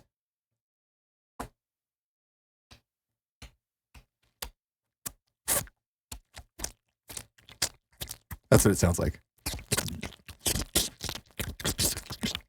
Except not as wet. It sounds more like a dry. Anyway, it clicks and pops.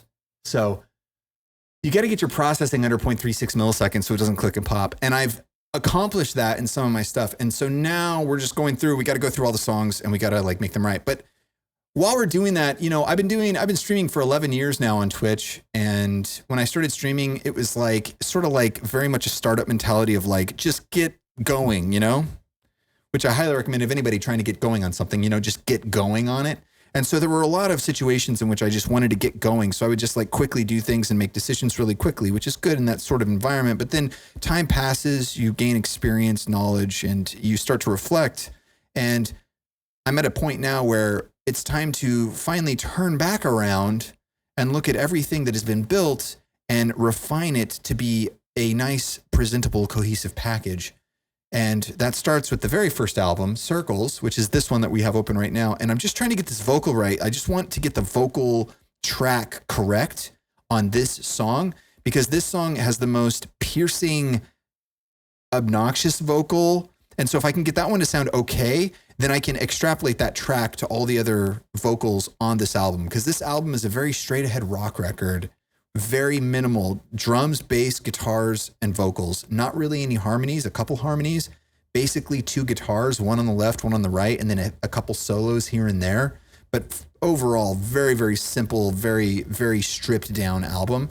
And so all we got to do is get one vocal track where I'm using very little processing so I can get real-time low latency and also making it sound bearable to the ear. And then I can just send that to all the tracks on this song, which there's 10 songs on this album. And so that's where we're at right here. This is the vocal I just sang a minute ago, and we're just trying to get it to sound, you know, okay. And now that we haven't heard it in a few seconds, I hope it sounds okay because I think we were close. So we'll see. This might be loud. So if you are listening to me really loud right now, you might want to turn down right now because just a little bit, because I'm not sure how loud this is going to be. I mean, I'm trying to get pretty good monitoring. Show the stream setup. So you can see there, that's the limiter that's going out to you. So, I mean, it shouldn't be too many more decibels than what it's showing right there right now, but it's going to be louder. So let's see. We'll watch together. Let's see how much louder this is than my voice right now here. Okay, I'm going to hit play now. Here it goes. Yeah, that's not too bad. That's not too bad. Sure, Reaper.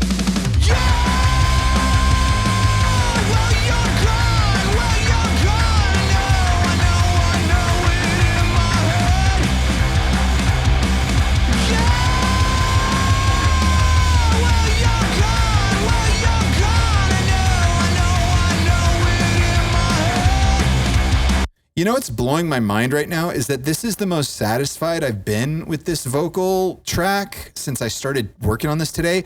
And it literally has a gate on it, which means that the volume of the input to the microphone has to be a certain level for it to trigger, so that like if you hear just line noise or like a really loud truck driving outside, it's like it won't trigger it. And so it's a very simple plugin, and it's using that plugin is using 0.01% of a CPU core. And then the only other plugin on this track right now is a compressor. I'm literally just compressing the voice. There's no EQing going on. There's nothing else. And I'm like, you know, honestly,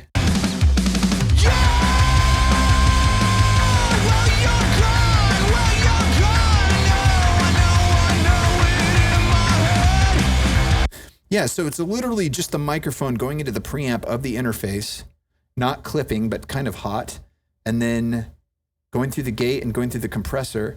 And then, of course, the master bus. I keep going up to that mic, and I don't need to be because I have this mic, but the master bus has a limiter on it that's limiting at 1 dB with a release time of 200 milliseconds. That's basically just to make it so that we don't peak or clip, and that if it's sort of like quiet, it'll bring it up just a tiny bit. But then we're doing a lot of post-production on the streaming setup. I'm just so freaked out right now because I'm like, I like the way this sounds and I don't have an EQ on it, which is weird. It's a naked microphone. It's a naked compressed microphone. That's crazy. That's crazy. Because all I did, if you haven't been in here when I was doing this earlier, like we started out and like I was singing it really like piercy. So I was like trying to like use these EQs to like do these notches to take out the really high frequency awfulness of it. Like I've always had issue with this vocal because it's just so high and it's so piercy. And like my voice, I don't know. I think it's because I was a fan of Ozzy Osbourne, fan of Matt Bellamy from Muse, Rage Against the Machine. That really chirpy, high pitched screaming, yelling of Rage Against the Machine. Who else? Who else is like that I love?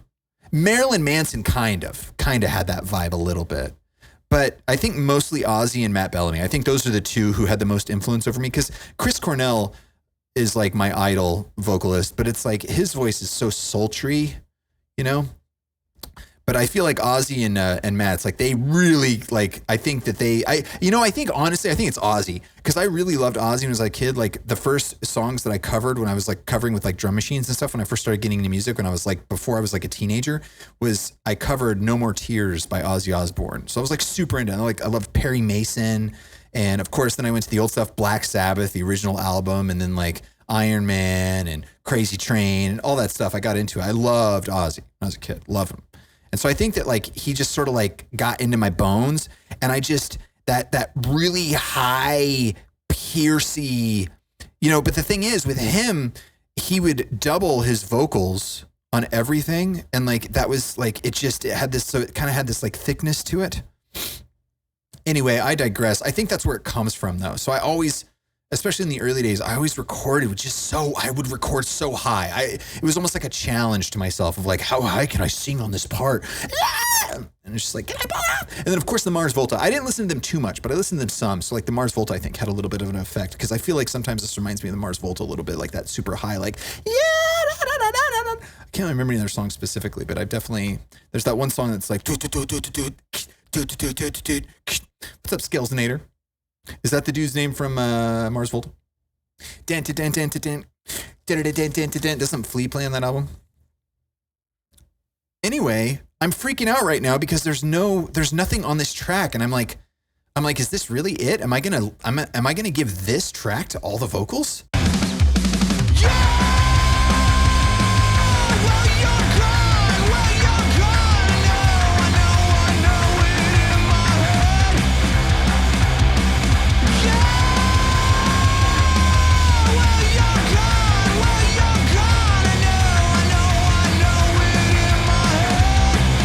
That's insane. That's crazy. All right. I got to play the first part of this. I gotta sing the first part of this so that I know. 'Cause like, this is nuts.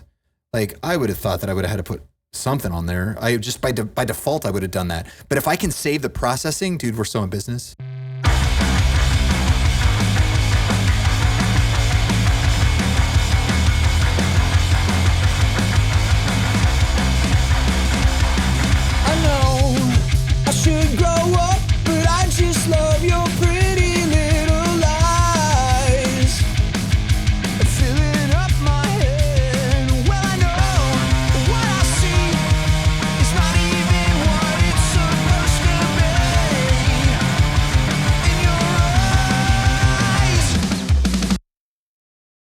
Yeah, the other mic was also on during that for the first part. My apologies.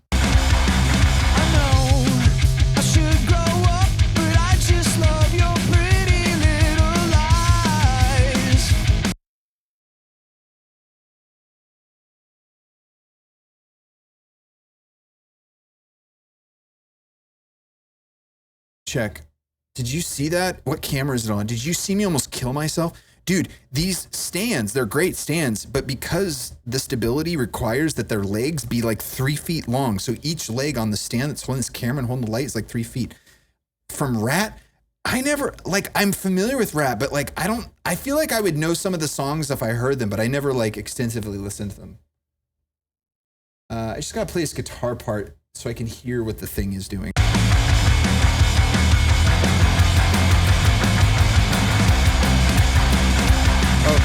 No, I don't want to record that.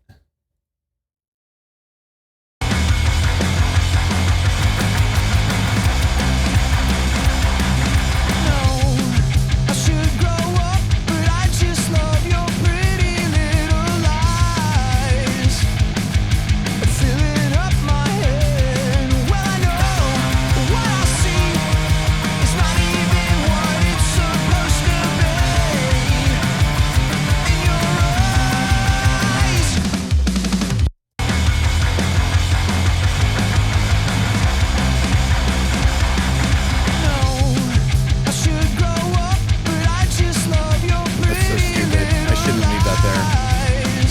probably shouldn't leave that there. Filling up my head. There's somewhere else Well, I I can put it. know what I see. It's not even what it's supposed to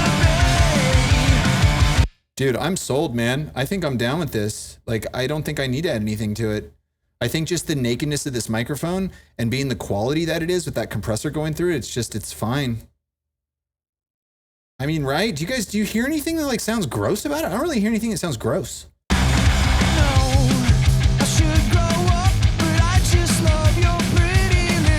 I mean, maybe the sibilance a little bit. Maybe I could put a de-esser on there and just see if maybe that'll help a little bit. But I mean, like, it's not that bad.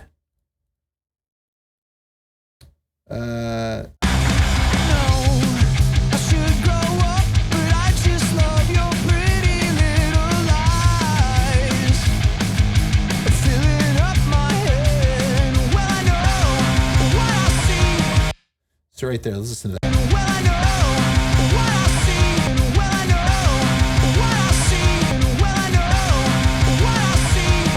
Yeah, I think the de-esser does help. I think the de-esser does help, actually. The de-esser's pretty nice.